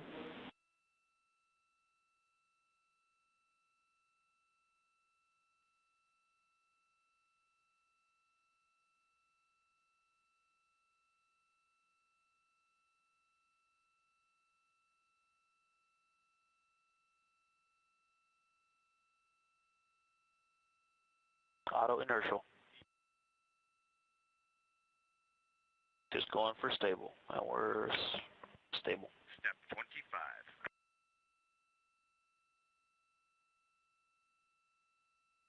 Currently, Orion is about 15 meters away from the interim cryogenic propulsion stage. At the conclusion of the proximity operations demonstration, minus 26. For the DAP 18 authority DAP.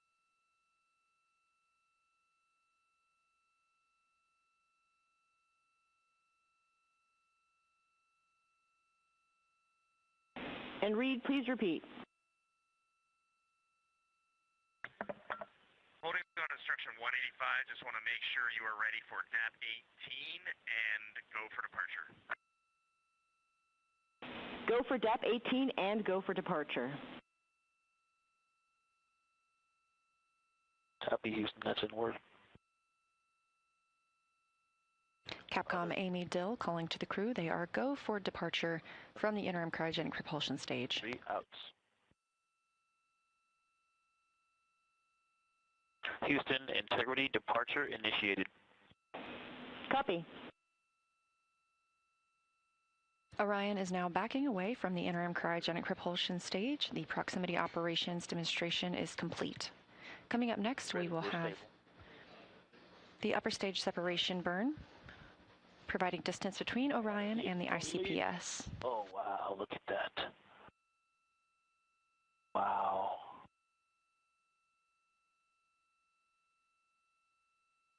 Copy, going off Fox. Great flying with you, Houston. Nice vehicle. Great job, Victor, and to the entire crew, and we enjoyed your excitement at seeing ICPS out the window.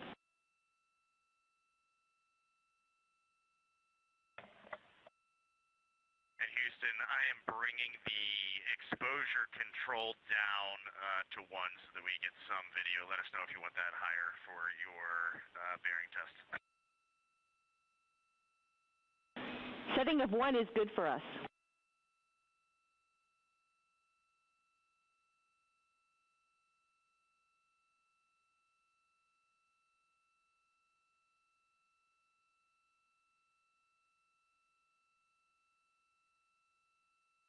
This is a live view from the Vehicle Ascent and Launch Operations Room. This is Valor, the ULA launch team support room. They are responsible for observing any program issues that may require their experience to correctly detect and assess. They've been monitoring the health of the ICPS prior to launch. Houston, no action on the cautions. They've been monitoring ICPS since before launch, through launch, and obviously during the proximity operations until the ICPS end of mission.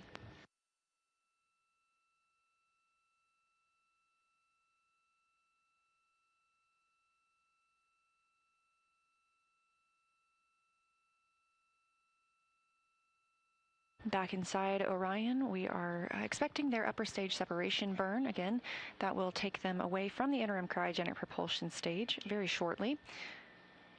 The interim cryogenic propulsion stage will then conduct its own disposal burn and will burn up upon re-entry over Earth's atmosphere over the Pacific Ocean.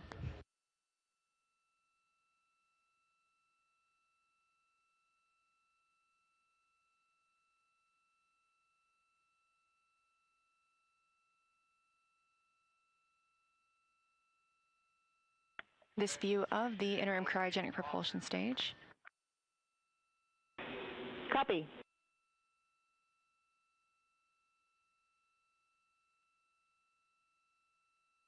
Four hours, 27 minutes since Orion launched. ICPS is stable in the dock cam field of view. We are going to stay in authority DAP, and we are going to discontinue all manual THC inputs.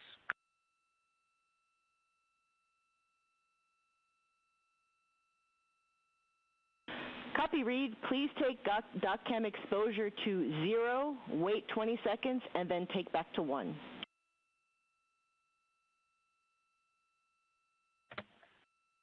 Mike has that in work. Thanks. As you heard Capcom Amy Dill ask the crew, they are able to control the exposure that we see from the docking camera down on the bottom right side of your screen as the interim cryogenic propulsion stage gets farther and farther away. That's actually Orion backing away from the ICPS, having recently completed the proximity operations demonstration, during which pilot Victor Glover manually flew Orion.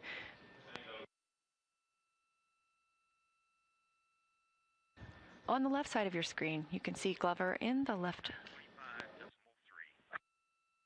He's currently in seat 1, having conducted those prox ops. And on the right is NASA astronaut and commander of Artemis II, Reed Wiseman. And Houston, here comes the ATP for RPA to coast. We're ready.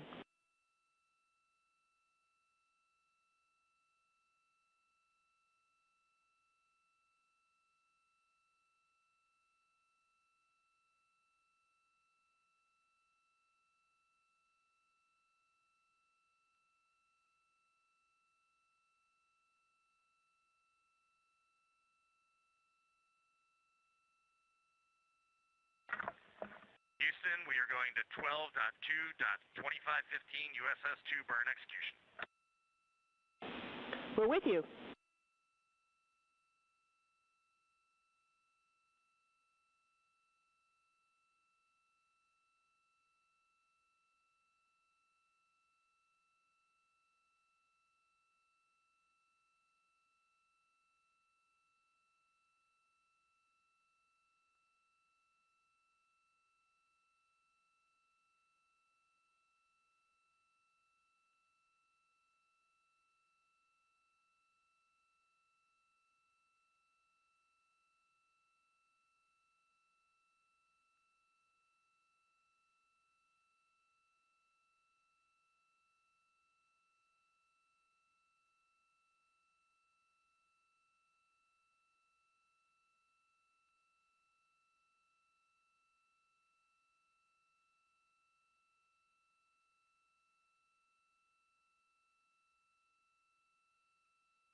Four hours and 30 minutes since liftoff today of Orion, also referred to as Integrity, atop the Space Launch System rocket at Kennedy Space Center in Florida. The crew continues to back away from the ICPS, the interim cryogenic propulsion stage that was used for the Perigee raise maneuver, and the apogee raise burn that put them in the high Earth orbit where they're at now.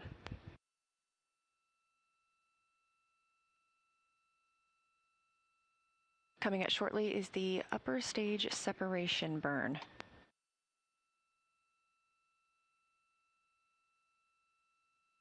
Upper stage separation provides what we need to distance Orion and the interim cryogenic propulsion stage even further. The ICPS will have its own disposal burn. Houston, for awareness, 2 minutes until ICPS maneuvers.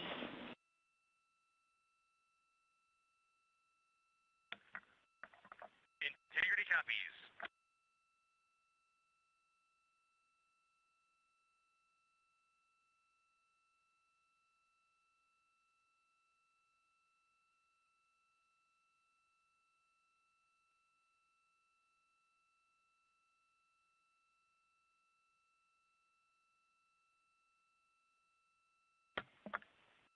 Houston, we're checking with you in step 4 burn config ATP.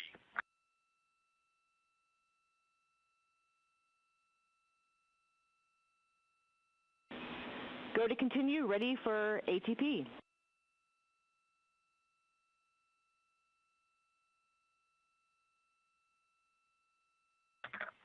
Houston, ATP burn config is go. Copy.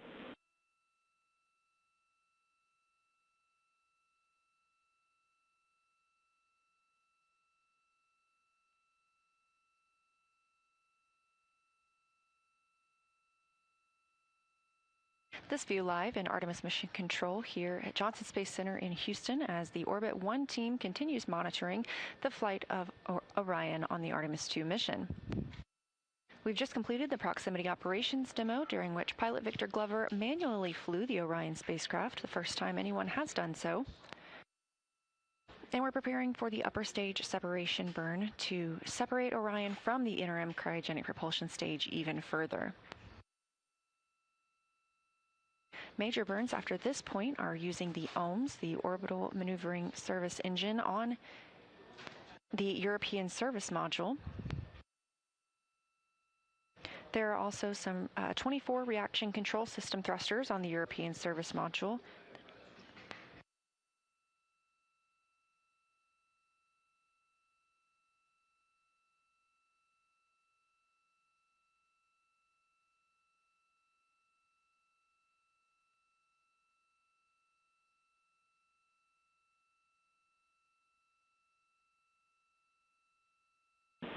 Integrity ICPS maneuver in work.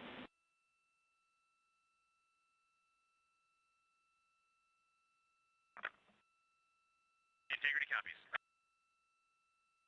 The interim cryogenic propulsion stage making an additional maneuver ahead of the USS-2 burn.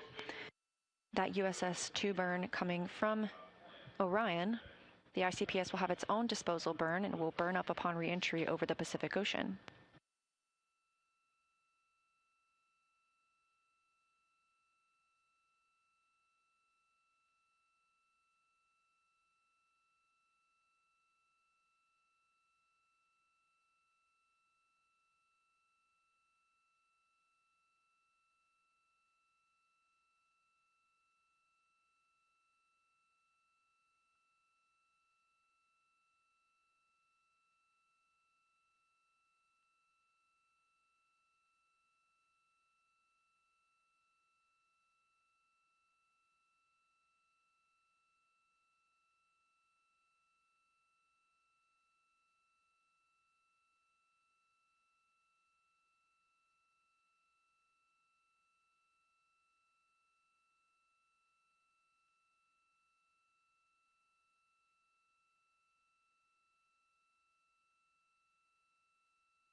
Again, live here in Mission Control Houston, Artemis Mission Control, to be exact.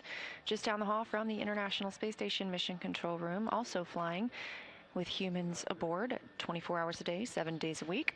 We have completed the proximity operations demonstration aboard Orion, and we are now looking ahead to the upper stage separation burn. This provides distance from between Orion and the ICPS. The ICPS will have its own disposal burn at about 5 hours MET.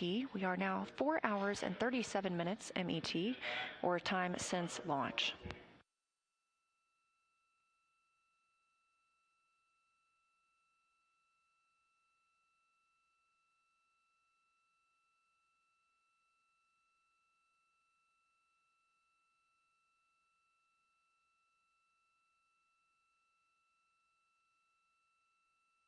It's been a long day for the crew aboard Orion, and they still have a few tasks to complete before they can go to bed tonight. Of course, we'll have the upper stage separation burn that they will need to monitor. They'll continue doffing and stowing suits. Houston's here. Can you confirm what status you want us for suit drying? Checking.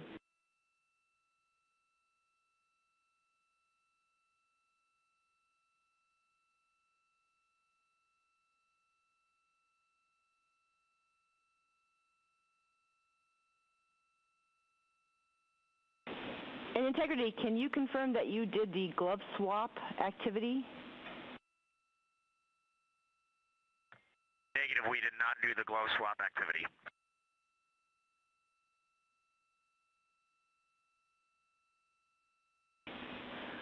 All right, when able, you can do the glove swap activity, and then we'll need a 15-minute timer, and then we'll be ready to terminate suit drying.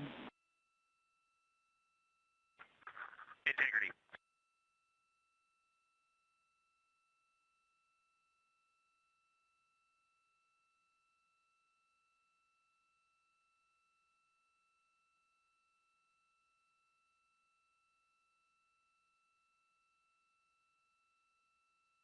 Solar arrays are now in motion ahead of the USS 2 burn, the upper stage separation 2 burn. And with proximity operations complete, we will look forward to hearing from pilot Victor Glover how it felt to fly Orion. But just before his launch, we got to ask him how it felt and how he was looking forward to it. As a test pilot, the opportunity to fly a spaceship is just a dream. It's unreal. The piloting role specifically, I will have an hour and a half or so where I get to fly the spacecraft by hand, and we fly Orion a lot in the simulator to train, but also to build an experience base for how the teams on the ground think Orion's going to work.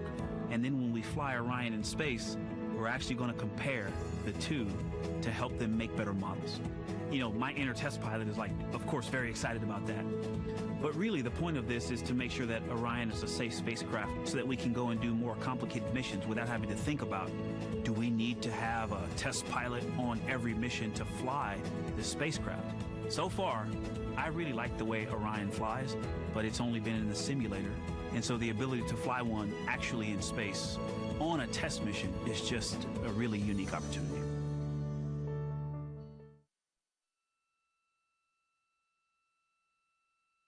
Again, those words from pilot Victor Glover before his flight aboard Orion, and reflecting on how it's been to fly Orion in the simulator for those proximity operations demonstrations. Now he has gotten to do the real thing today, with Prox Ops having just completed about 10 minutes ago. This view live inside Artemis Mission Control at Johnson Space Center in Houston as the crew continues to move away from the ICPS ahead of that upper stage separation burn.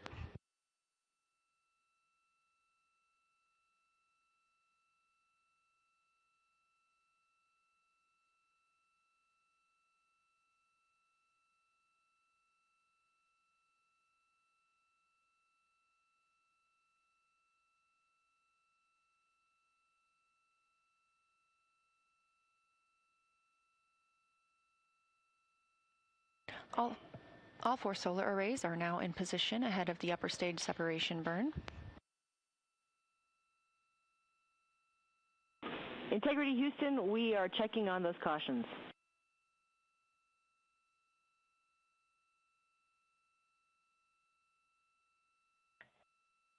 integrity. Orion is now maneuvering into the proper attitude ahead of that upper stage separation burn.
Orion continuing to maneuver into its proper attitude ahead of the upper stage separation burn. After this burn, the crew has a little more work to do before they can go to sleep. It's been a long day for them, having woken up about 8 hours before launch.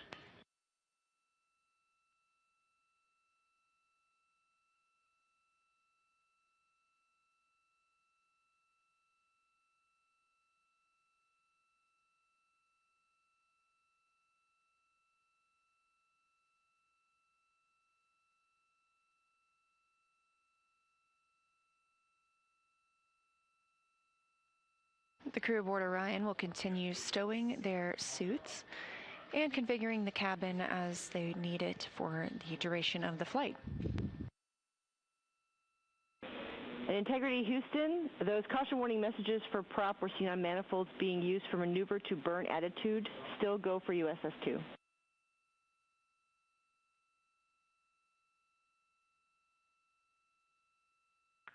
Integrity copy. Still go for USS-2. Thanks for the updates. And the crescent Earth from almost 20,000 miles looks amazing. Thanks for that report.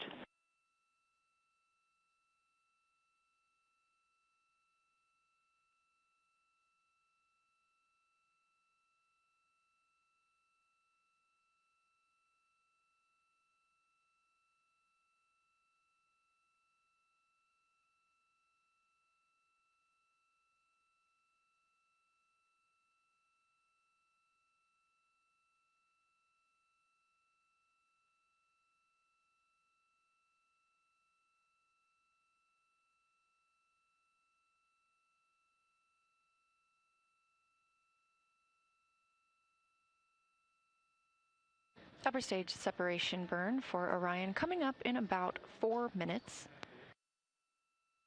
We're now 4 hours and 46 minutes since liftoff. This view coming live from the spacecraft, looking at one of the solar arrays. Those solar arrays are now swept forward, and that protects them from any loads imparted when we conduct this upper stage separation burn.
2 minutes until the upper stage separation burn. This will be the last burn of the evening. The crew will continue stowing their suits. They'll configure the cabin. They will also have their private medical conference. These are scheduled every single day to allow the crew to report how they're feeling down to team members here on Earth.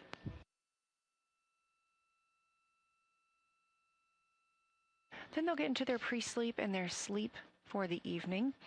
They will only get a few hours of sleep to start. They're going to wake up essentially in the middle of this nap for the Perigee raise burn. That burn will set us up for translunar injection tomorrow. And translunar injection burn is what will commit us to flying by the moon and also serves as our deorbit burn.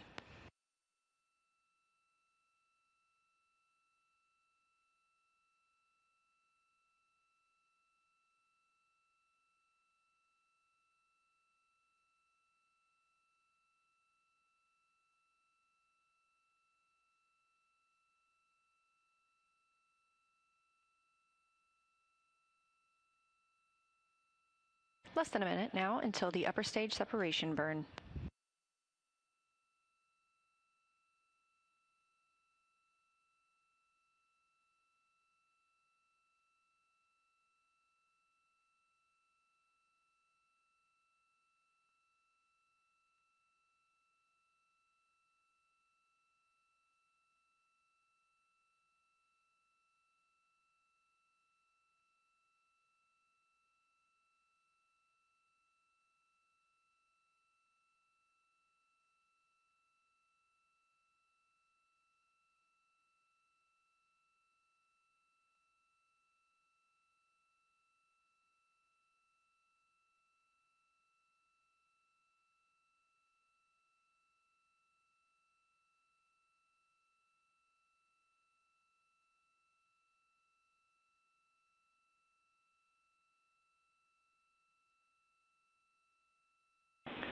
Integrity Houston, no action on the ohms caution.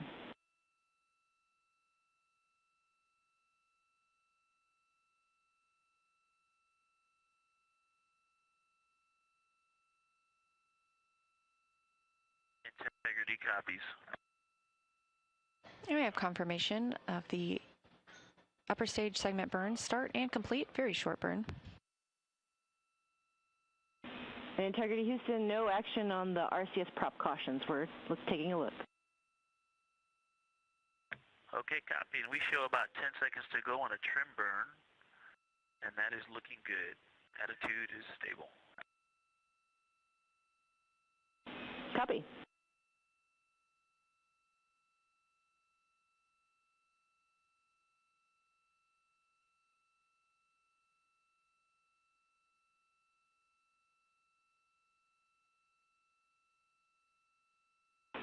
Integrity Houston, good USS-2 burn.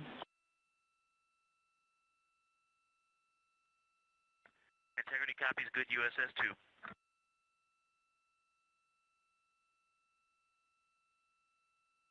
Confirmation of a successful USS-2 burn, upper stage separation. This view live from Orion. You can see on the right the solar array. You also heard some calls from Capcom Amy Dill to the crew about some cautions that they will see aboard the spacecraft that they're looking into on the reaction control system thrusters, and no action is needed from the crew at this time.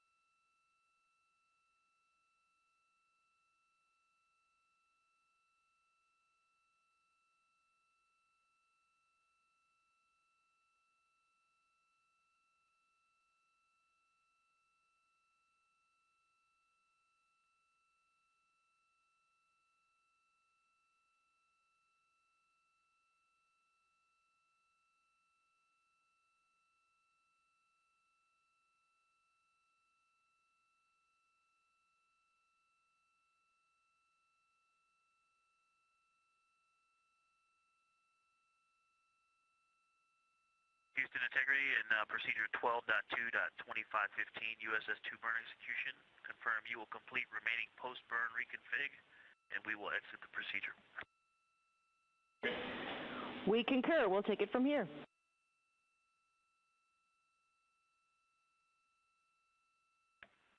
Copy, thank you.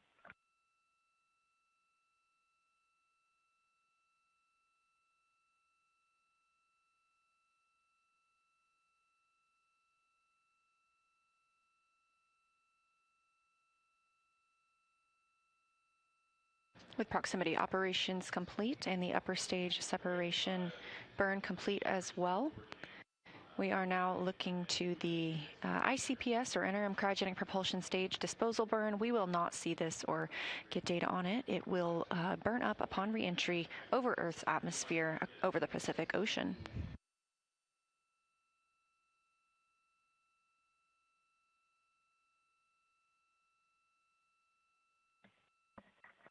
Houston Integrity, I'm going to request to suppress the CMIS 300. Copy and checking. And Reed, we will suppress from the ground the CMS 300 caution.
Houston Integrity, very low priority. Let me know when you have 2 minutes for boom mic troubleshooting.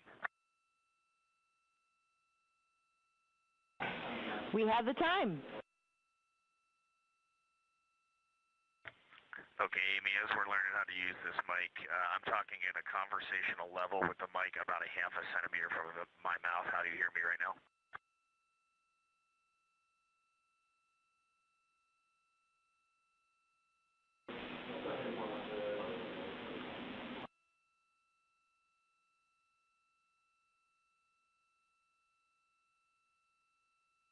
John, let's tell him it's definitely better, 3 or 4 by 5. It's a bit better. It's about 3 or 4 by 5. Okay, Amy, and now I am talking to you with the tip of the boom mic pressed against my upper lip, so I have lip contact on the mic. How's this now? 5 by 5. Okay, I will let the crew know. Thank you. We copy.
In Integrity Houston on 1, whenever you're ready, we do have some toilet troubleshooting actions for you.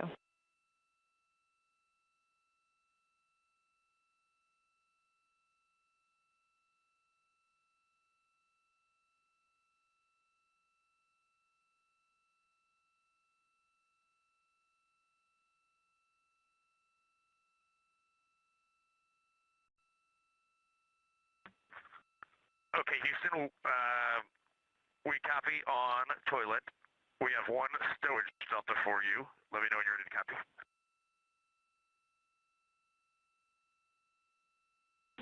We're ready for stowage delta.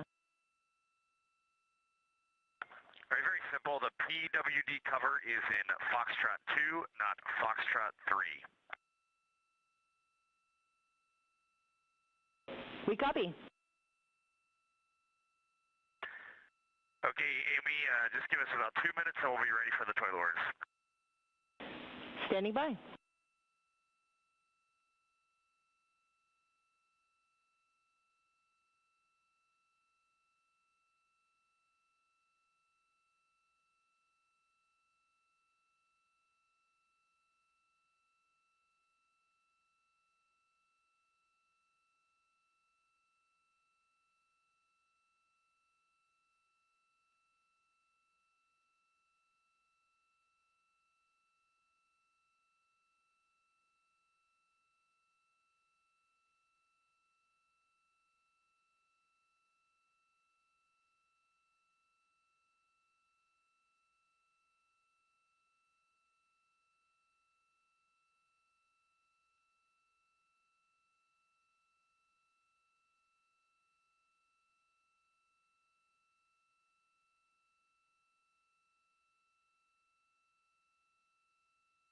And we have confirmation that the interim cryogenic propulsion stage burn has started. Again, this is a disposal burn. The ICPS will re-enter Earth's atmosphere and harmlessly burn up over the Pacific Ocean. Additionally, we are expecting the CubeSats to be released soon. These will be released from the Orion stage adapter on the Space Launch System upper stage into a high Earth orbit, where they will conduct an orbital maneuver to reach their own desired orbit. These are 5 CubeSats from space agencies including Germany, South Korea, Saudi Arabia, and Argentina. They have their own distinct objectives completely separate from NASA's mission. And these CubeSats are shoebox-sized payloads that have the potential to expand our knowledge of the space environment. The German Space Agency, or DLR's Tacheles CubeSat, will measure effects of the space environment on electrical components to inform technologies for lunar vehicles. The Korea Aerospace Administration, or CASA's KRAD Cube, will use a dosimeter made of human-like tissue to measure space radiation and biological effects across the Van Allen radiation belts. The Saudi Space Agency's Saudi Geomagnetosphere Satellite, or SHMS CubeSat, will measure space weather at a range of distances from Earth.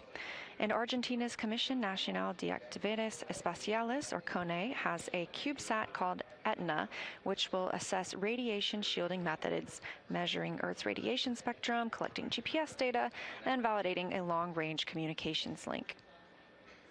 By working with other countries to fly these, Houston's here. Hey, Amy. Without knowing what's going on later this day, how important is the 4K encoder setup? Checking.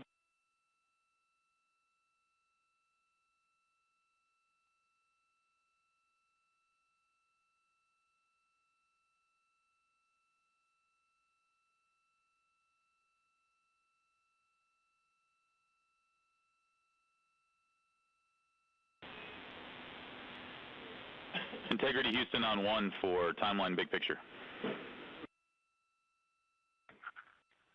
All 4 crew members are here, Jeff. Fantastic. Hey, it's been a great day, guys, and we're going to try and get you to bed a little bit early today.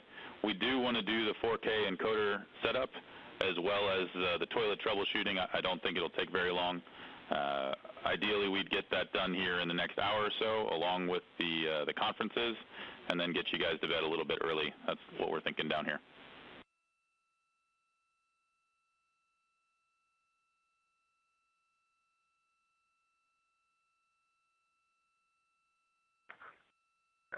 Jeff, that all sounds great to us. I have a couple pieces of information if you have no further updates. All right, we're ready to copy. All right, just how we're going to break up the crew right now to handle this. Victor is the lead for suit drying and suit stowage. And we show that we have had glove swap for about 15 minutes, so we could probably move on there. How copy? We copy. Okay, Jeremy is going to be the cabin config supervisor. He is going to get into cabin config, but as his first activity, he is going to get a power chain set up with the Cobalt brick, and then he will work 4K encoder, and I will help him. How copy? We copy.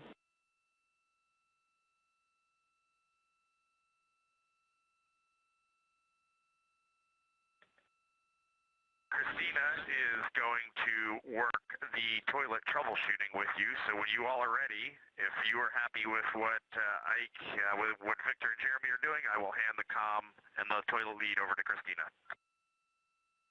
Copy, stand by for data rate change.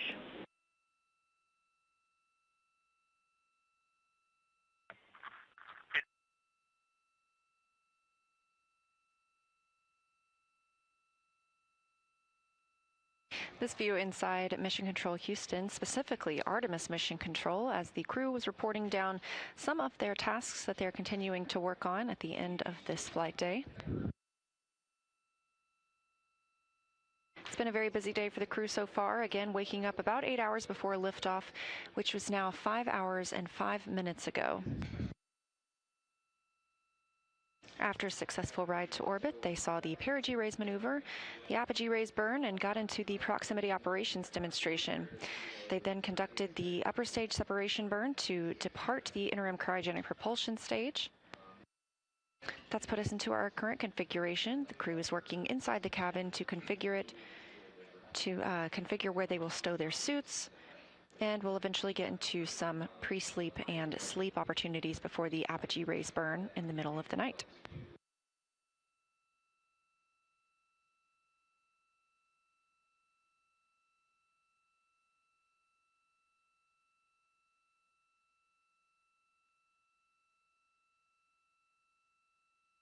That'll actually be the Perigee raise burn in the middle of the night. They will wake up from a brief nap and monitor that Perigee raise burn before getting some more sleep and starting their next flight day tomorrow.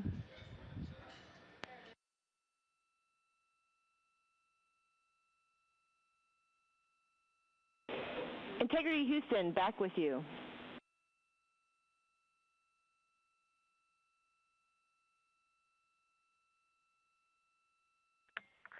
Amy, we have you loud and clear. Same, and last we copied is that Christina will work toilet troubleshooting.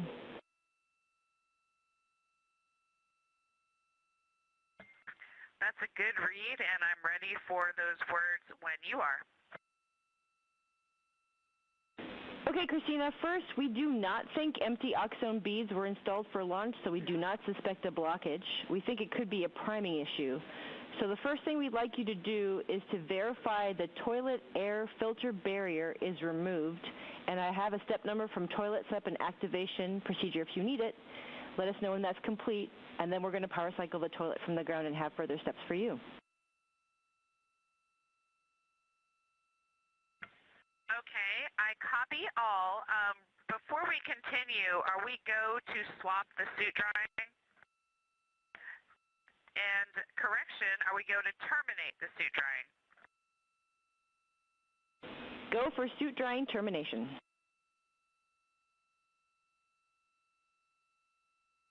Copy. And Amy, for the air filter barrier removal, is that the nominal removal that's in the toilet setup and activation procedure that I ran? Affirm, it was step 5.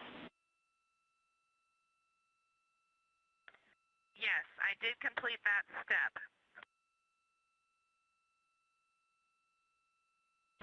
Copy, standby.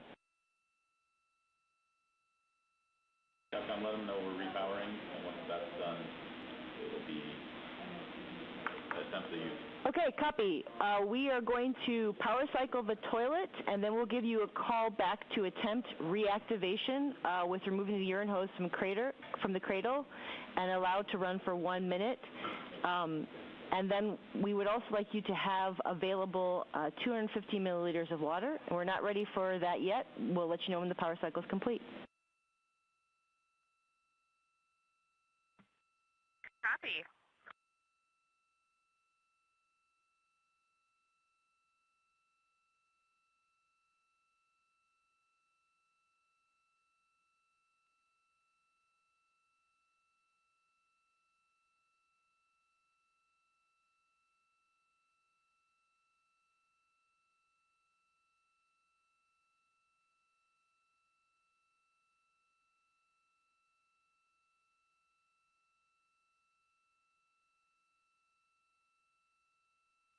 Crew aboard Orion, specifically Christina Cook, NASA astronaut and mission specialist, continuing to troubleshoot the issues they saw earlier with the toilet. The teams here on the ground are relaying up instructions on how to resolve that situation.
Integrity Houston for cab camera 2.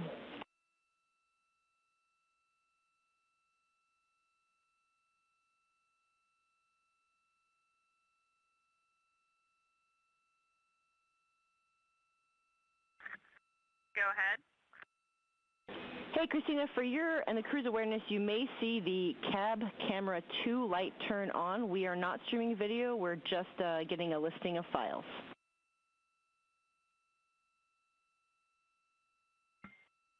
Copy.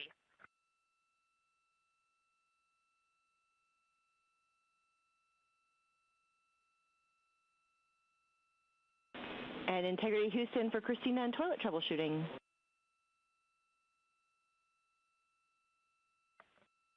Go ahead. Okay, Christina, we're ready for you to attempt reactivation of toilet by removing the urine hose from the cradle. Please allow it to run for 1 minute, and then if that's joy, you can deactivate toilet and give us a call.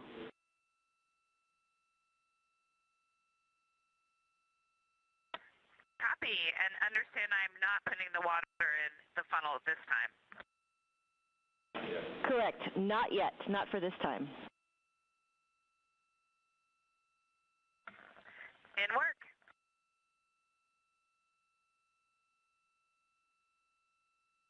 Capcom Amy Dill relaying some words to NASA astronaut Christina Cook on how to troubleshoot the toilet issue they experienced earlier. We should hear shortly the resolution of that issue. This view from Mission Control Houston, Artemis Mission Control, now 5 hours and 14 minutes since liftoff of Orion atop the Space Launch System.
Houston, integrity, test complete, good status light, good flow for the entire test.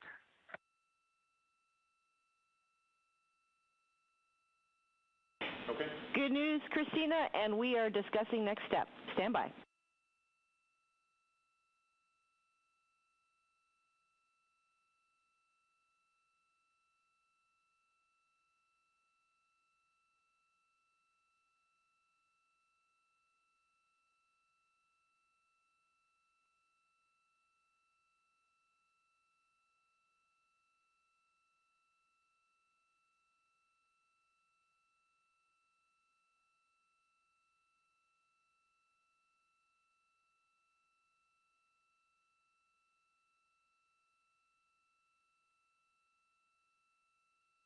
NASA astronaut Christina Cook reporting they had a successful test of the toilet. And Integrity Houston, Christina for toilet troubleshooting next step. Go. Okay, we're going to have you reactivate toilet with the removing the urine hose from the cradle. Please allow it to run for 1 minute, then add 250 milliliters of water, and then allow it to run for at least another 30 seconds and report how that went. In work. Continuing to execute those tests to make sure the toilet is up and running properly.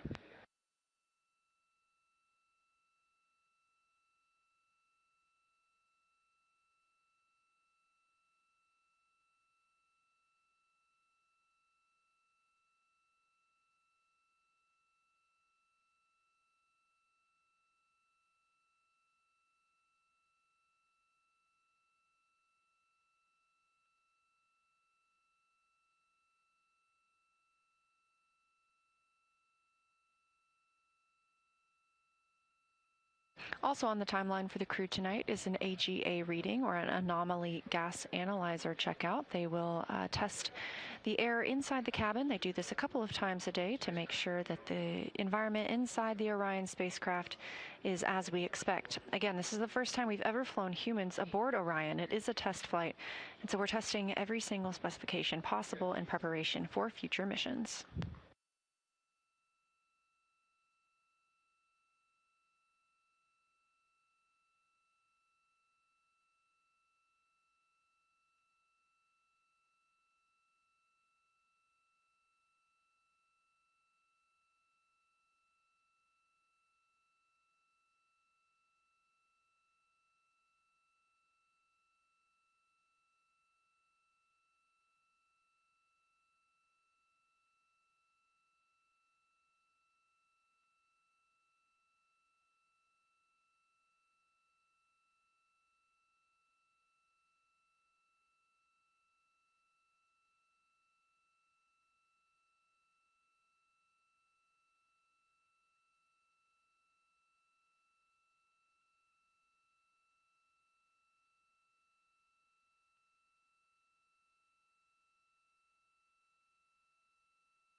Houston, integrity, good checkout.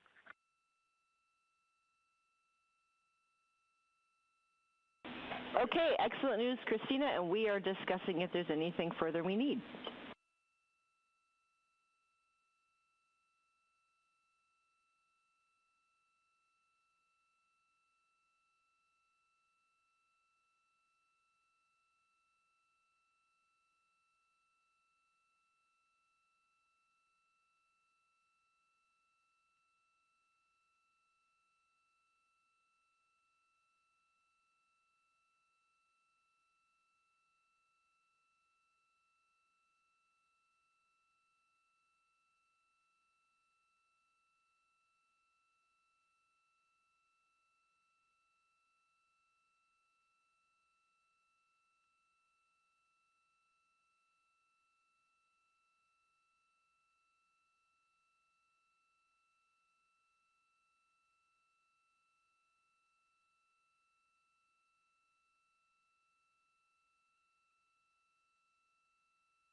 As you heard, NASA astronaut Christina Cook called down to the ground. She had a second good checkout of the toilet, and teams here are discussing whether they want to pursue any further steps.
And at this time, we expect those 4 secondary CubeSat payloads that were on the Space Launch System are expected to have completed their deployment based on their own timers.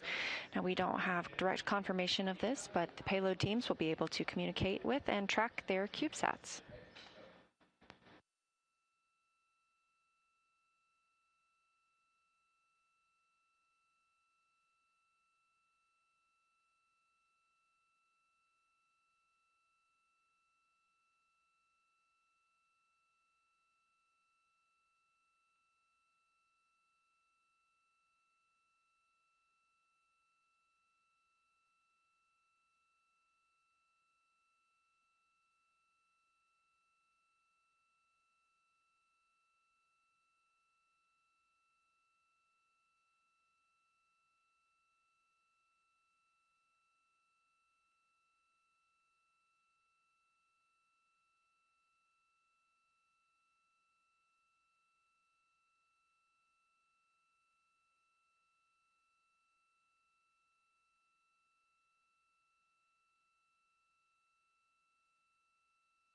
Integrity Houston for toilet status.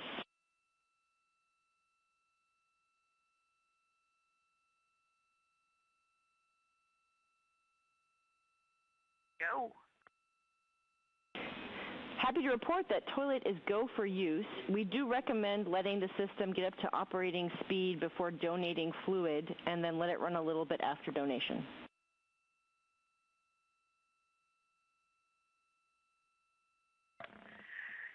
We are cheers all around, and we will do that. Regarding the same, we have 1 CCU that will need to be emptied.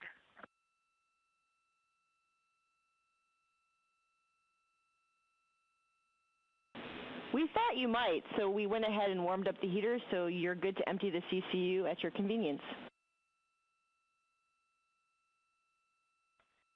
We copy all. Thank you. And correction, we actually want you to hold off for now on the CCU emptying for potential GNC impact. So we'll let you know when we're ready for that. Understood.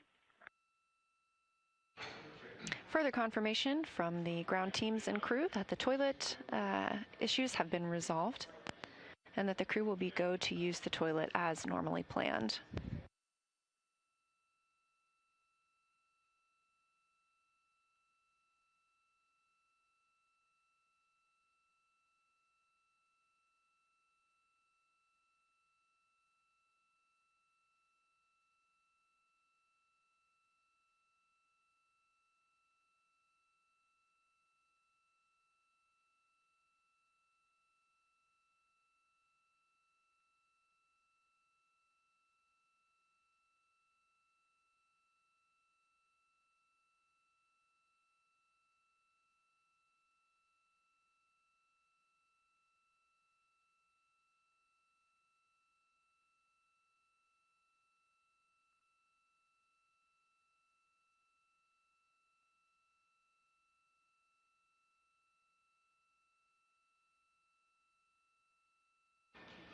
I'm NASA's PAO Leah Cheshire Mustachio here in Artemis Mission Control, and I'm joined by Dave Dennemiller. He is the Deputy Manager for Orion Guidance, Navigation, and Control. Thanks for joining us tonight. It's a pleasure to be here. So tell me about your role, and I believe you just came from the MER, is that right? Yeah, we just came from the MER.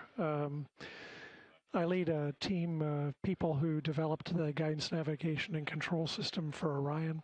It's kind of a mouthful, but basically, where are we? How do we get to where we want to go? And how do we control the vehicle? We work hand in hand with the people in this room, the flight controllers, and we developed the ProxOps demo and all the other flight ops that we're doing on Artemis II. Well, now that we're through the ProxOps demo, I would love to hear about what your team was hoping to learn during that demonstration. Yeah, it's a very important data collection activity on Artemis II.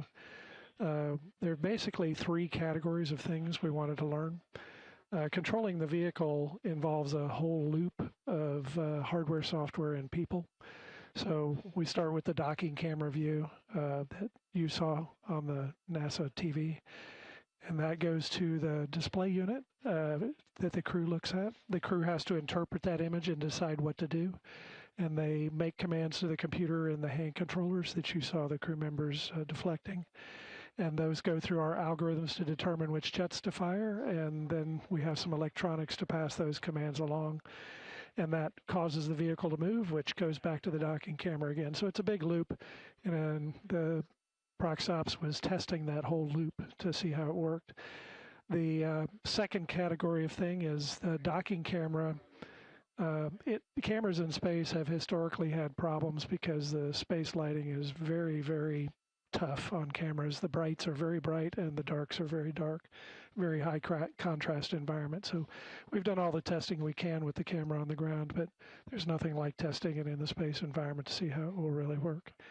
And then the third category of thing is that when we got in close to the ICPS, we're doing very, very, very small maneuvers. They're less than 1/100th of a meter per second velocity change of the vehicle. They're so low that our IMU can't detect them. So we need a target vehicle out in front of us so that we can actually see the motion. So we collected all that data, and now we have some stuff to look at post-flight. That's fascinating. And I know pilot Victor Glover was really excited to see, and really quickly, we are getting an amazing view right now, I believe, from Orion, and that may be the Earth or the Moon in the very background.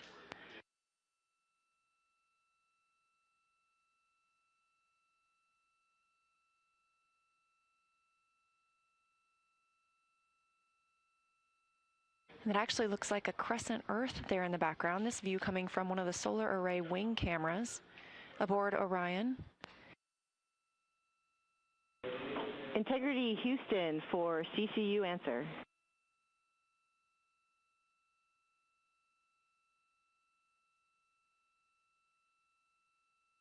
Go ahead.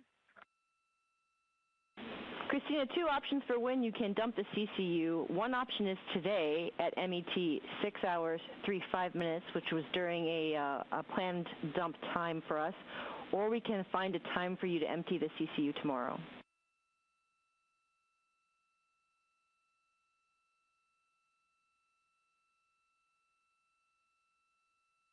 And help me out with that math. How long from now is that dump time for today?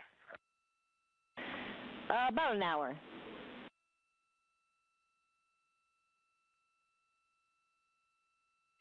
And I think we'd prefer to do the dump today during that time.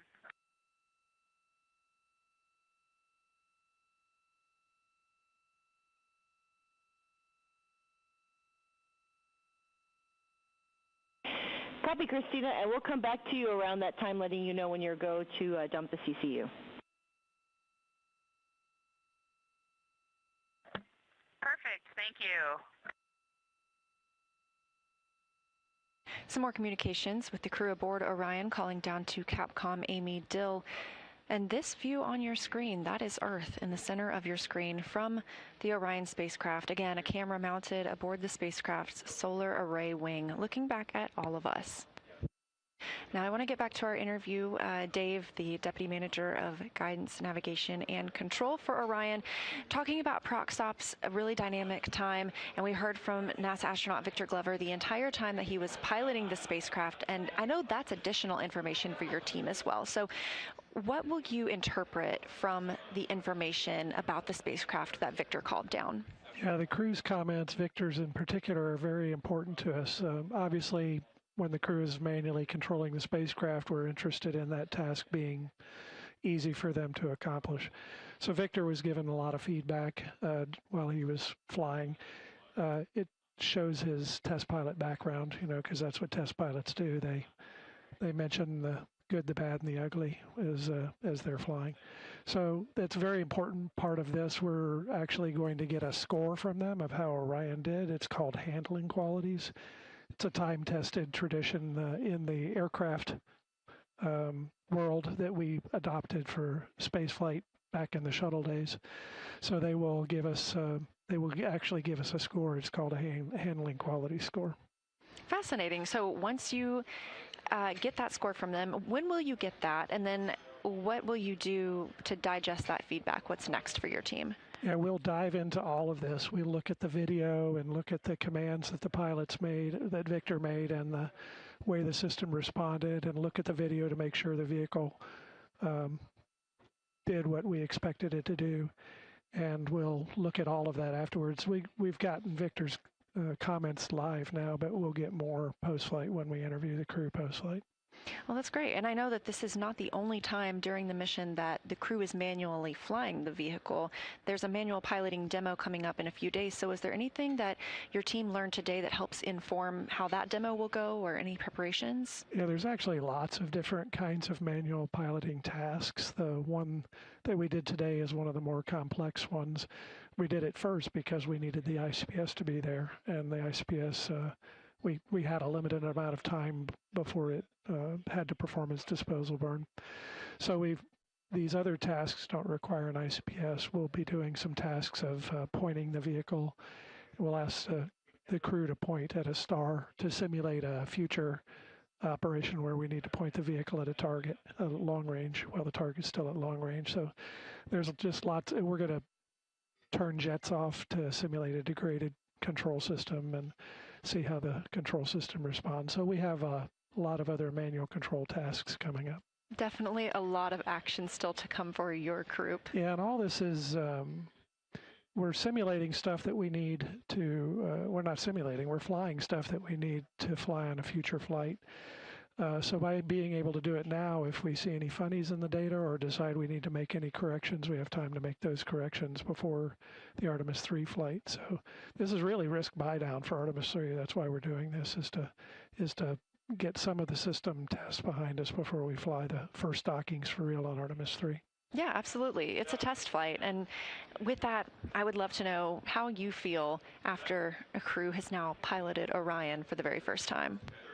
Oh, it's always a great feeling to see something that your team developed go fly for real. I've been around for a while. I've seen this many times, but the luster never fades. It's always fun to actually fly and see your stuff in operation. I can only imagine. I'm so excited for your team. Congratulations, and we can't wait to see everything that is to come in the upcoming days. So thank you again so much for joining us, Dave Dennemiller, Deputy Manager for Orion's Guidance, Navigation, and Control System. It was fun. We got 9 more days of fun. Let's do it.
This beautiful view coming from Orion on the Artemis II mission and a camera on the spacecraft's solar array wing, looking back at all of us here on Earth.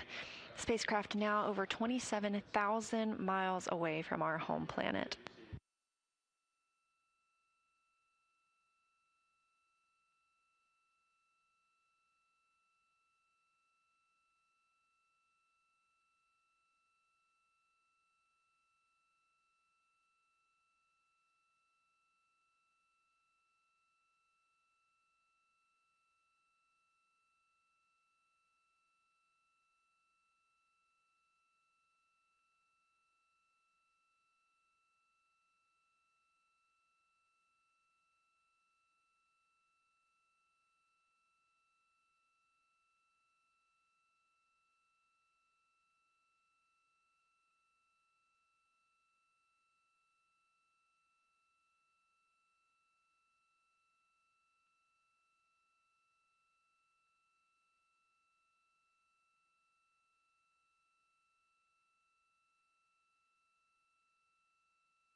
We are now 5 hours and 45 minutes mission elapsed time, or 5 hours and 45 minutes since launch of the Artemis II mission.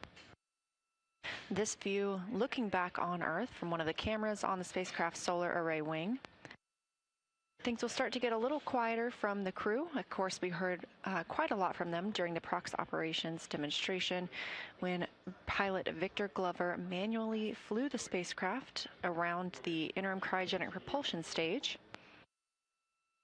With that complete, the crew conducted some troubleshooting for toilet issues they were experiencing earlier, and those have been resolved. They also continued drying and stowing their suits, configuring the cabin for the mission. They will have a private medical conference later today as well to report how they're feeling to teams on the ground. And eventually they'll be able to get into some sleep. Of course, this is not a full night's sleep, as they will have the rest of the mission because they will move into a Perigee raise burn. That Perigee raise burn timelined for 12 hours and 55 minutes mission elapsed time, so just about 7 hours from now. After that Perigee raise burn, they'll get the opportunity to get a few more hours sleep before waking up tomorrow and starting another day.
Integrity Houston, maneuver in 2 minutes for the bearing DFTO.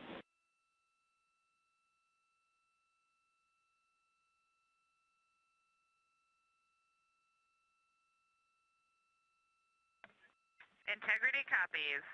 And timeline question, would you like us to do the PCS O2N2 med checkout activity?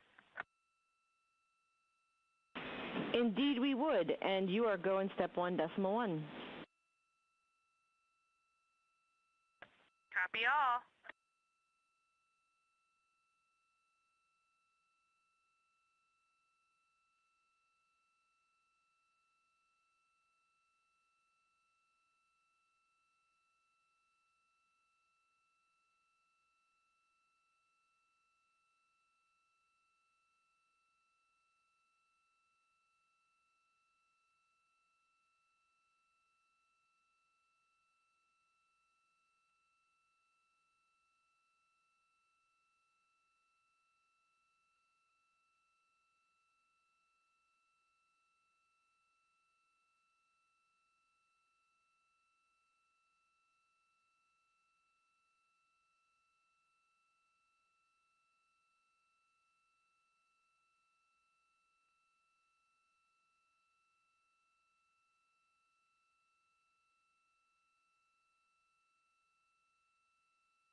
Integrity Houston, those prop RCS cautions are understood per the maneuver that we're doing now.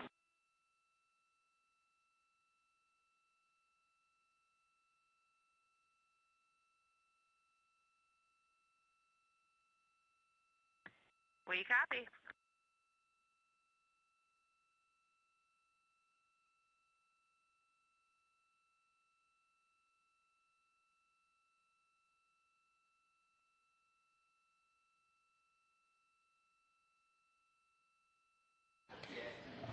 That call from ground teams to the crew, letting them know that any warnings they see on their screens can be ignored. No action is required of them right now.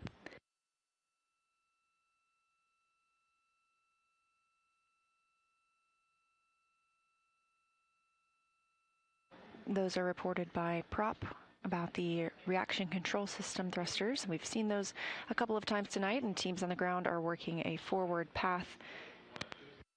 Right now, they'll be able to quiet those alerts on the crew's displays.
Seeing some movement on your screen as Orion moves into its next attitude.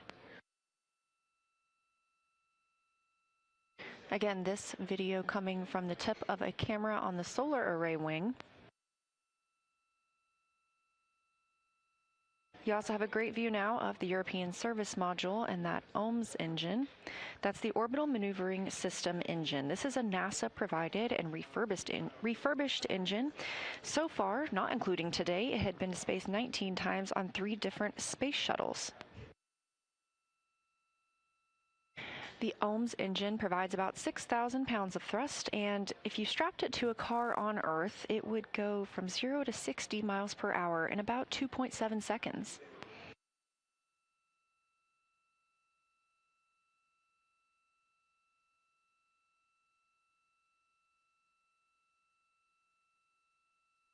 Now 5 hours and 55 minutes since liftoff of the Artemis II mission.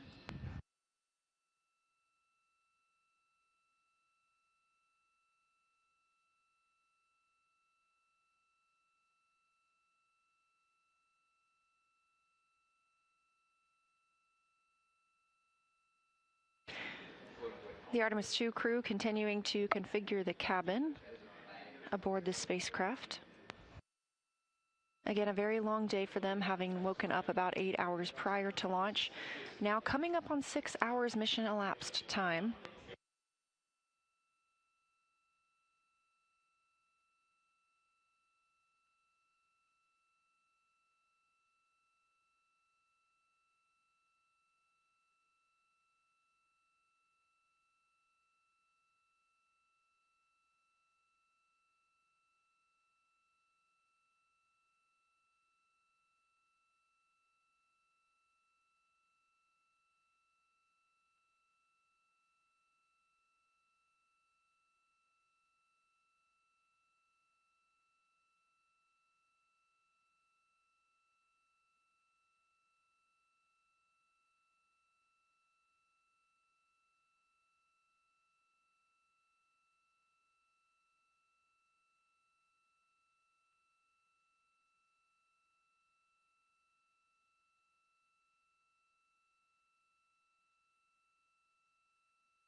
6 hours now since the launch of Artemis II, the Orion spacecraft atop the Space Launch System rocket.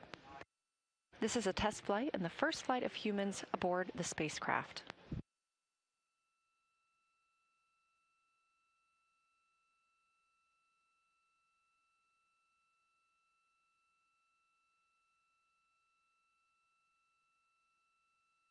And this view on your screen coming from the Orion spacecraft, a camera on its solar array wing looking back at us on Earth.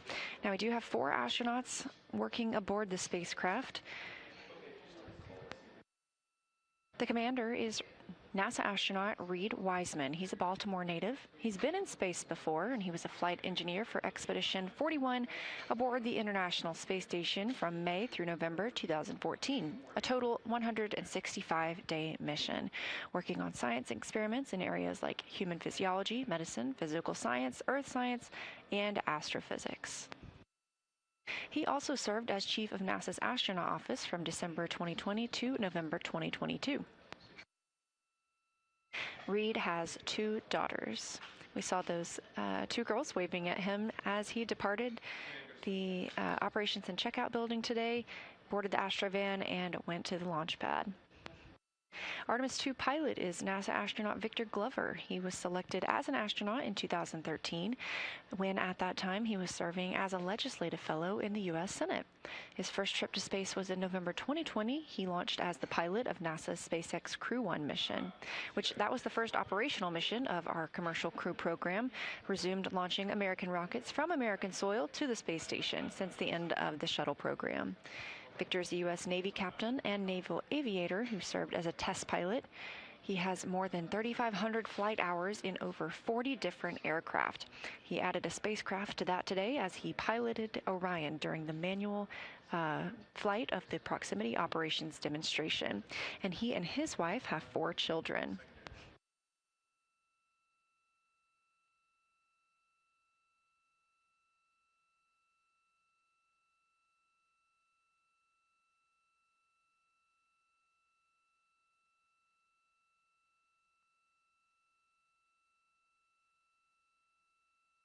Next up is NASA astronaut Christina Cook. She is a mission specialist aboard Artemis II and a native of Grand Rapids, Michigan. She was selected to the astronaut corps in 2013, being in the same class as Victor. She's previously served as a flight engineer on the space station from March 2019 to February 2020, making her the holder of the record for the longest single space flight by a woman. That's 328 consecutive days in space. She also participated in the first ever all-female spacewalk with NASA astronaut Jessica Meir, who's now living and working aboard the space station. And before becoming an astronaut, Christina helped build space science instruments and led scientific fieldwork in some of the most remote environments on the planet. She loves surfing, rock climbing, community service, yoga, travel, and photography. Rounding out our crew is Canadian Space Agency astronaut Jeremy Hansen. He is a first-time flyer and will be the first Canadian to fly around the moon. He is a London, Ontario native and was selected as an astronaut in 2009. Since then, he's worked as a Capcom here in Mission Control in Houston. Capcom stands for Capsule Communicator, and that's the single person in Mission Control communicating with the astronauts in space. He's also participated in training exercises like living on the ocean floor off the coast of Florida to help simulate deep space exploration. In 2017, he became the first Canadian to lead a NASA astronaut class. He enjoys getting out on a sailboat, rock climbing, and mountain biking, and he and his wife have 3 children.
integrity for timeline. Houston's here.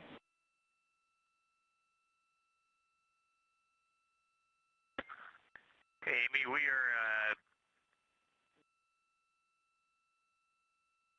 got the 4K camera encoder installed and the camera is set up. Are we doing scene and voice for PAO or are we skipping that for today?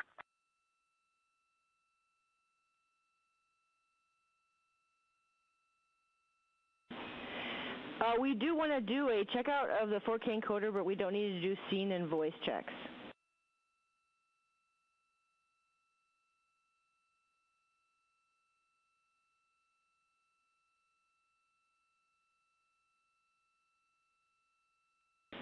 And Reed, that might have not been clear. We won't be doing a formal scene and voice check for PAO purposes, but we'll do a quick one just for the encoder checkout.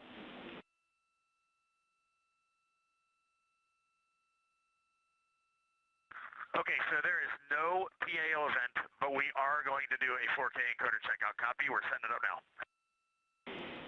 Good copy.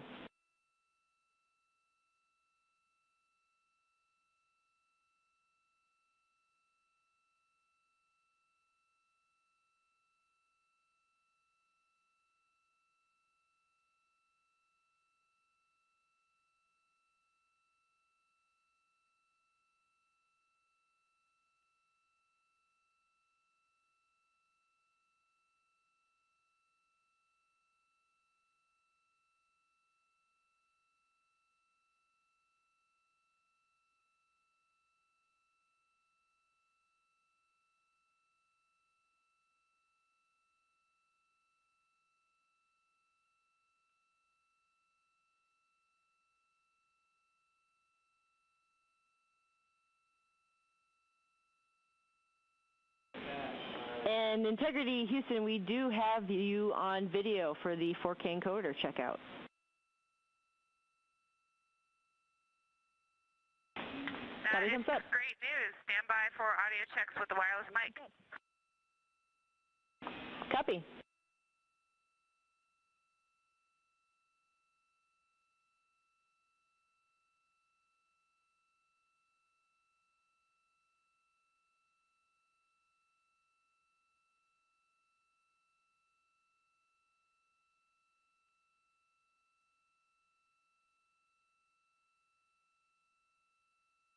6 hours and 10 minutes since liftoff. Amy, I just did audio with the wireless mic. Did you copy?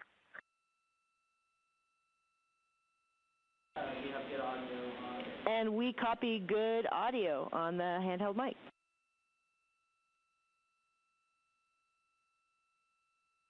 That is great news. We're ready to call 4K encoder checkout complete if you are. We concur. 4K checkout complete, and whenever you're ready, I have some words about S-band string swap that we're interested in having you all perform. And it is great to see you all wave, 4 smiling voices, and we are really enjoying seeing you up there.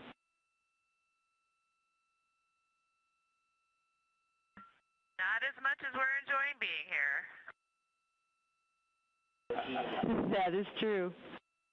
And Rise is also smiling at you guys.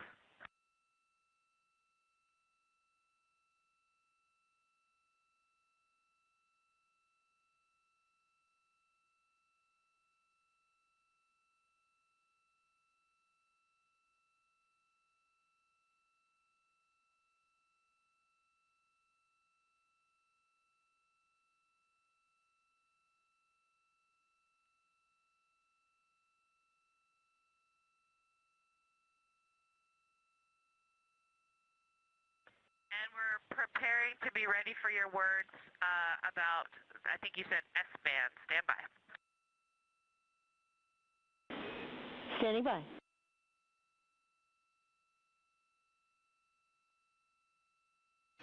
And ahead of our future public affairs events, the crew has completed a checkout of the 4K encoder video and audio. Completing that installation tonight will allow us to have them conduct some events starting tomorrow. This view on your screen coming from Orion, looking back at all of us on Earth. This is coming from a camera mounted on one of the spacecraft's solar array wings. Just a little crescent Earth. Now 6 hours and 12 minutes since launch. The first flight of humans aboard Orion.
Houston, integrity on 1. I do not have a notepad, but go with the S-band string, and if I need to get one, I'll get one. Okay, copy. We know you're doing much cabin config, but first off, we did want to check if the EMER mass deploy is complete. Affirmative. Great, thank you. And then for the S-band string swap, we do want you to perform an S-band string swap back to string 1. We think the communication issues earlier in the mission were due to a ground issue, but we want to confirm good comm on string 1. I have a procedure when you're ready to copy. Ready to copy. 21.1.3 for S-band string swap. Perform all steps.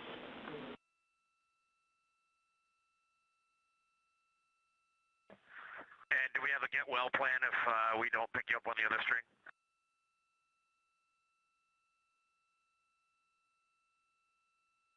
Checking.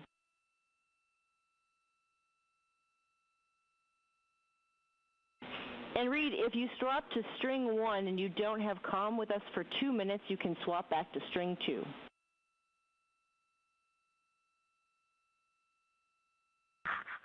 Okay, that sounds good. And can Christina go for her PAO teardown activity?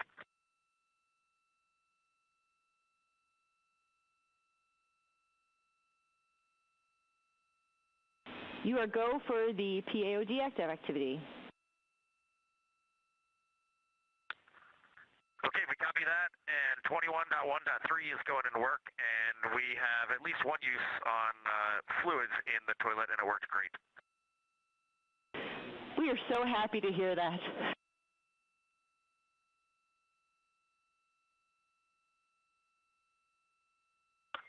And Christina is wondering how long until the CCU dump.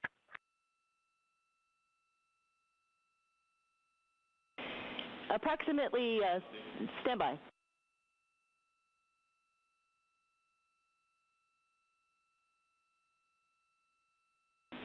Approximately 15 minutes to the CCU dump, and we'll give you a call as a reminder. Copy.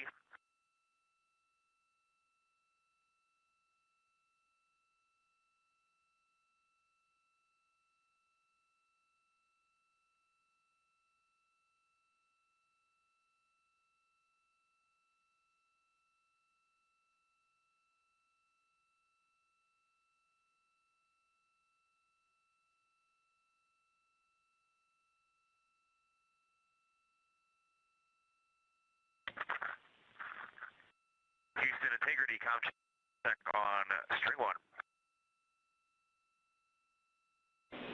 1. Loud and clear, how me? We have you the same. We are on S-band string 1 primary. Looks good. Okay. We concur, and we will be staying on string 1.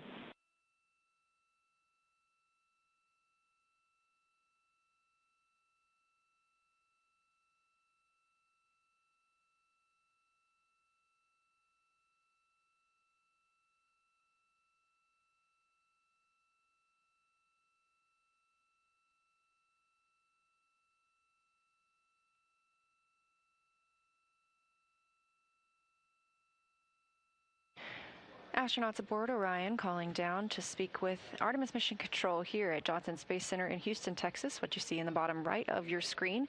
Capcom, or Capsule Communicator, right now is Amy Dill. She has been speaking with the crew since the Orbit 1 shift took over. The Capsule Communicator is the only person in Mission Control that speaks directly with the crew. You can see her there down closer to the bottom left of your screen, and right next to her is NASA astronaut Raja Chari.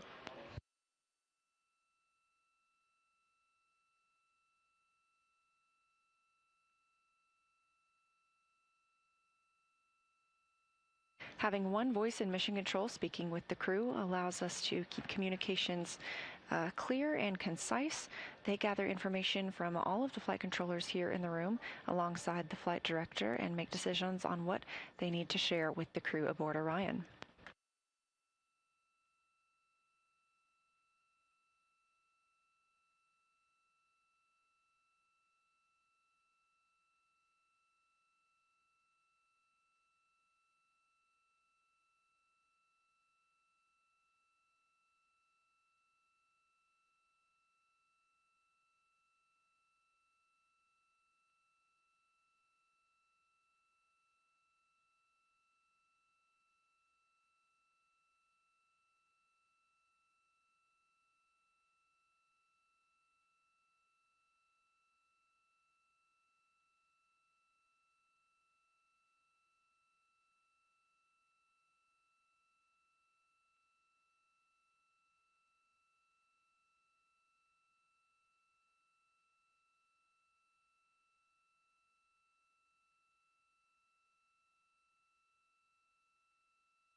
Houston integrity on 1 for fan speed / cabin temperature.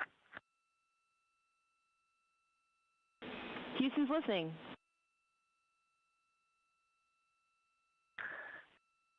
Amy, is it possible to lower the cabin fan speed a bit? There's a lot of airflow in here, and if that is not possible, can we increase the temperature? Well, I think the answer is yes, right? Ecom would tell me one of those two things.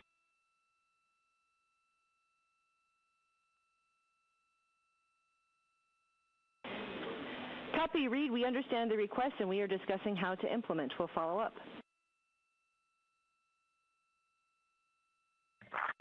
Yeah, sounds good. No urgency there, but just know that that will be our desire down the road. Copy.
Integrity Houston, maneuver in progress, 5 minutes.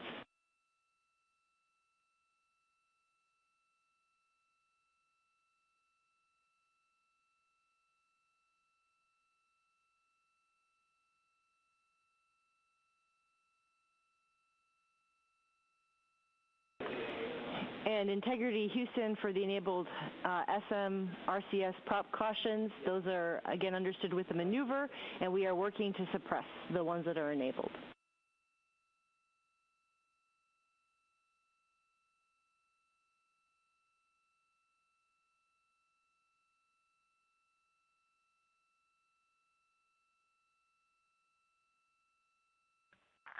Sounds good, Amy. We copy all.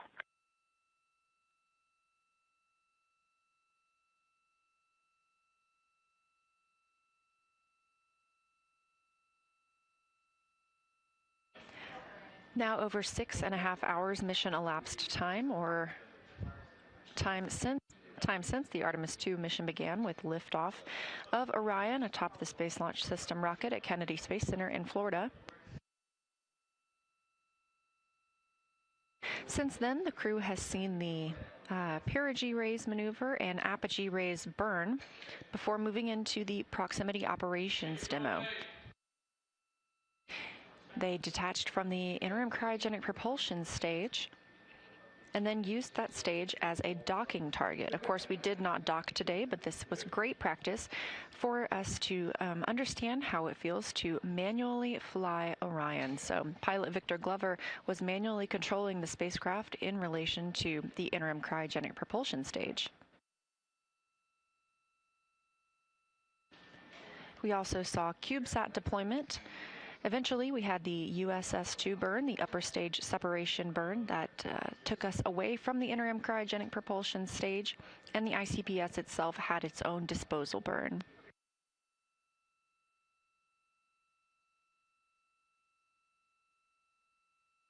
The crew is now working through some cabin configuration.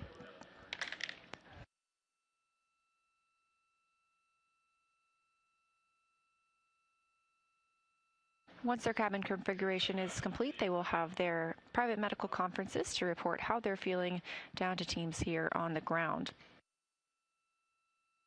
They'll get into their chance to sleep a little bit before the Perigee raise burn in the middle of their sleep shift. Once that burn is complete, we will then get another sleep shift for Orion. That Perigee raise burn is to raise the lowest point of Orion's orbit around the Earth right now. It is in a high Earth orbit. And that Perigee raise burn will set us up for the translunar injection burn tomorrow. Translunar injection is the burn that we need to send us around the moon, and is also our deorbit burn.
Integrity Houston, no action on the enabled caution again, and I have a couple of items for you whenever you're ready.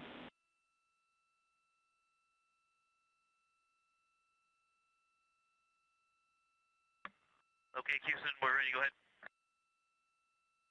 Okay, first off, to address the cabin environment, we're going to command cabin fan speed lower from the ground.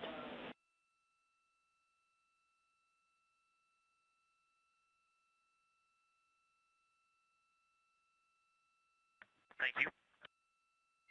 Two more things. Also, you probably already have, but your go to set cockpit and cabin lighting as well as DU brightness per your preference. We are well out of the eclipse. You're right, we have. Thank you. I figured you might have. And we're also at that time where we're ready for you to do the CCU dump, and I have a procedure when you're ready to copy.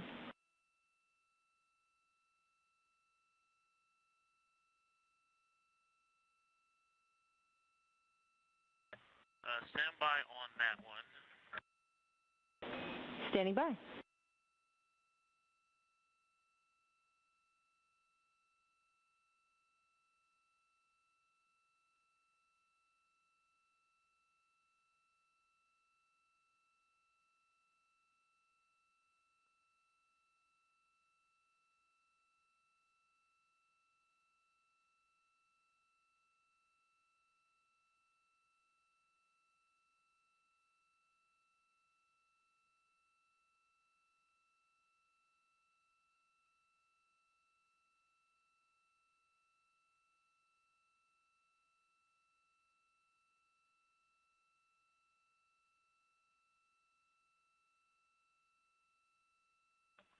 Okay, Houston, we are ready to copy the CCU dump procedure. Okay, it is 26.2.201 CCU dump, and step 1.1 is complete for configuring heaters. We've done that from the ground.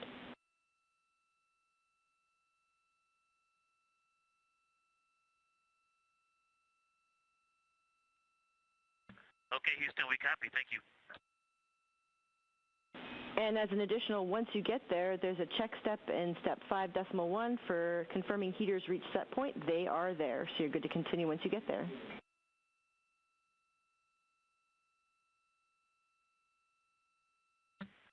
Okay, we copy your 1.1 and 5.1. Thanks.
Capcom Amy Dill has been communicating with the crew aboard Orion, letting them know they will be able to turn down the fan inside the spacecraft, and is also going to work with them on how to empty the CCU. That's the collapsible contingency urinal. As you heard earlier, the crew had some time troubleshooting the toilet. That has since been resolved, and they are now able to empty and process what was used before they used the toilet.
Houston integrity. Question on CCU dump, also a status. The O2 N2 med checkout activity is complete. Copy status, ready for question. Yes, the CUD-1 ECFA was not installed yet. I have located it. Am I go to remove all of the packaging around the connectors and go ahead and connect it to CUD-1, or is there a procedure I should be referred to for that?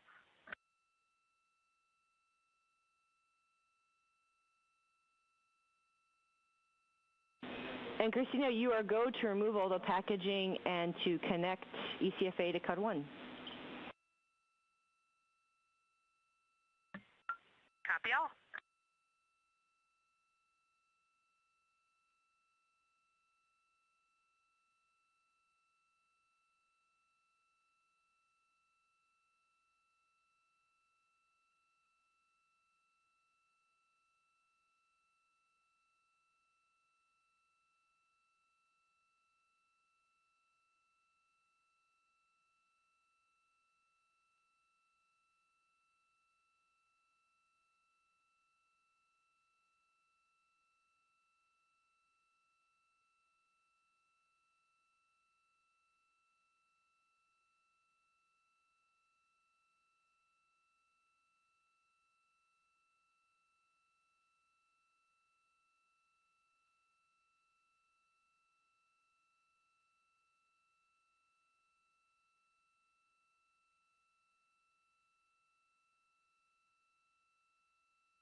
Integrity Houston for upcoming conference.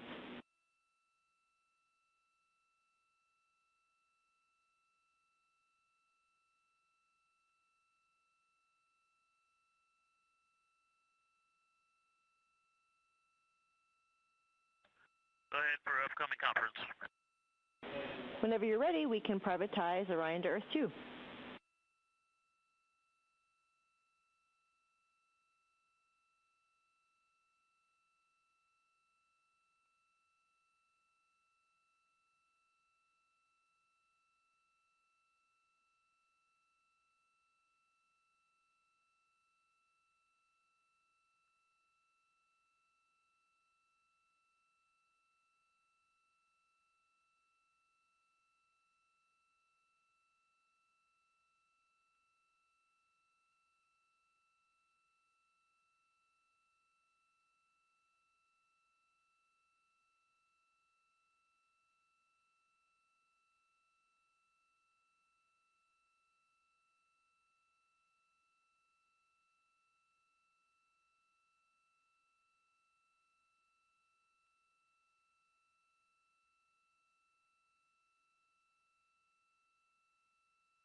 This is Mission Control Houston, continuing to monitor the flight of Orion on the Artemis II mission, first flight of humans aboard the spacecraft. Orion is now over 32,000 miles from Earth since launching 6 hours and 48 minutes ago. Again, we're looking at an approximately 10-day mission. The crew will soon be stepping into their private medical conferences. These are scheduled to allow the crew time to report down to the ground on how they are feeling during the mission.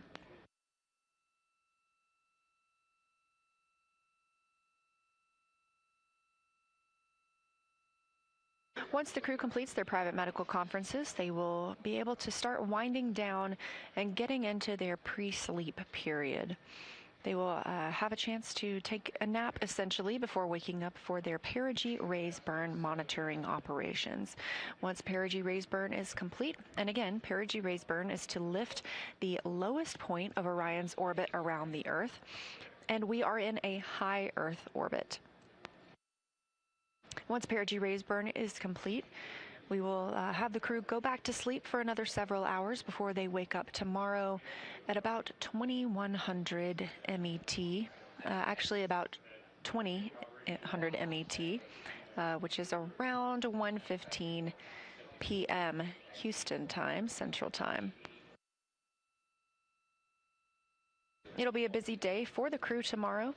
They will have their first full day inside the spacecraft. They'll have the opportunity to talk about the vehicle status with the crew in Mission Control Houston. They will also begin exercising.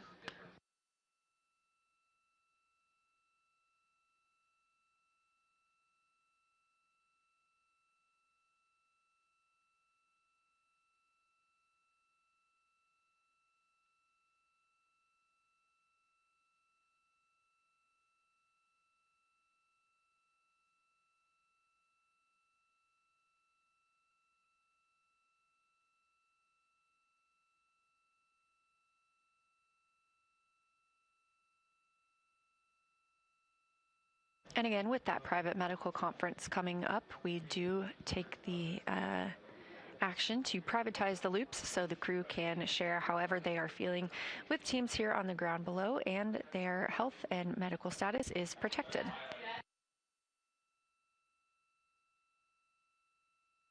The main thing on their timeline tomorrow will be the translunar injection burn. This is the burn that will commit us to flying around the moon, leaving high Earth orbit, and eventually returning back home to Earth after swinging around the moon. Integrity Houston, Orion to Earth 2 is privatized for your conference.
and Orion Earth 1.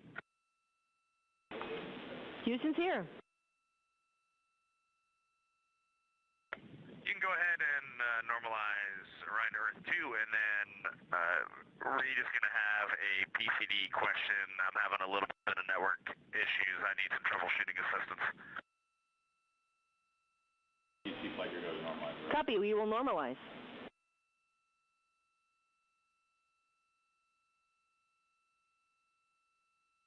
Teams here in Mission Control Houston are normalizing the flight loop for Orion to communicate back with the Artemis Mission Control Room. They were able to privatize that flight loop and allow the crew to discuss with flight doctors how they feel after today's launch and events. We plan these private medical conferences throughout the mission for them to report down how they're feeling.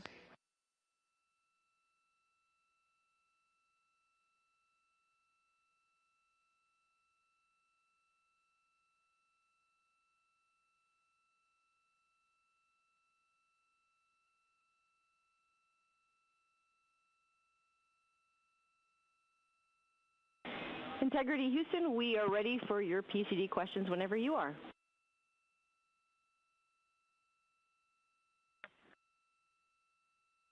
Okay, Amy, this is just on PCD1, logged in users, CDR.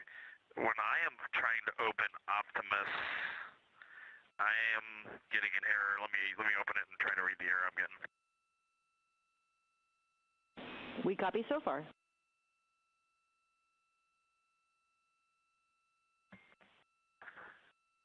So I get a screen that says, "Welcome to Optimus tablet," with an exclamation point, and it says, "We need to gather some basic information to get you started," and it's got 3 questions. But then laying on top of that, about 1/5 of the size of the PCD, is a pop-up window that says, "Network error. Operating system is reporting access to internet as unavailable. Check to see if device has network capabilities enabled." We copy, and we are chatting.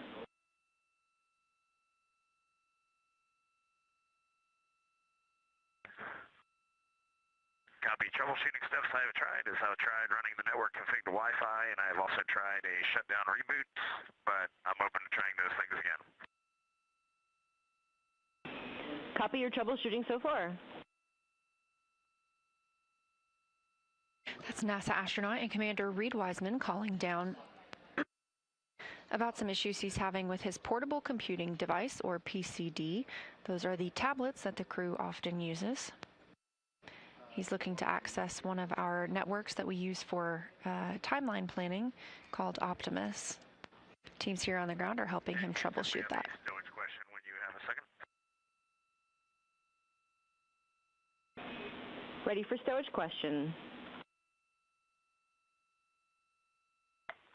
As we are working on the Eclipse wall, we need new, fresh comfort garment stowage location for Christina and Jeremy. We're having a little bit of trouble finding their new comfort garments because we're going to stow them with the suits.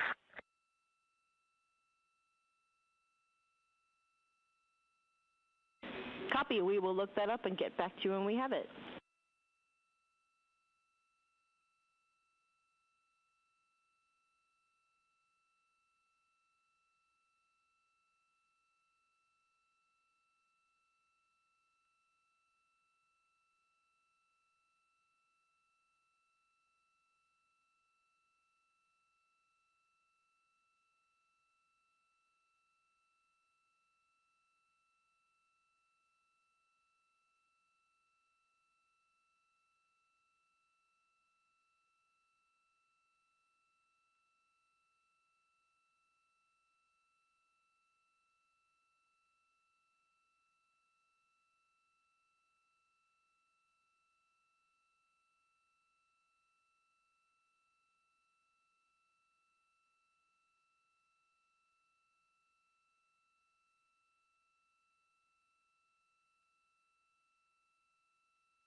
Integrity Houston for comfort garment locations.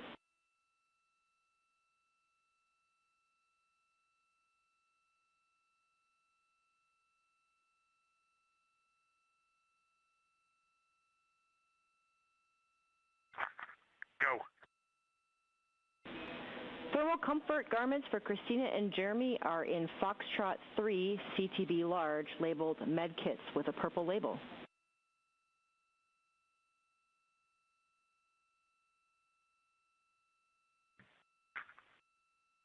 Copy, we're checking it out.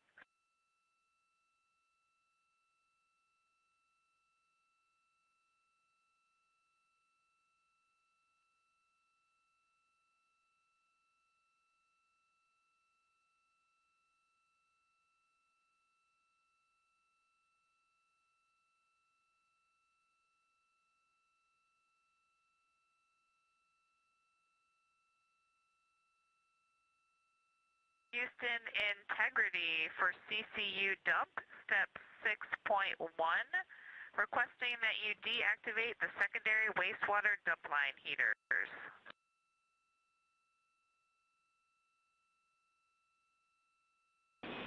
Copy, thanks for the call. We will go ahead and leave those on for your awareness.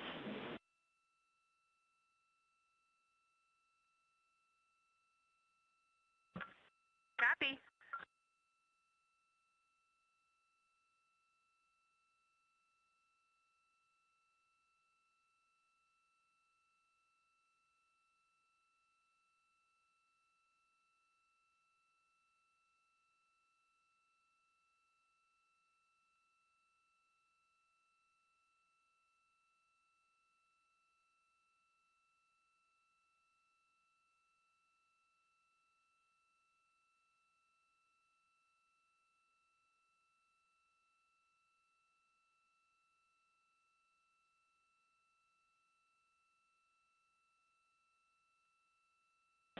Integrity Houston for read PCD troubleshooting.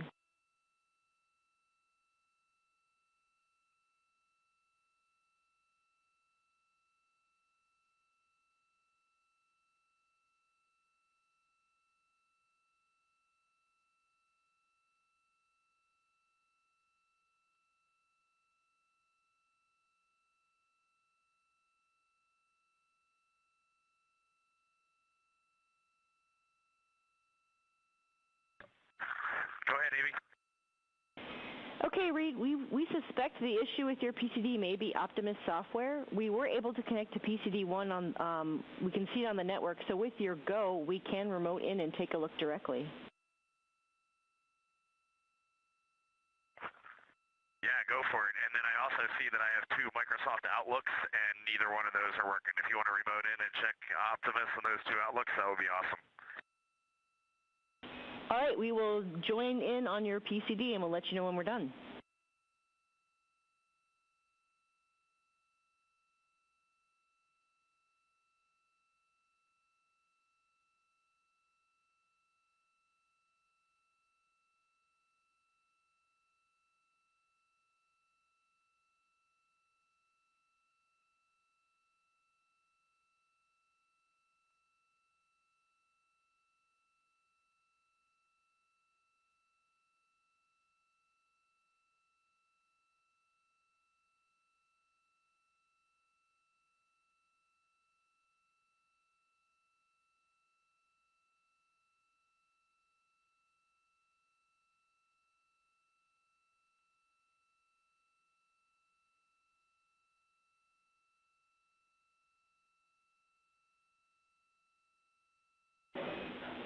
Integrity Houston, for your awareness, we have increased the ping timeout to 2 hours 51 minutes to encompass the KUS PDL Compass.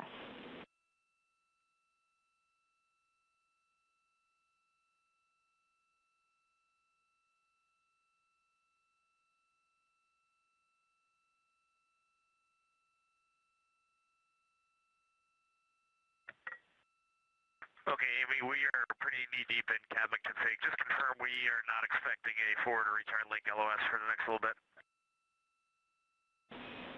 Correct.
Coming up on 7 hours and 15 minutes since launch today.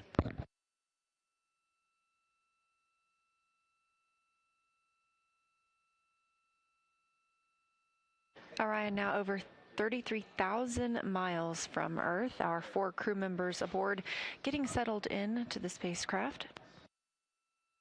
Most recently, Commander Reed Wiseman calling down. Integrity, Houston, 1 minute to DTE handover.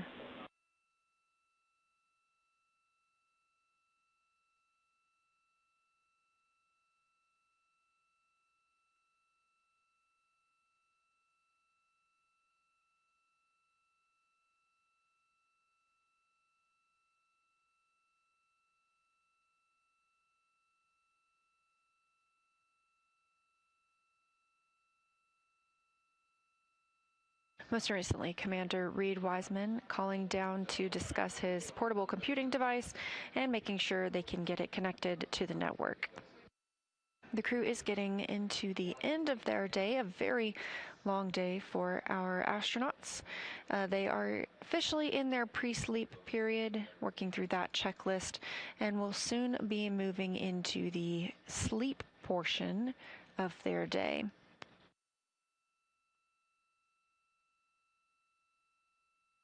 They're only going to get about 4 hours of sleep before they need to wake up and monitor the Perigee raise maneuver burn.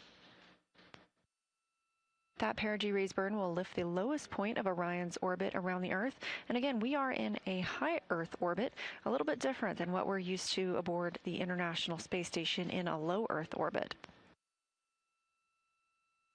At any time, the International Space Station flies about 250 statute miles over the planet, and obviously we are now over 33,000 miles away from our home planet. That Perigee raise burn will set Orion up in its proper positioning ahead of the translunar injection burn tomorrow, one of the major milestones on the crew's timeline tomorrow. And that translunar injection burn will be what sends us to the moon and also commits us to coming home.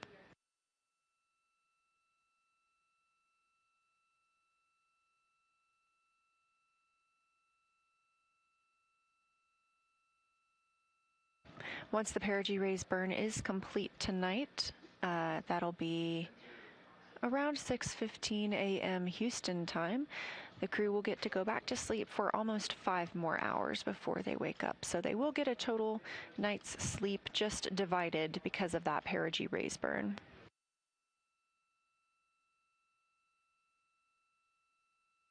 This evening, after completing the proximity operations demonstration, the crew has been working in the cabin to stow everything that they've been using so far and configure it for the rest of the mission. Tomorrow, they'll have time for space adaptation, helping them get used to the microgravity environment. They all have a midday meal scheduled at the same time. Of course, again, they will monitor those burn operations and conduct some exercise.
Integrity Houston, comm check on DTE pass.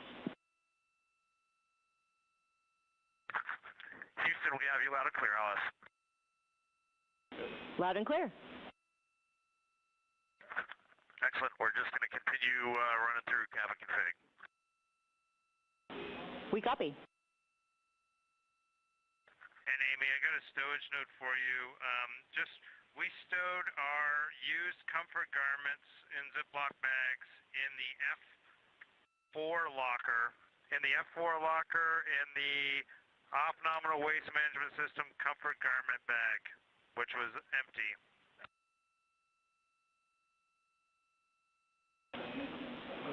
We copy.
7 hours, 26 minutes since the launch of Orion atop the Space Launch System rocket for the Artemis II mission. Our 4 astronauts now over 34,000 miles away from Earth. Throughout the mission, astronaut voices, images, video, and vital mission data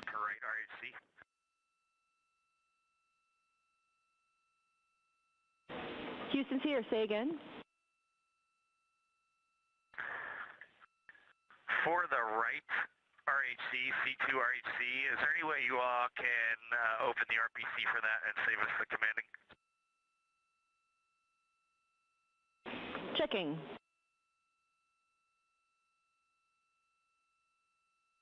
Commander Reed Wiseman calling down about the rotational hand controller that was used earlier during the proximity operations demonstration. And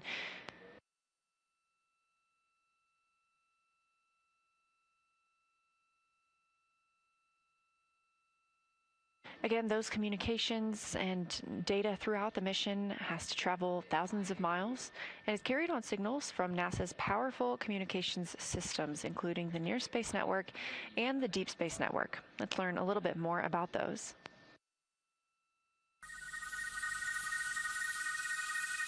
NASA's Artemis II will send 4 astronauts around the moon, preparing humanity for a long-term lunar presence and future journeys to Mars. Enabling communication and navigation for this test flight are NASA's Near Space Network and Deep Space Network. With antennas around the world and a fleet of relay satellites, the networks will deliver vital data to and from Earth through all phases of the mission. The networks are seamlessly integrated at NASA's Johnson Space Center in Houston, Texas, where Mission Control coordinates the network handovers. These transfers represent a delicate dance between the 2 networks, exchanging support as the mission shoots toward the moon. On the launch pad and during their early orbit phases, NASA's Orion spacecraft and Space Launch System rocket will rely on communications and tracking services from the Near Space Network. After its translunar injection burn, the Deep Space Network's global array of antennas will serve as Orion's primary communication support during lunar orbit. As the mission journeys farther into space and away from Earth, signal strength weakens and bandwidth is conserved for crew communications. The astronauts will have a near constant connection to Earth, ensuring their safety on a journey farther into space than ever before. We say near constant because as Orion goes behind the moon, a planned loss in communications will occur. The Deep Space Network will be standing by to reacquire the signal as Orion reappears. The Artemis II mission also provides an opportunity to test new capabilities. Using laser links, NASA will periodically transmit Orion data to showcase the benefits laser communications could have for future human spaceflight missions. The data from Orion, sent by radio signals or laser links, is massive. The mission is gathering images, data, and video, while also generating details about mission health and crew voice files. All of that data gets processed here on Earth, where systems compress it for efficiency. In the future, we'll upgrade these systems on Earth so that image and video clarity improve with each moon mission. With the Artemis II test flight, we're evaluating the communications infrastructure that will help carry us into the future as we explore the moon and journey forward to Mars.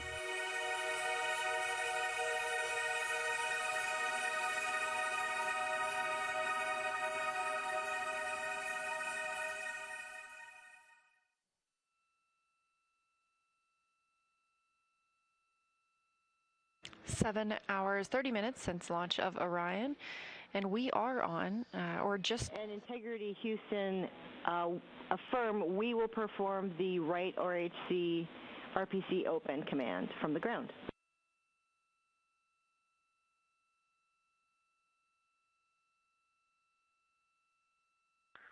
Okay, Amy, thank you very much. That helps.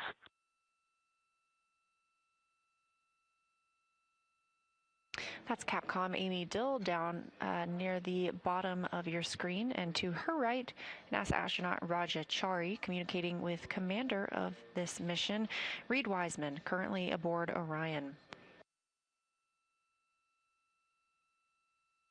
Wiseman initially called out about the rotational hand controller, and Dill confirmed they would activate the RPC, the remote power controller, to alleviate the crew from having to execute that action.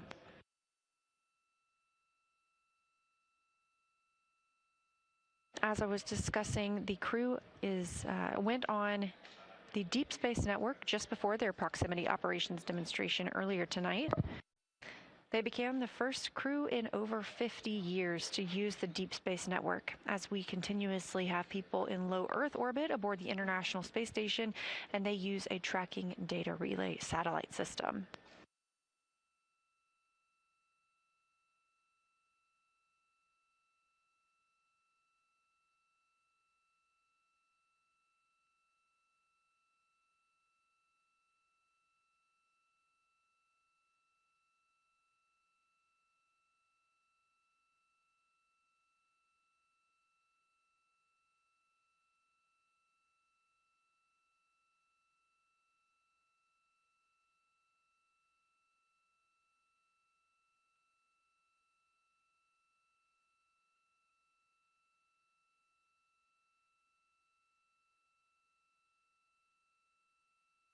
Again, we are going to continue to hear fewer calls from the crew as they are now in their pre-sleep portion of their day.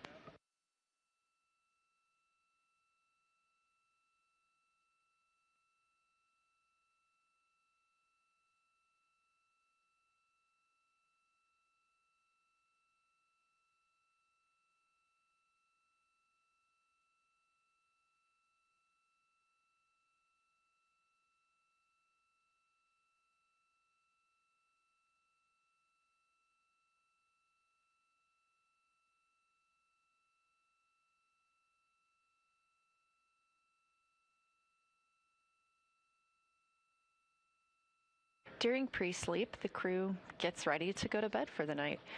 That includes everything from hanging up their sleeping bags to stowing any equipment and personal items to make sure they're not floating about the spacecraft. They also eventually, once all of the rest of their checklist is complete, will install some window shades over the windows aboard Orion. They have the option to do so if they choose. They also have the opportunity to put on earplugs and sleep masks. Of course, this is all crew preference. And eventually, last but not least, turn off the cabin lights and get some rest.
7 hours and 40 minutes into the flight of Orion on the Artemis II mission.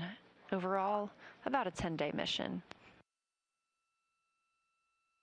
The crew is winding down their day. It's been a long day for them. They woke up about 8 hours prior to launch, so they're on almost a 16-hour-long day at this point, being that it takes quite a while to get suited up and ready for the mission.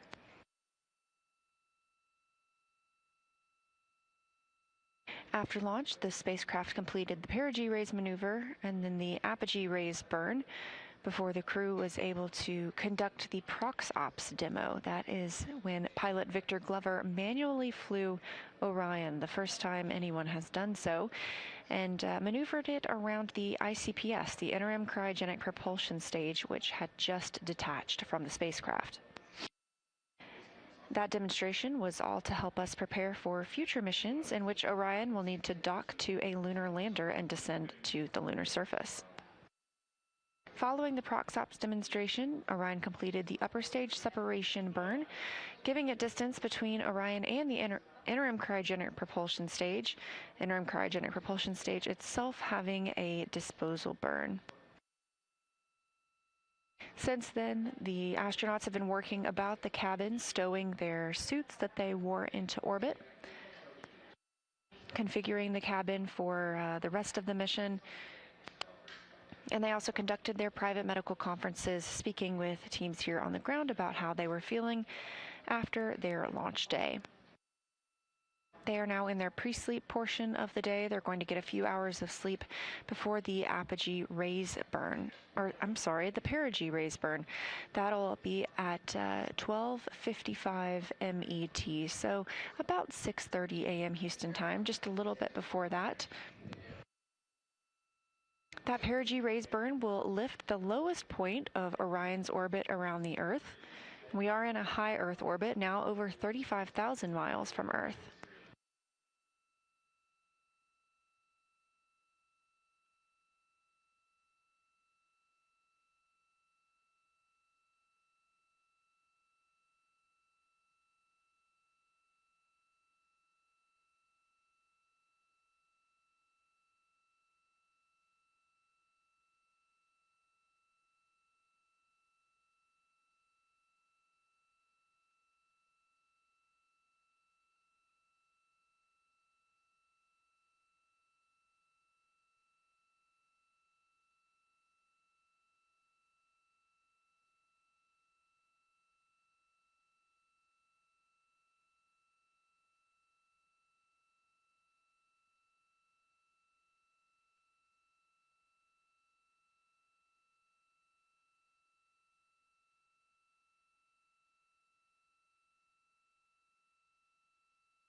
7 hours and 56 minutes into the flight of Orion on the Artemis II mission, our 4 astronauts in their pre-sleep period as Orion is in a high Earth orbit.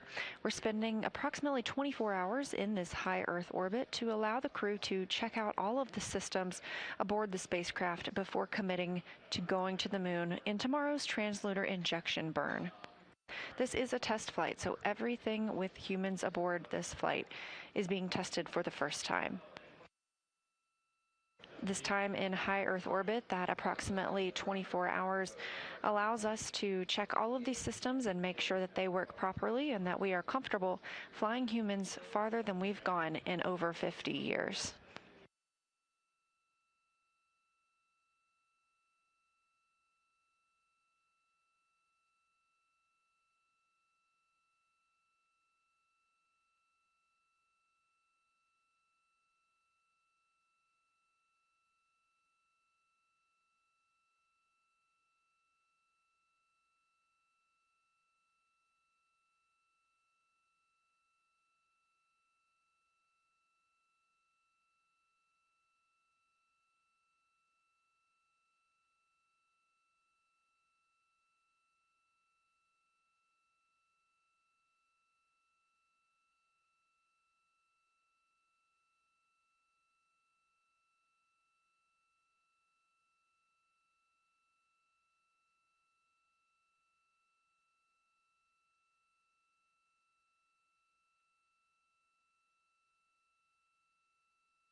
Houston, integrity for cabin transit config steps. Houston's with you. First off, can we get a go for step 7? Checking.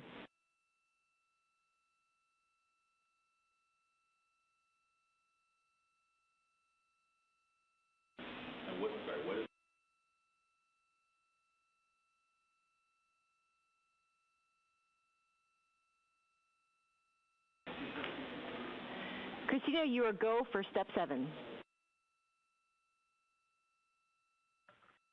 Copy. And I can give you step 8 is complete.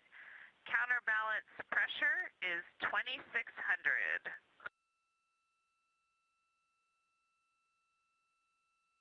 We copy.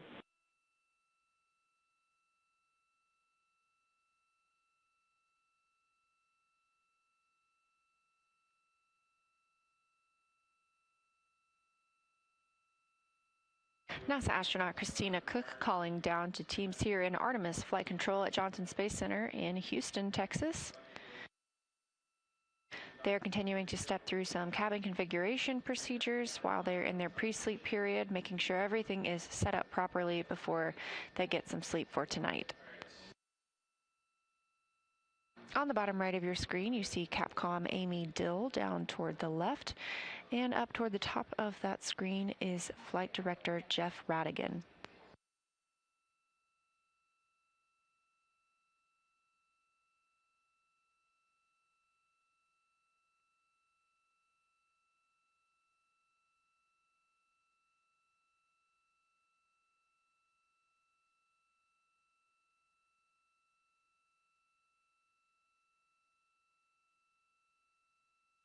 It's been just over 8 hours into the flight of Artemis II. A successful liftoff and ascent for Orion into a high Earth orbit where we find them now, over 36,000 miles away from our home planet.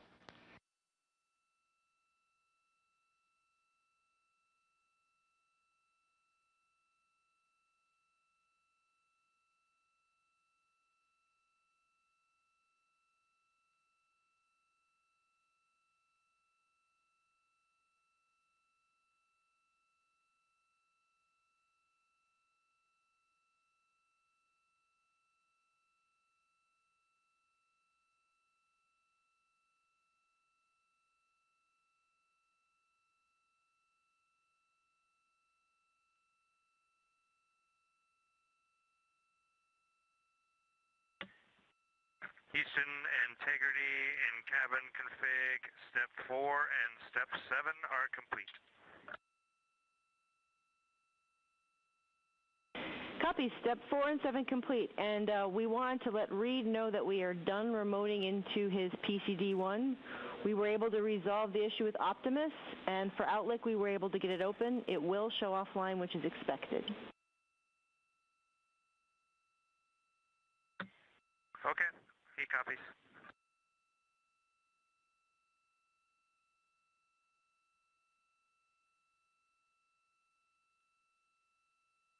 Those calls from Capcom to the crew about an issue Commander Reed Wiseman was experiencing earlier with his PCD, his personal computer device, or portable computer device, I should say, which is how he accesses the internet during the flight.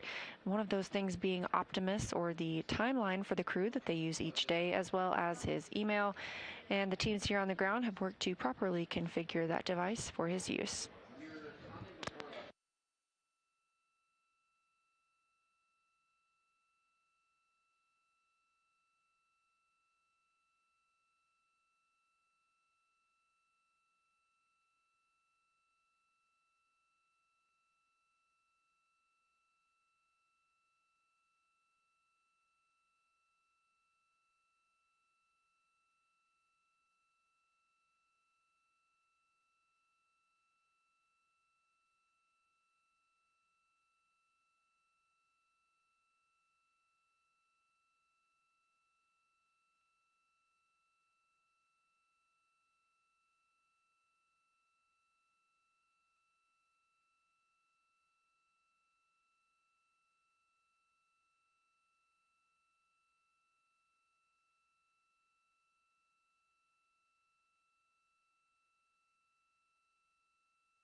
As the crew continues their pre-sleep period of today's timeline, some quick facts about Orion. Of course, our 4 crew members are in the crew module, and they have about 60% more cubic volume than Apollo, 60% more. That's about the size of 2 minivans, in total 330 cubic feet habitable volume. When we had a view inside earlier, we did see some of their displays and controls, including the 3 display units that the crew is able to monitor and help command the vehicle with. Earlier, we heard pilot Victor Glover using some of the rotational and translational hand controllers. There are 2 rotational hand controllers and 2 translational hand controllers.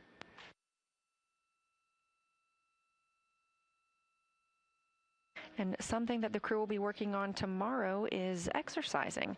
This will be the first time that they exercise in Orion, and one of the devices they will be using is called the flywheel. This is a compact and power-free system that allows daily aerobic and resistive workouts aboard Orion. The flywheel supports exercises like rowing, squats, and deadlifts, and they are able to adjust the resistance levels as needed. Of course, aboard the International Space Station, we have much larger devices used for exercise for the crew members, but on Orion, in a much more compact space, we needed a more compact solution.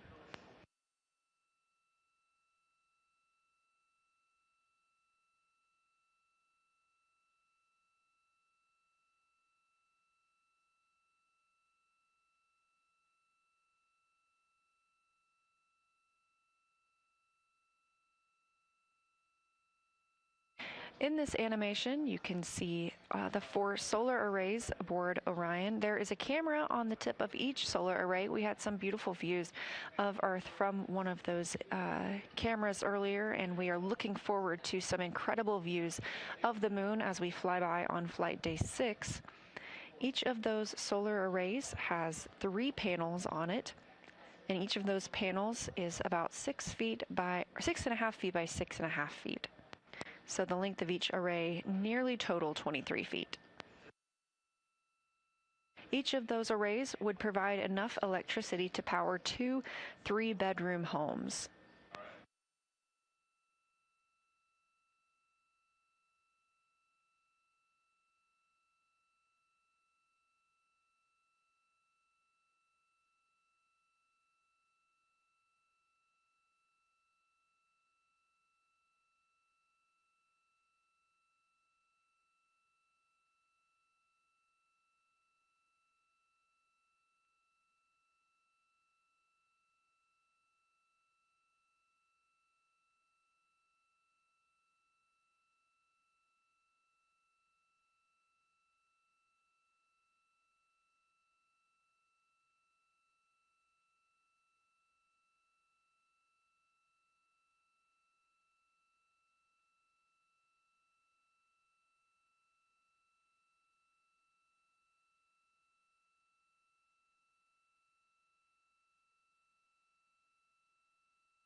8 hours and 23 minutes into the flight of Orion, the first flight of humans on this spacecraft.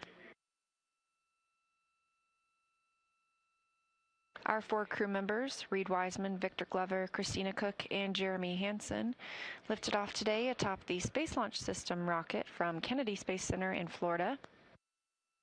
They had a smooth ride to orbit and have since completed all required burns to put them in the proper high Earth orbit where they are now. Earlier today, we also saw them transition to the Deep Space Network. This is the first time in over 50 years that we've had humans back on the Deep Space Network. We have had humans living and working aboard the International Space Station for over 25 continuous years now, but they they communicate through the tracking data relay satellite systems. That was one of many milestones for the crew today. We also saw them complete the Perigee raise maneuver, the apogee raise burn, modifying Orion's orbit around the Earth, and keeping us in that high Earth orbit. Being in this high Earth orbit for over 24 hours allows the teams and the crew to check out the systems aboard the spacecraft before conducting the translunar injection burn tomorrow. The translunar injection burn is what will commit the crew and the spacecraft to flying by the moon on flight day 6, and that burn also serves as the deorbit burn for the spacecraft.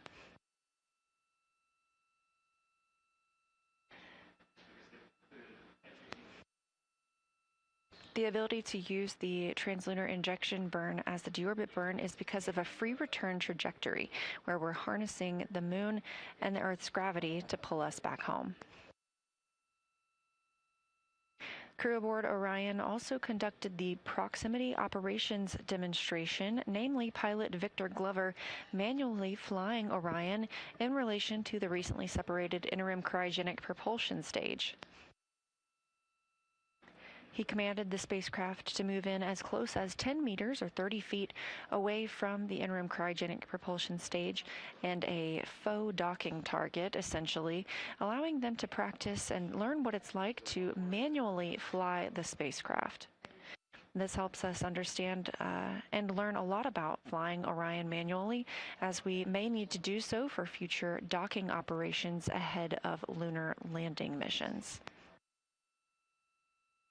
Shortly thereafter, the upper stage separation burn occurred, taking Orion farther away from the ICPS, and that interim cryogenic propulsion stage had its own disposal burn thereafter. Since that time, the crew has been stowing their suits, getting their cabin configured, getting ready for bed. They had their private medical conference in which they were able to speak with teams on Earth about how they were feeling following the day's events. They are now in their pre-sleep period and are configuring the spacecraft by hanging up their sleeping bags. They also have the option to put some window covers over the windows in Orion to make sure no other light comes in, and we will get them some sleep. Their sleep period tonight is interrupted by the Perigee raise burn, so they'll get about 4 hours of sleep here to start, and then wake up for those Perigee raise burn operations. Perigee raise burn means we are lifting the lowest point of Orion's orbit around the Earth. And after that's complete, the crew will go back to sleep for about another 4 hours before they wake up and start flight day 2.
You're looking at a live view from Artemis Mission Control here at Johnson Space Center in Houston, Texas. We are in the White Flight Control Room just down the hall from the International Space Station Flight Control Room where you usually see us. And this is the Orbit 1 shift. You'll probably start to see some folks filtering in and out of the room as we will expect handover to take place around 2:30 a.m. Central Time.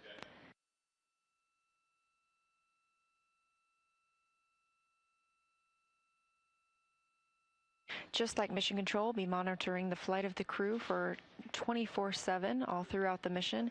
We will also be live during that time. You can find us as you're watching us right now on YouTube on NASA's account.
8 hours and 40 minutes since the launch of the Artemis II mission and the Orion spacecraft.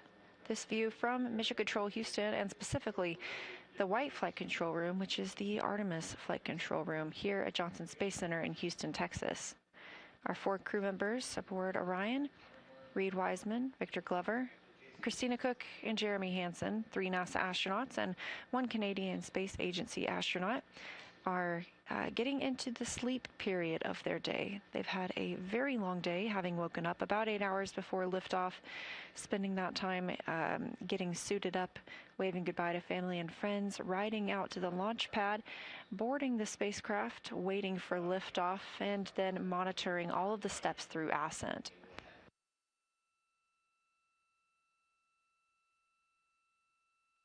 The crew is in a high Earth orbit right now, and the next major milestone for them will come in the middle of their sleep period. They will wake up in about 4 hours for the Perigee raise burn. That is to lift the lowest point of Orion's orbit around the Earth, and again, they are in a high Earth orbit right now. Once the Perigee raise burn is complete, they'll get the chance to go back to sleep for a little while.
The view on your screen, clearly an animation of Orion, showing we are over 38,000 miles from Earth.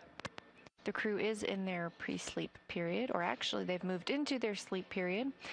And this visualization coming to you from the ARROW website, that's Artemis Real-Time Orbit website. You are able to access this on your own computer or cellular device if you so choose. We're happy to share it with you here when we don't have views from the spacecraft, but at any time you can log on, search for Artemis II, AROW, ARROW, and you will be able to find this on nasa.gov.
Integrity, Houston, for AGA readings, when able.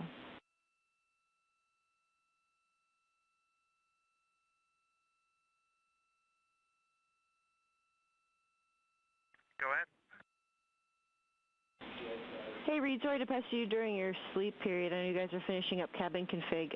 When you can, we will take AGA readings.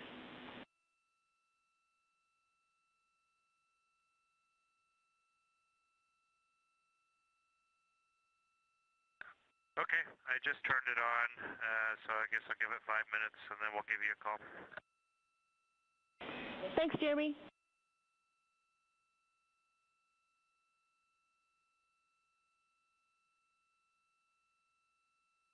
Capcom Amy Dill calling up to the crew about their AGA readings. That stands for Anomaly Gas Analyzer. The crew is able to, and is timelined to take readings of the atmosphere inside Orion. Again, this is the first time we've ever flown humans aboard this spacecraft, and so we are looking to learn about what is existing inside the cabin and with the CO2 output of the crew and how the ECLIS system is working, and these readings help us determine that.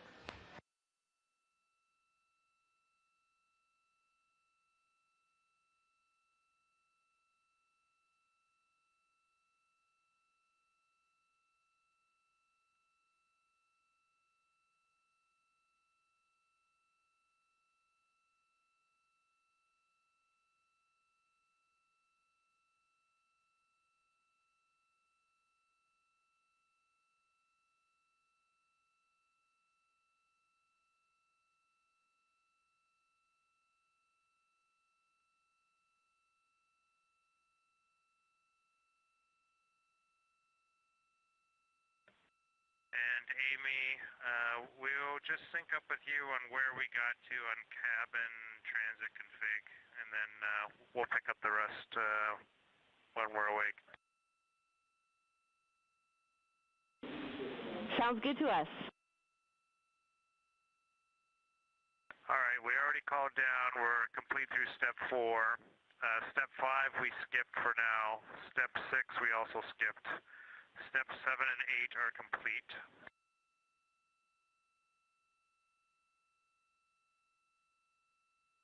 Step 9 and through 11 are complete.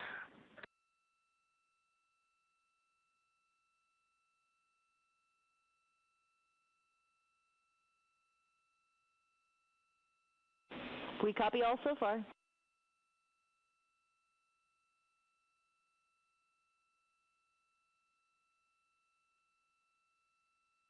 Yep, and that's about it. Looking at the rest, we haven't really tidied all the rest of that stuff up, so we'll have to get to that tomorrow. Okay, we copy.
Eight hours, 52 minutes since the launch of Artemis II and the crew aboard the Orion spacecraft. Houston integrity, couple sync questions. First one, just because today has been a little bit jumbled, are we safe to assume that any toilet non-use that's not per Optimus you would call up?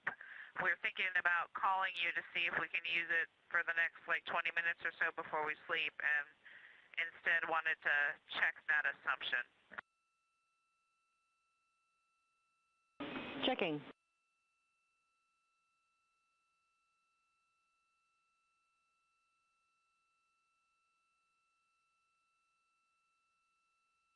NASA astronaut Christina Cook calling down to make sure that they are able to use the toilet. There are times during the mission when they are asked not to do so.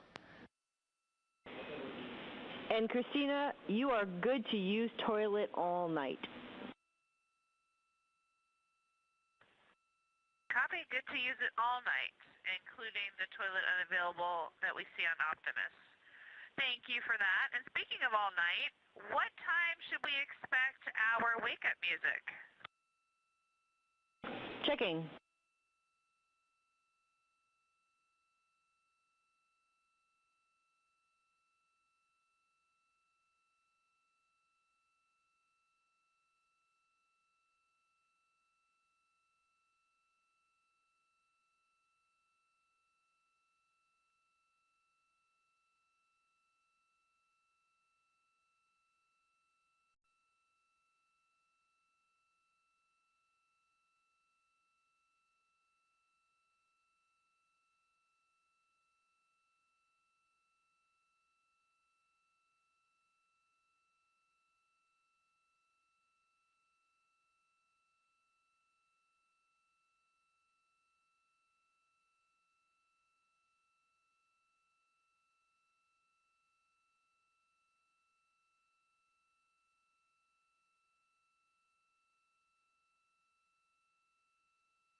And Christina, to answer your question for wake-up music, it'll be towards the end of post-sleep after the second sleep period.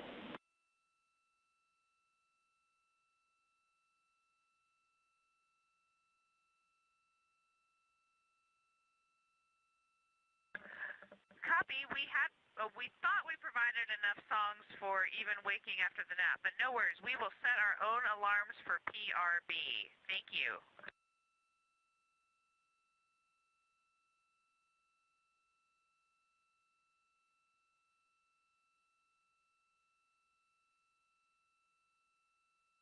And Christina, you are indeed correct, and we checked our song inventory, and we do have a song for a wake-up for PRB ops, so we will provide that.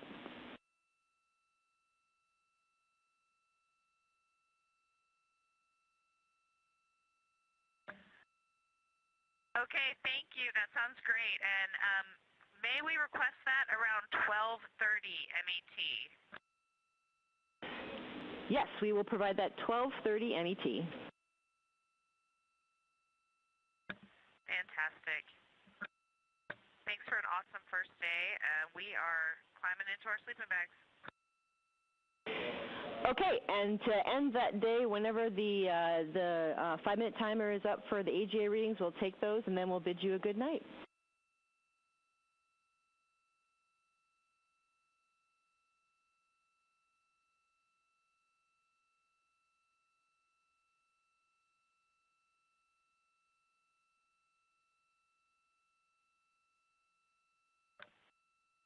Hey, Amy, I can give you those now. CO2, 3.4.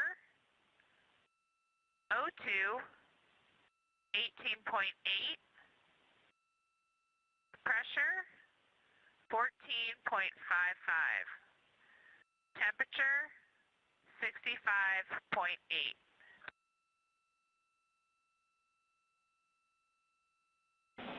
We copy all, Christina, and with that, it has been a fantastic day with you all, and good rest, and we look forward to working with you tomorrow. We do as well. Take care, guys.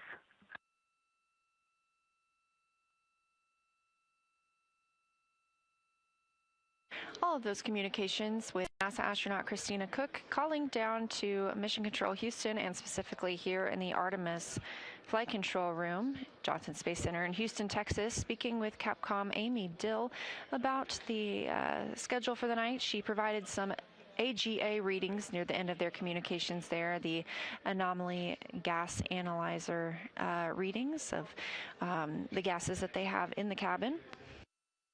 Also discussing when their wake-up song will be played.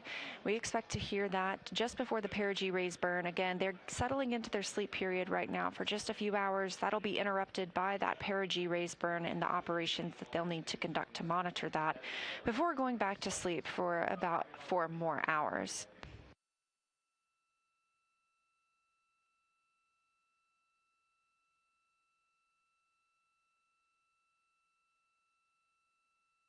The crew has configured their sleeping bags within Orion, and we don't anticipate to hear from them for the next few hours while they're getting some well-deserved and much-needed sleep.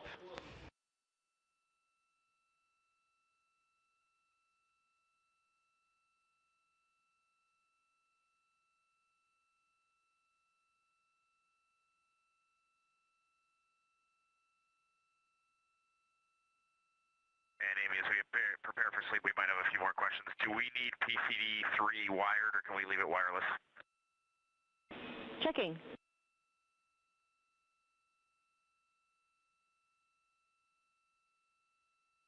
PCD3 can be wireless. Okay, outstanding. Thank you.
This is Artemis Mission Control at Johnson Space Center in Houston, Texas. We are continuing to monitor the flight of Artemis II and our 4 astronauts, Reed Wiseman, Victor Glover, Christina Cook, and Jeremy Hansen, aboard the Orion spacecraft, a test flight with the first time we have ever had crew on this spacecraft.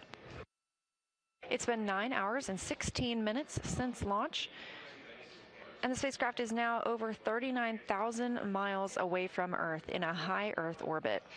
The crew will remain in this high Earth orbit for the first approximately 24 hours of the mission before the translunar injection burn that will commit them to flying by the moon and returning home. It was a busy day for the crew after liftoff, with the Perigee raise maneuver, apogee raise burn, continuing to keep us in that high Earth orbit, moving into the proximity operations demonstration when pilot Victor Glover manually flew Orion in relation to the interim cryogenic propulsion stage, followed by the upper stage separation burn, where Orion departed that interim cryogenic propulsion stage, and the crew stepped into their cabin configuration procedures. The crew has since gone to sleep, and in just a few hours will wake up once again for the Perigee raise burn. This lifts the lowest point of Orion's orbit around the Earth, again keeping us in that high Earth orbit and setting us up for the translunar injection burn tomorrow. After the Perigee raise burn, the crew will get the chance to go back to sleep for a few hours before waking up for Flight Day 2.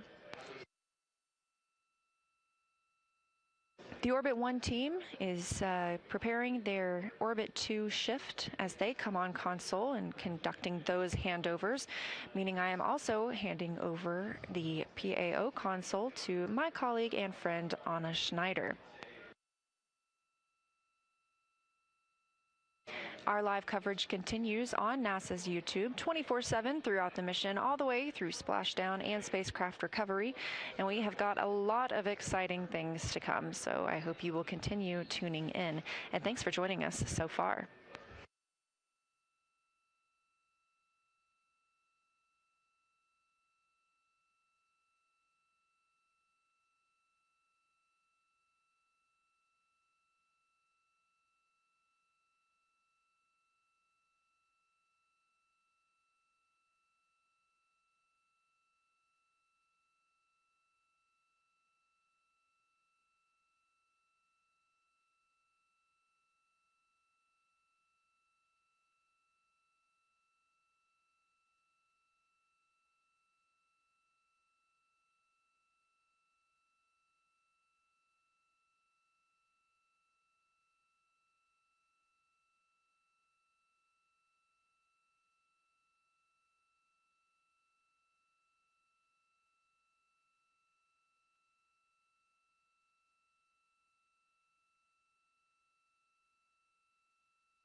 Good morning from Mission Control Houston. I'm Anna Schneider with NASA Communications here inside the Artemis Mission Control Room.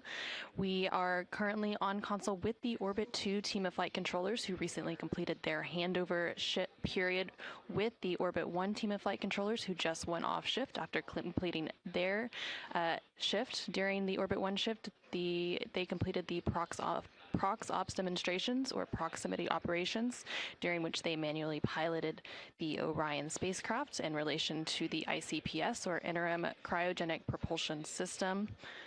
The crew is currently in their sleep period, and today's sleep period is split in two parts. The crew will be woken in about 3 hours to prepare for the PRB, or Perigee raise burn, which is scheduled for about 3 hours and 39 minutes from now.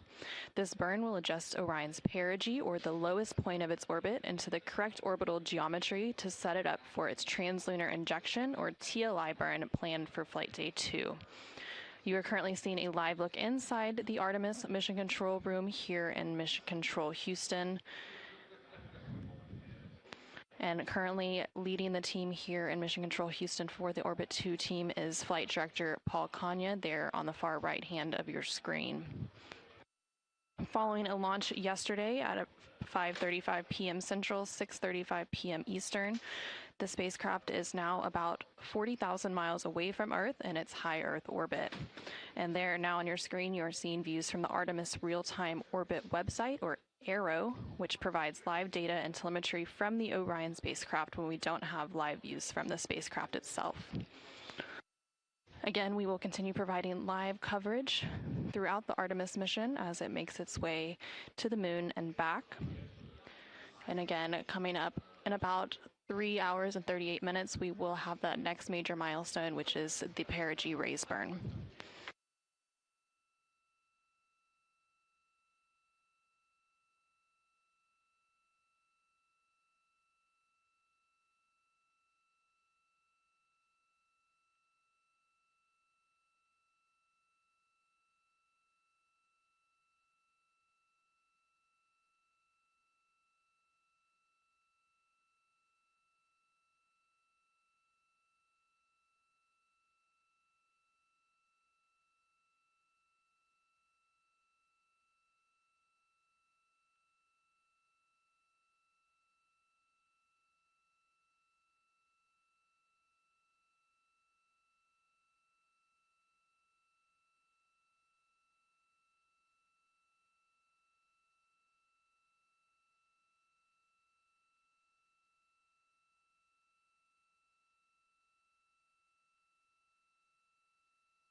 This is Mission Control Houston. There on your screen, you are seeing a live view from the Orion spacecraft.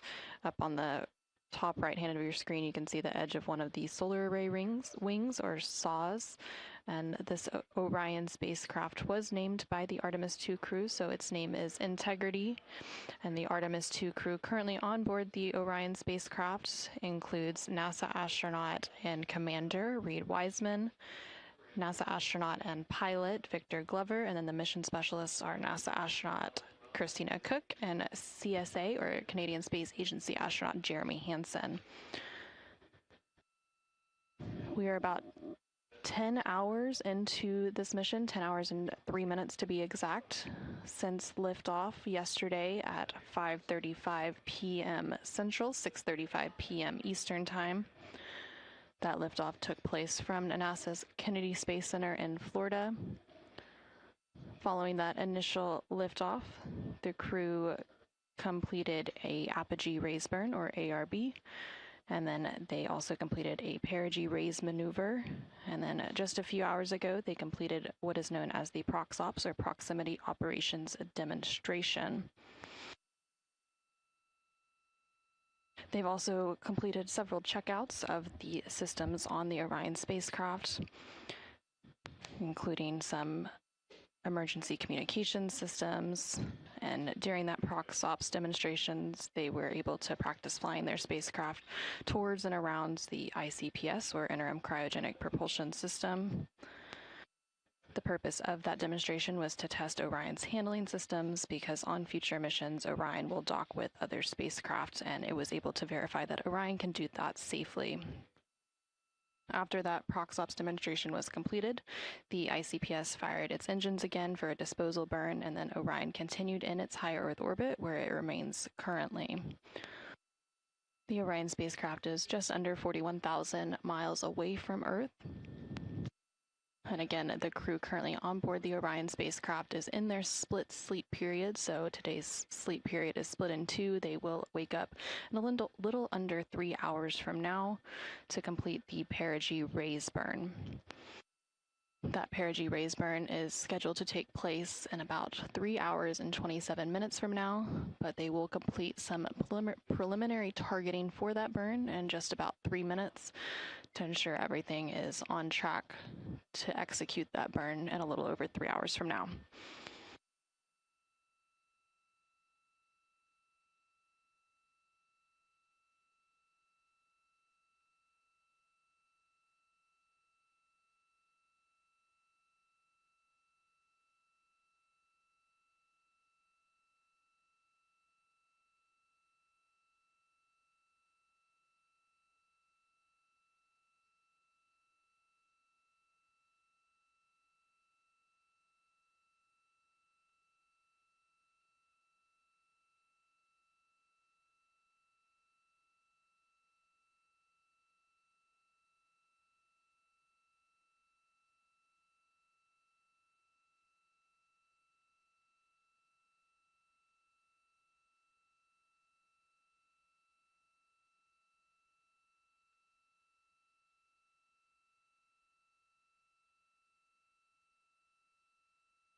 This is Mission Control Houston. We are 10 hours and 15 minutes into the Artemis II mission, and there on your screen you are seeing a live view of the Orion spacecraft. It is currently maneuvering into a biased tail to sun attitude.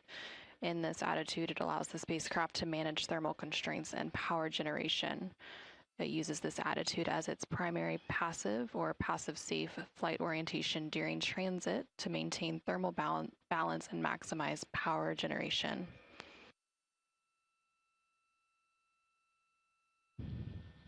Again, the crew is currently in their sleep period, and they will remain in that sleep period for another 2 hours or so before they start preparing for the Perigee raised burn, or PRB. That burn is planned to take place in about 3 hours and 16 minutes from now.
And there on your screen, you're now seeing a live view inside the Artemis Mission Control Room here in Mission Control Houston.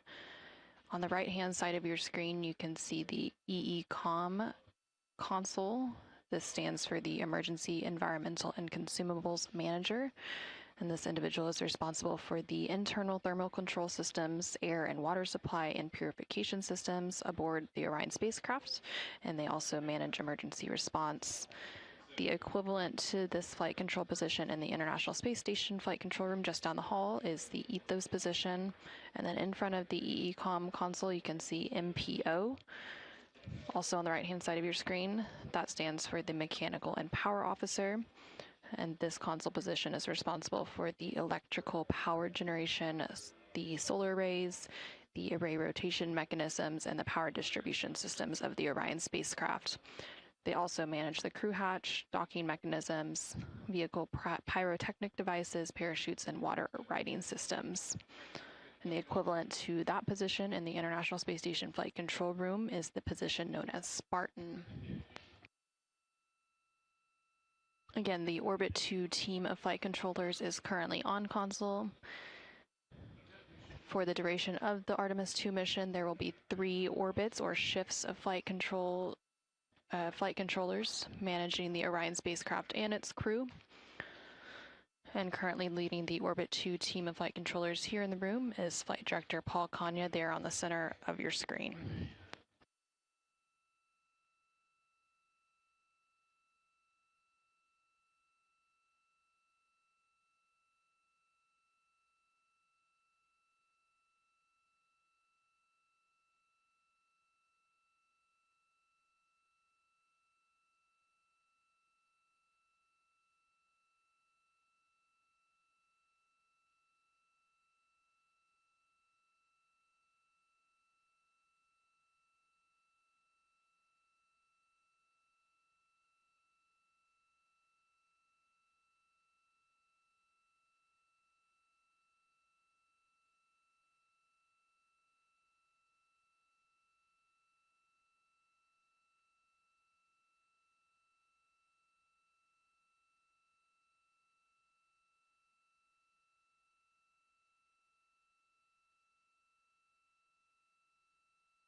This is Mission Control Houston. We are currently 10 hours and 25 minutes into the Artemis II mission. The Artemis II crew inside the Orion spacecraft lifted off atop the Space Launch System rocket on Wednesday, April 1st at 5:35 p.m. Central, 6:35 p.m. Eastern from NASA's Kennedy Space Center in Florida. This crew is the first to live and work inside the Orion spacecraft, and there on your screen you are seeing a live view of that Orion spacecraft as it continues its high Earth orbit. About 49 minutes after launch, the ICPS engine fired to raise the Perigee, or the lowest point of the spacecraft's orbit, to a safe altitude of 100 miles above Earth. And then about an hour later, when Orion reached that Perigee, the ICPS fired again to continue raising the spacecraft into a high Earth orbit where it currently remains. The crew then began testing various systems, such as the life support system, communications and navigation systems, to confirm that they were ready for the outbound trip to their moon. They also removed their Orion Crew Survival System suits, or OX suits, to get settled in for their journey around the moon. About 3 hours into the mission, the crew then completed their proximity operations demonstration, which tested Orion's handling systems. On future missions, Orion will dock with other spacecraft, so this was able to verify that Orion can do so safely. So the ICPS was repurposed as a docking target. It separated from Orion, and the crew practiced flying their spacecraft toward and around it as part of this demonstration. Once the proximity operations demonstration was complete, the ICPS fired its engines again for disposal burn, and Orion continued its high Earth orbit. Fast forward to now, the Artemis II astronauts are currently asleep on board the Orion spacecraft named Integrity. Again, you can see that Orion spacecraft there on your screen. They began their sleep shift about 2 hours ago and have about 2 hours remaining. Today's sleep shift is split due to the upcoming Perigee raise burn, which is scheduled to take place in about 3 hours and 5 minutes from now. This burn will adjust Orion's Perigee, or the lowest point of its orbit, into the correct orbital geometry to set it up for its translunar injection, or TLI burn, planned for Flight Day 2. Following the Perigee raise burn later this morning, the crew will perform a brief checkout of their emergency communications on the Deep Space Network at the most distant point of their high Earth orbit, which is necessary before that TLI burn takes place. After that emergency communications checkout is complete, the crew will then resume their sleep period. And with that, we will go ahead and review the flight day highlights from launch up until now.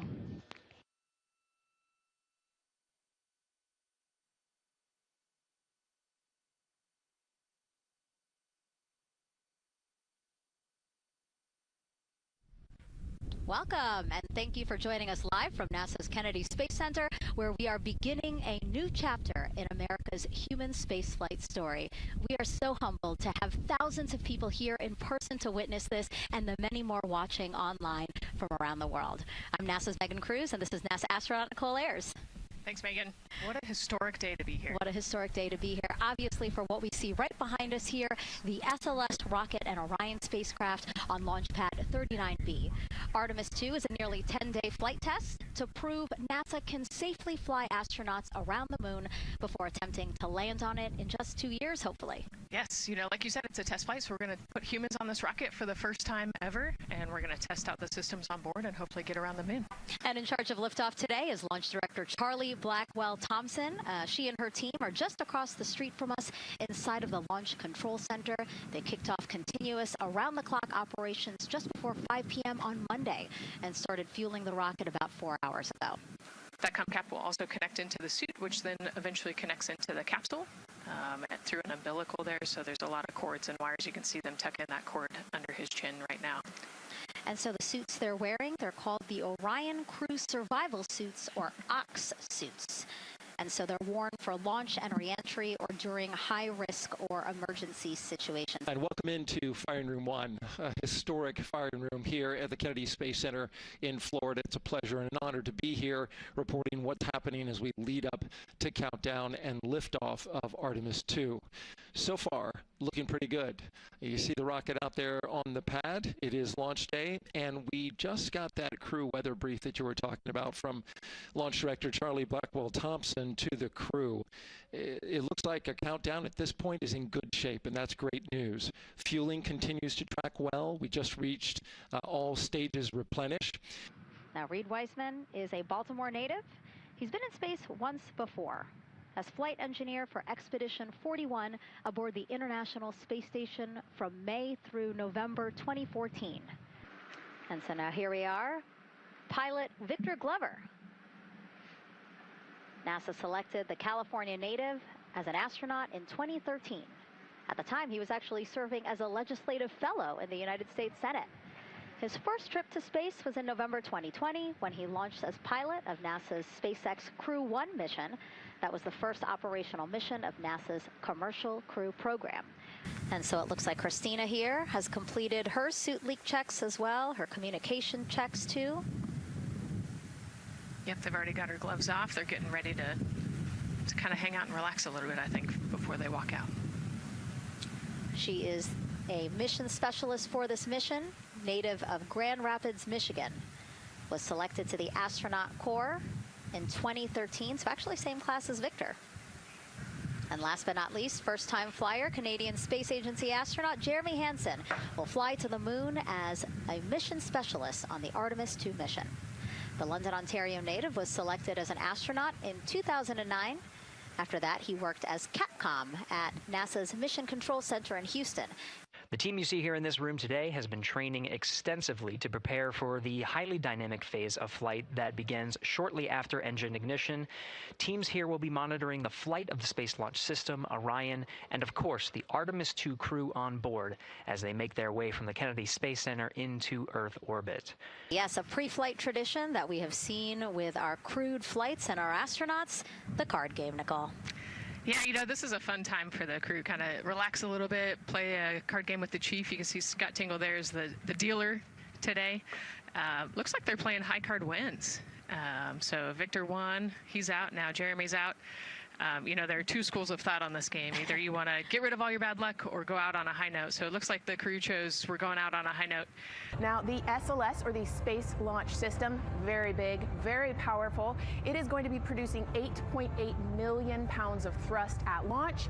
And like I mentioned, very large, as you can see here, going to stand about 322 feet tall with Orion there on top, just a little bit taller than the Statue of Liberty. And here we are, the closeout crew in the White Room, getting ready for the astronauts who have just left crew suit up and are now walking down a hallway to greet some family and friends downstairs. Commander Reed Weissman, pilot Victor Glover, mission specialist Christina Cook, and Jeremy Hansen. And here they are, NASA's Artemis II crew. Commander Reed Weissman, pilot Victor Glover, and mission specialist Christina Cook and Jeremy Hansen taking their first steps outside for their historic test flight. To a wonderful applause from the crowd. They're looking really excited. Some and big really smiles. Ready. I love that. It's a great day for us. It's a great day for this team. A few words from Reed. Great day for us, the team, he said. Thumbs up, more thumbs up. Of course, a lot of pictures. We hear some camera shutter clicks back there. I love the energy of this crowd. Let's go. And so now the crew walking over to each of their pens. The first people closest to them, of course, their family members who got to quarantine with them, correct? Yes.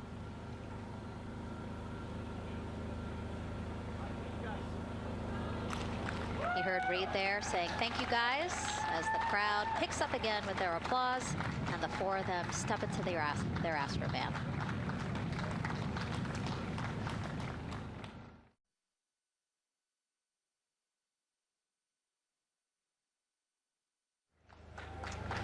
And there they go.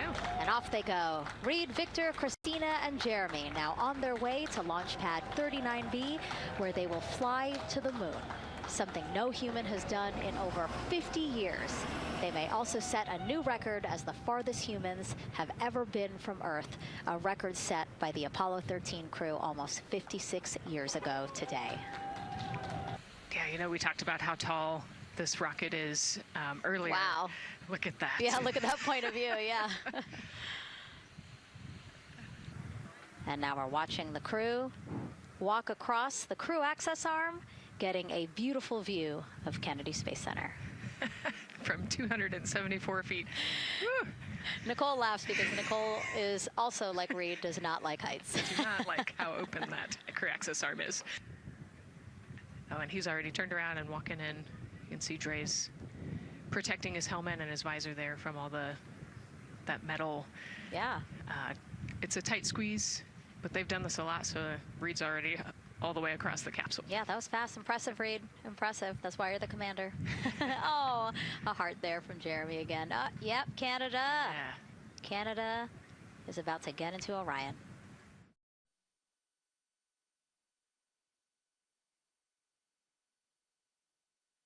This is a camera shot of behind Reed's head. So Reed, while Andre is buckling him in, that's a 5-point harness, Reed was configuring his control panel. Yeah, the displays. We're getting the displays ready so that they can monitor all of the systems and monitor the launch as they go. Christina there signing the wall. That they're working there. And there's a heart from Christina Cook. Great to see that as she gets ready to get into the Orion spacecraft, one that they named Integrity. It certainly fits this crew from what I've observed. Drag on camera, like we were saying, that kind of moves around, so sometimes it's hard to show that, so there you have it. You can see that the closeout crew has closed the side hatch.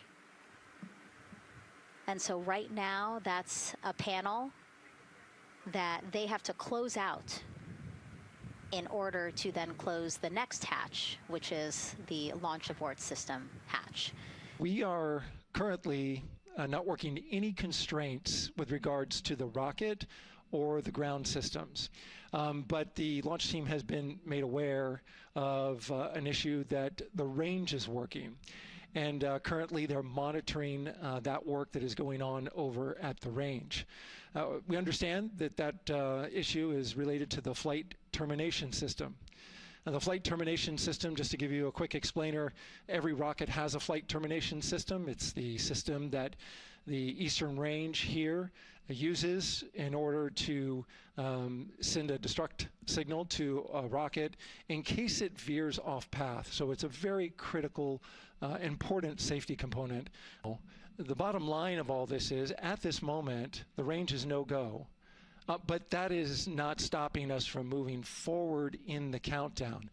We can continue to process and work the countdown. The closeout crew will continue to do their work, and the launch team will continue to do their work as well. We're just getting an update, in fact, about what I was about to report out on the range, and the good news is the range is go. As we see now, live inside of the White Room, at the launch pad, the closeout crew has closed the launch abort system hatch. You saw there, we took it live. Took a lot of them, I think all of them. Except for one. I think it took 3 or 4 of them to push that hatch door close, and then they felt around the perimeter of the door to make sure that everything was sitting just right. We currently are hearing the launch team is working an issue that was reported out with the LAS. At least there's an issue apparently with a battery on the LAS.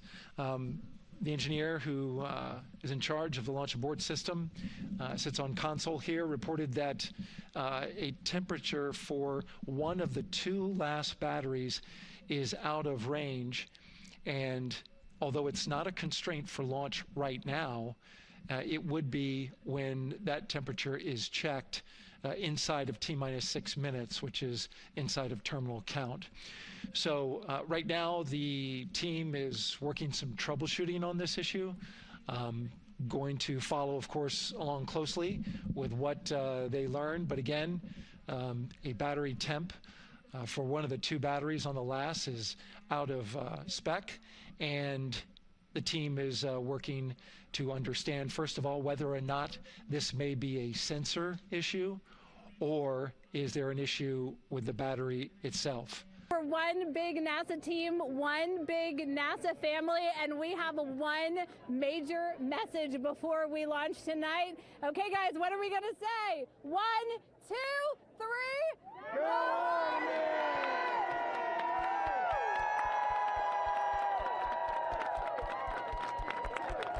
great news too.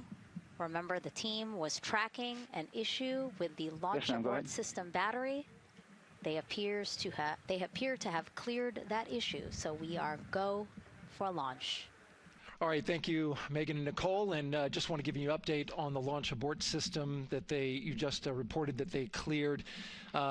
They believe, they're convinced, this is an instrumentation failure. So there are 2 batteries on the LAS. The LAS, of course, and with the help of my 2-year-old son's model rocket, Daniel said I could use this, so it's okay. The LAS is right here. It's the tower above Orion.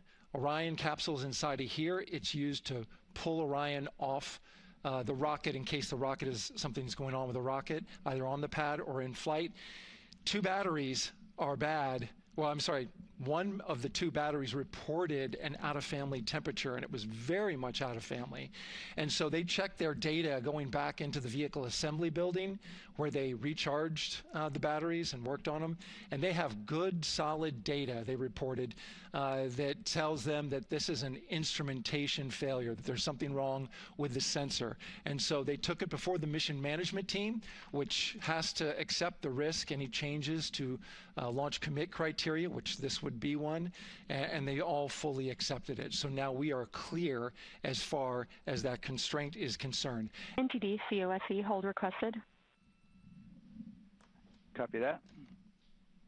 I have an LCC violation of O-CT-004, S-band transponder anomaly. This was a transient LCC violation, so transponder 1 had a demodulated SNR estimate that went down to 2 dBm when it should have been between 10 and 13. It is now back up to 12, but we did lose that for just a moment. It does not appear that we lost our bit sync or carrier lock, which would be indicative that we lost our lock with the vehicle. So at this point, recommendation would still be go. However, we do have a pre-planned contingency procedure if we want to look at that. But again, this was transient, so we're back in a nominal range. Yeah, us taking a look at the data right here, looks like that was a single sample. Yeah, copy that. RFTS does report that they also lost lock for about 5 seconds. So I would love to ask KUS and see if they also lost lock with the vehicle for any extended amount of period. Yeah, so from our perspective, the allowance is effectively up to 30 seconds, up to 3 samples based on the 1/10 hertz. This is not an LCC violation, I believe. Yes, sir. I would agree with that at this point. Copy that. We're checking with KUS on 232. I don't think they have 212 access. We're trying to verify, but it sounds like they have a loss of lock as well. About 2 seconds. Okay. And I guess for both KUS and COSE, do we have lock now? That's affirmed. We do have lock for COSE.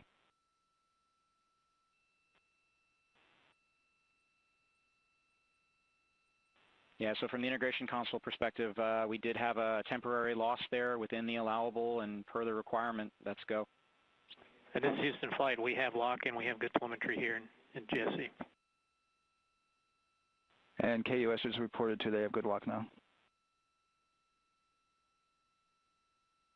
So with all of that, OSC, then are we in a go configuration per your LCC? Yes, sir. Recommendation would be go. Right. LP, you concur with that? Yes, sir. LP concurs go. And Launch Director? Yes, sir. Launch Director concurs go. All right. And for all personnel, this is the NTD conducting the Artemis II launch readiness check.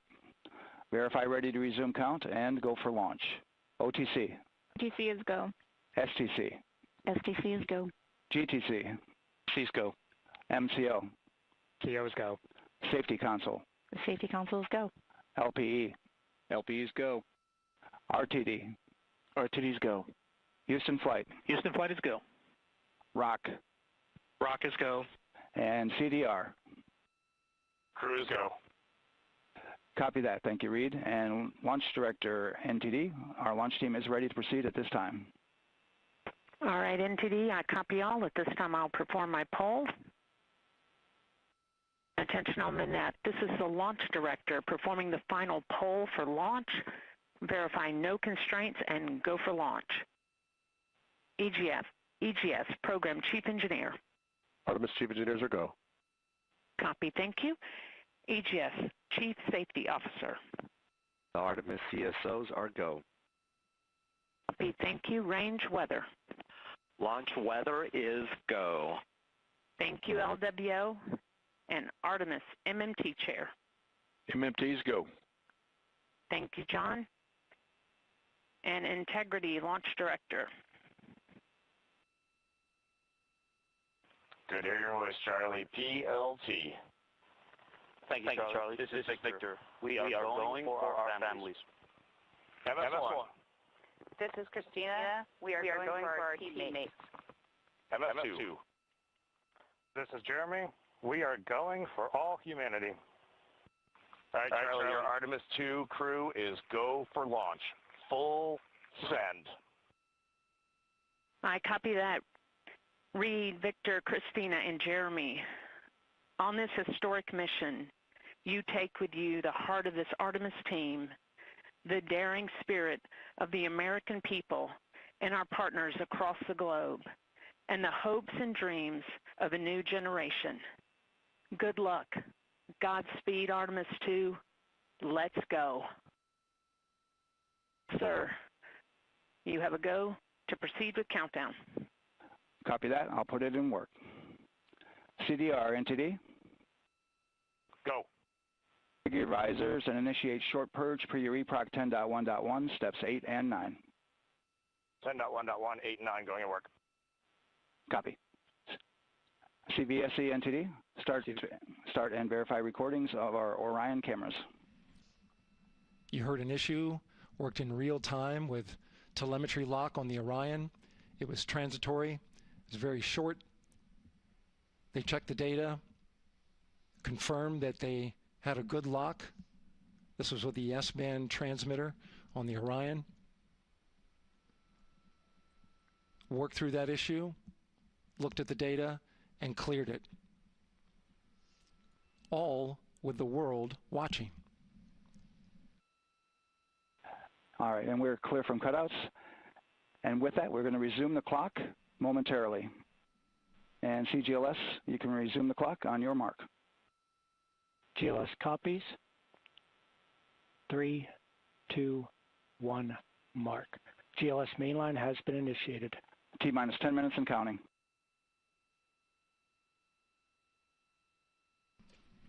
And that begins terminal count. Our new T0 is 6:35 p.m. Eastern Time. 6:35 p.m. Eastern Time. We are now counting down to liftoff of Artemis II. GLS is go for crew access arm retract. And there you see the crew access arm moving away.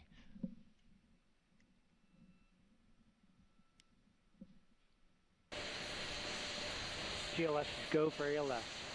Great call out. The rocket is on its own. 4 brave explorers ready to ride the most powerful rocket NASA has ever launched. Sound suppression water is flowing. 15. And here we go. 10, 9, 8, 7. RS-25 engines lit. 4, 3, 2, 1. Booster ignition. And liftoff. The crew of Artemis II now bound for the moon. Humanity's next great voyage begins. Good roll pitch. Roger, roll pitch.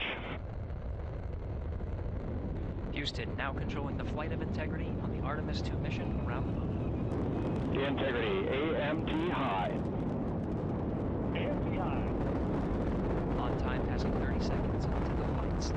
Integrity passes the alternate beacon. Target milestone. Mission Control Houston seeing good performance on the 4 main engines. Space Launch System core stage. Integrity, 3 miles in altitude. Traveling more than 1,200 miles per hour.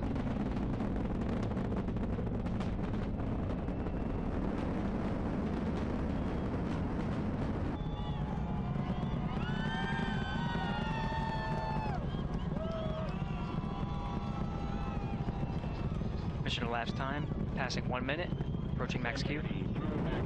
On, Ponce Fully on.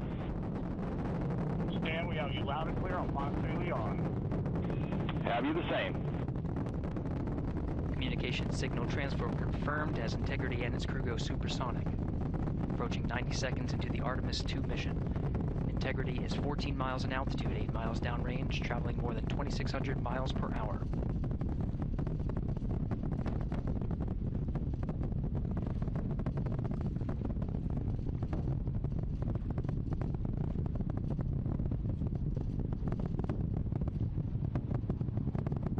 Minute 50 seconds of mission elapsed time, standing by for main engine throttle down to 85%, ahead of solid rocket booster separation, expected at the 2-minute 9-second mark. We see throttle down.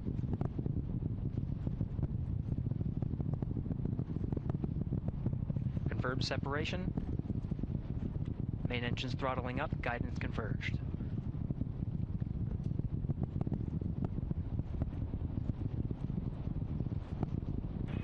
Integrity, guidance converged, performance nominal, upper stage RCS ready.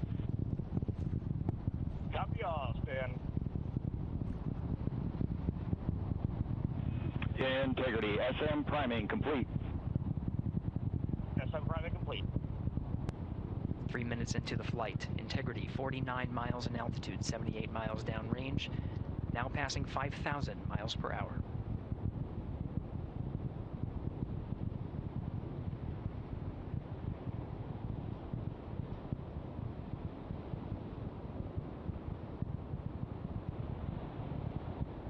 Standing by for launch abort system jettison.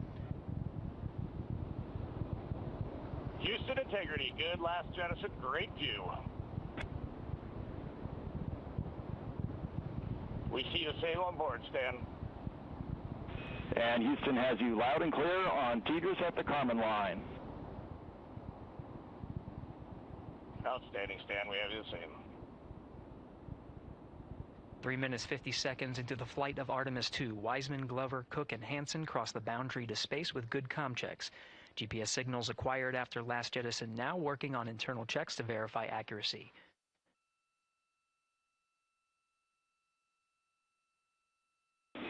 Integrity, GPS processing. Outstanding, Stan, we see the same, and we have a beautiful moonrise. We're headed right at it.